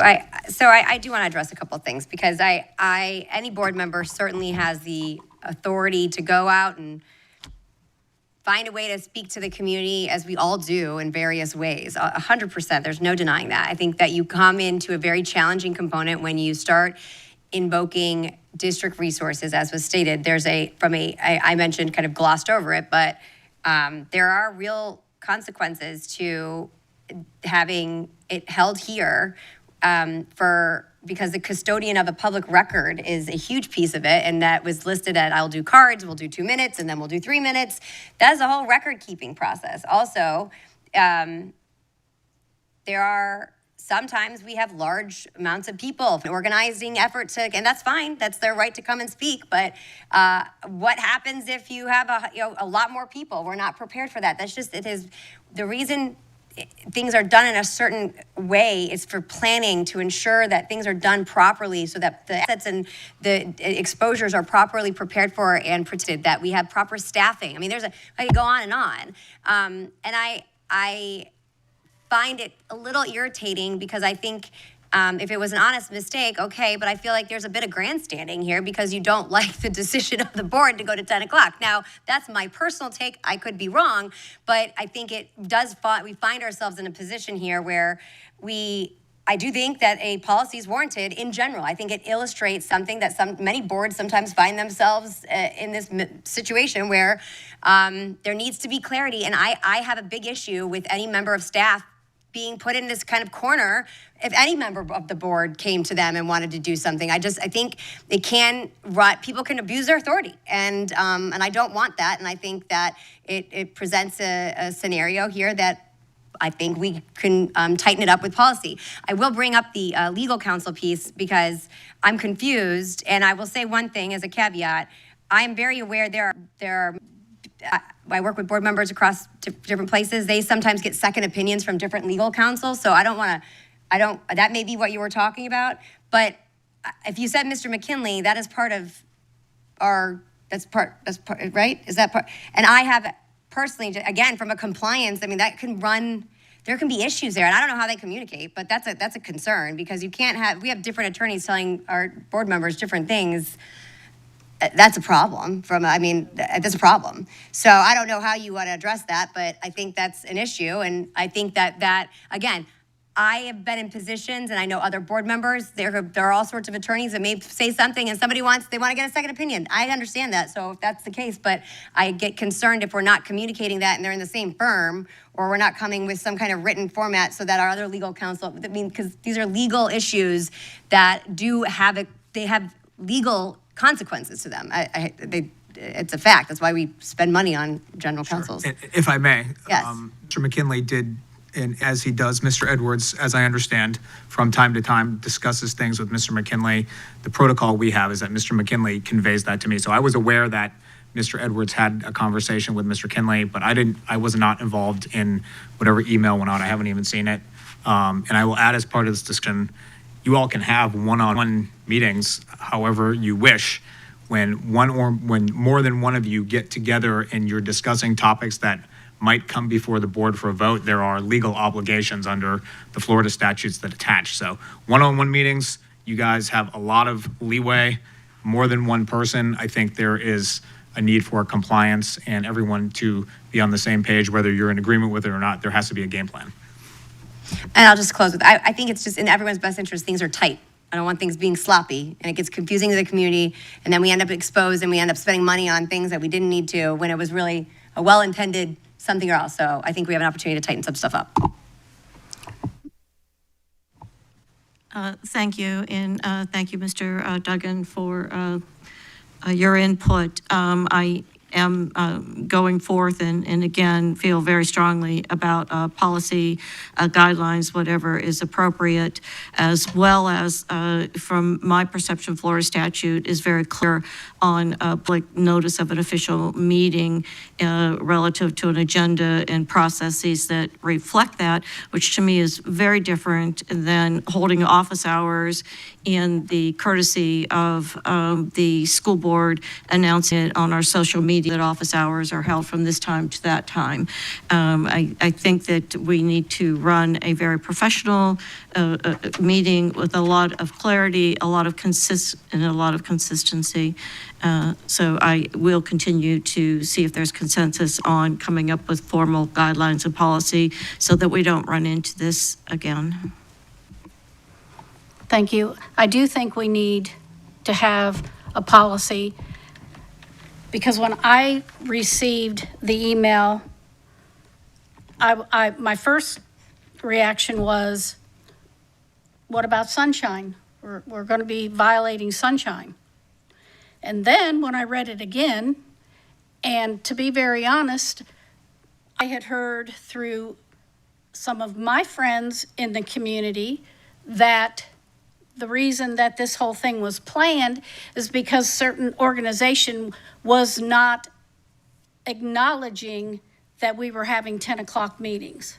So the idea was that we're going to hold our own at 6.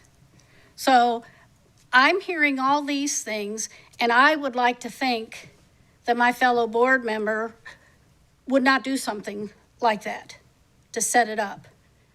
But I'm also tired that it's always somebody else's fault, or it's somebody else's fault, and so I have to do this. And the way I interpreted that email was, it went around, I'm the board chair, you're not. Mr. Connor is the superintendent and the CEO of this whole organization. None of us are. We are not supposed to go and ask any staff member to do something. We are to go directly to the superintendent. That doesn't mean we can't have conversations, but when it comes to having something done, it goes to the superintendent. Going way out of our wheelhouse here.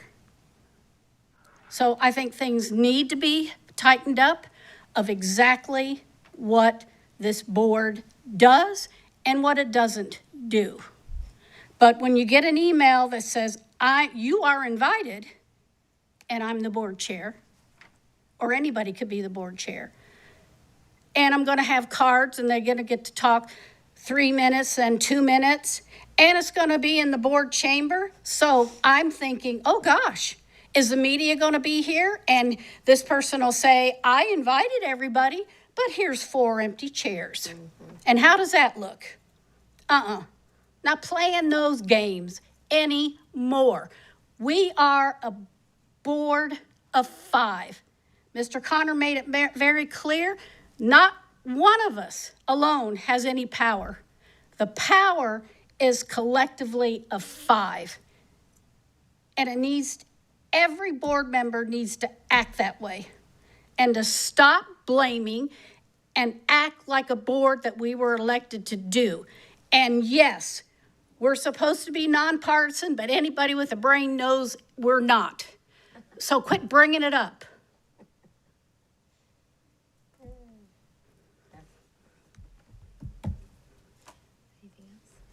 I'm thinking. So let's get back to what Ms. Rose said. Is it the consensus of this board that we are going to put guidelines of what this board is going to do and how they're going to act and what we're not supposed to do? And I also, yes, we have a school board attorney that sits up here. We pay him. So why isn't he the first person of contact? I don't call anybody else. I call our school board attorney. Yeah, he's in a firm. I'm sorry if you don't like the person. He's our school board attorney. I don't have time to wonder, well, what did this one say or that one say or whatever. All calls should go to him. He's our school board attorney with a firm.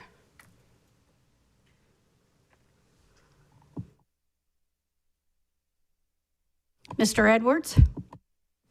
Mrs. Marinelli, with all no, due no. respect, you are not my mother, and you are Goodness. not my boss.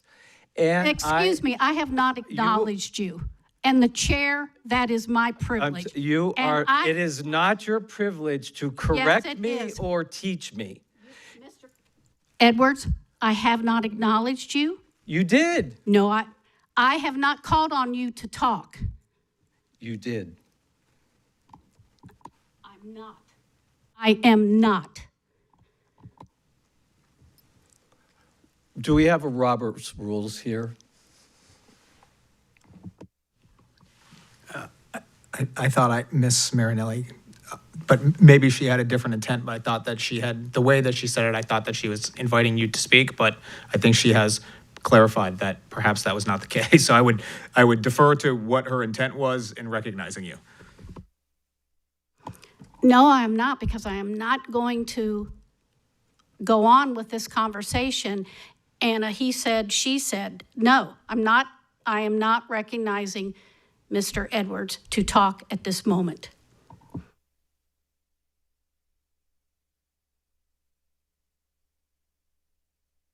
So is there any further discussion on the suggestion that we firm up the school board responsibilities and what members are to do and not do?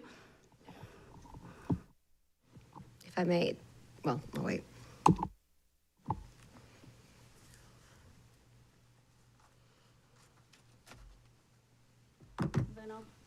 Ms. Barker?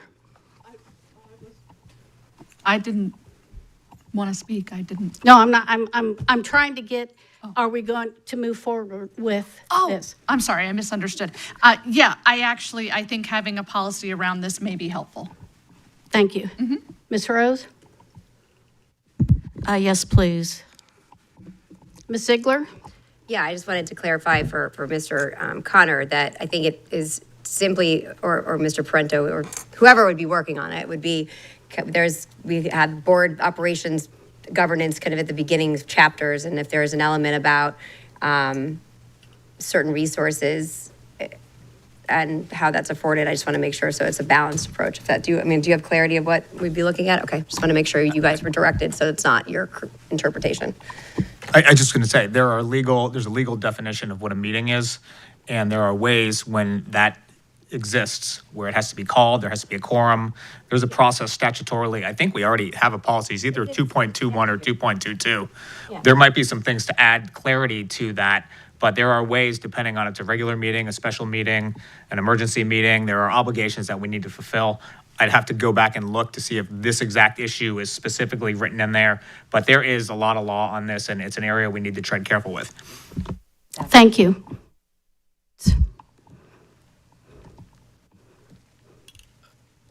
I'm baffled that you cannot be recognized or called on. I'm not sure that is appropriate when I need clarification on that. I'm asking if you are in agreement that we need to. I'm asking the attorney a question. I would say this, Ms. Marinelli has clarified what her intent was.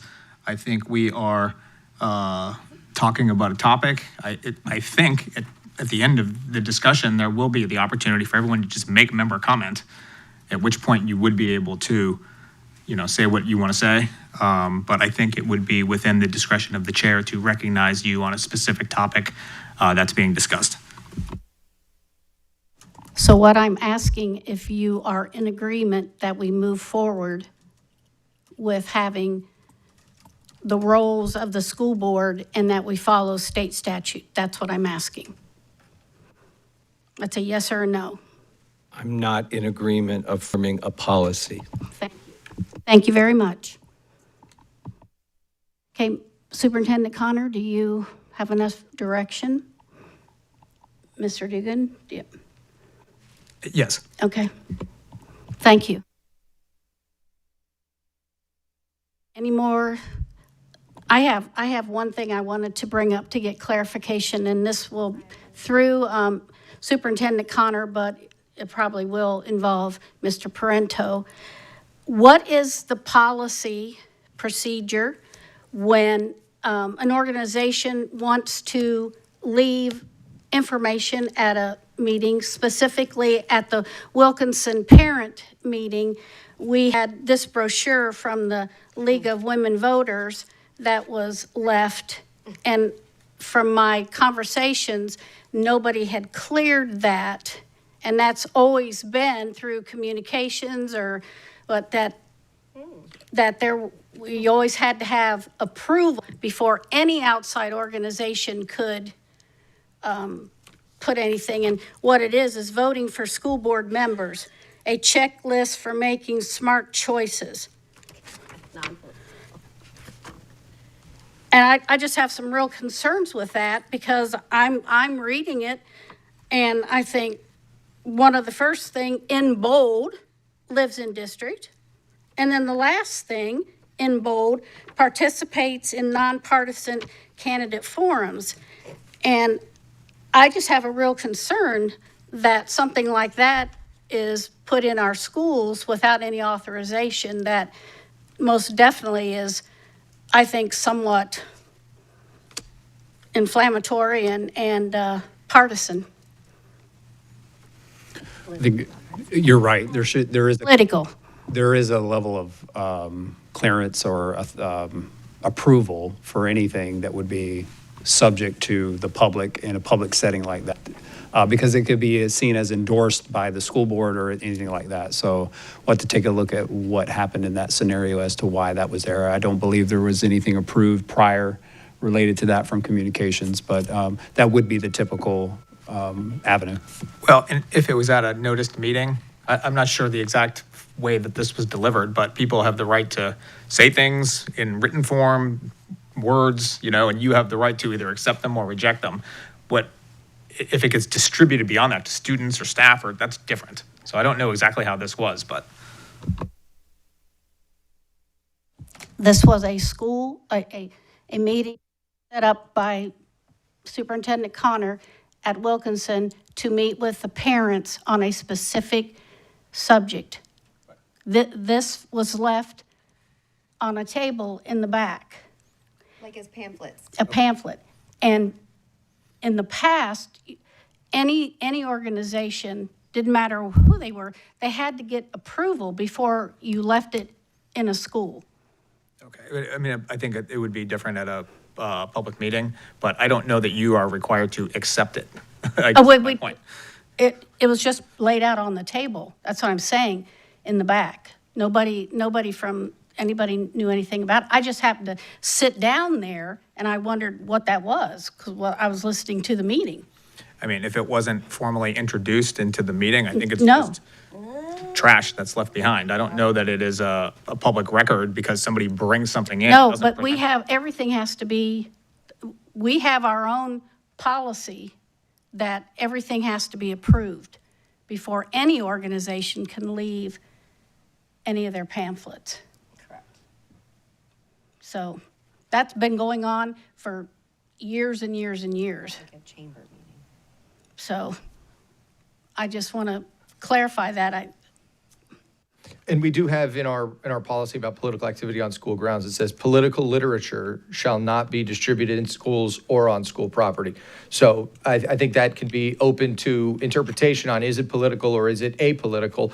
And I don't know if Mr. Duggan has seen it, but if you want to leave that. I haven't seen it. I just think there's a difference between pamphleting cars at the school or handing out things to kids and, how you convey your message at a noticed meeting, I think are two different things. Well, this was a noticed meeting. I mean, it was, so, okay, thank you.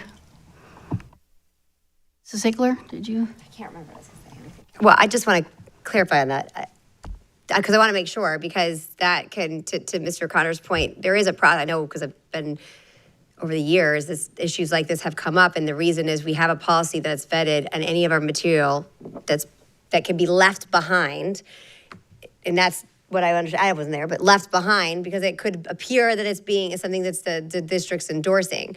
I think it's different than like the chambers here, but I still even think then people aren't leaving pamphlets in the back there. And then this, I would argue, is a completely political, maybe not partisan, but it's certainly political. And maybe some clarification on when is the message conveyed. Well, Right? this To me, organization loves to push the envelope If this too, was so. a pamphlet that was left in the back of the room, it's just abandoned garbage that goes in the trash. It was 3 piles, and then it was picked up when the meeting was over. Oh, yeah. It was put on the table, then it was picked up. Oh, so the intent was for people to take it? Yes. Oh, okay. Well, like I said, I think we can put some guardrails on that. I just think we have to be careful when we limit people's ability to express themselves in a public meeting. Okay. Well, that's fine, because then we've had to have, any organizations have to have approval for 30-some years, so you just can't leave it down. I remember what I was going to say.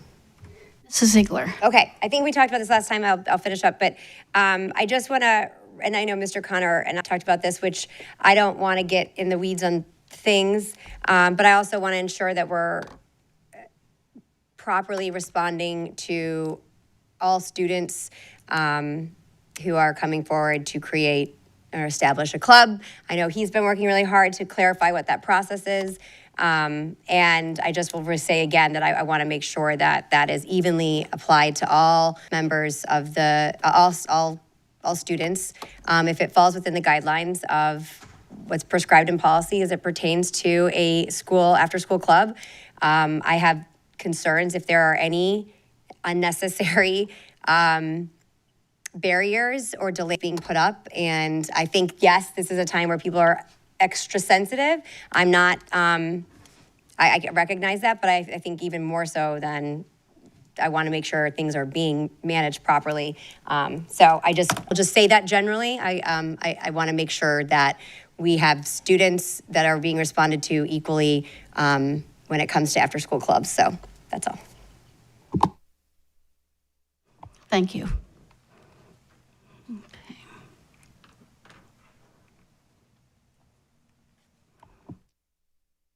Mr. Edwards. Okay.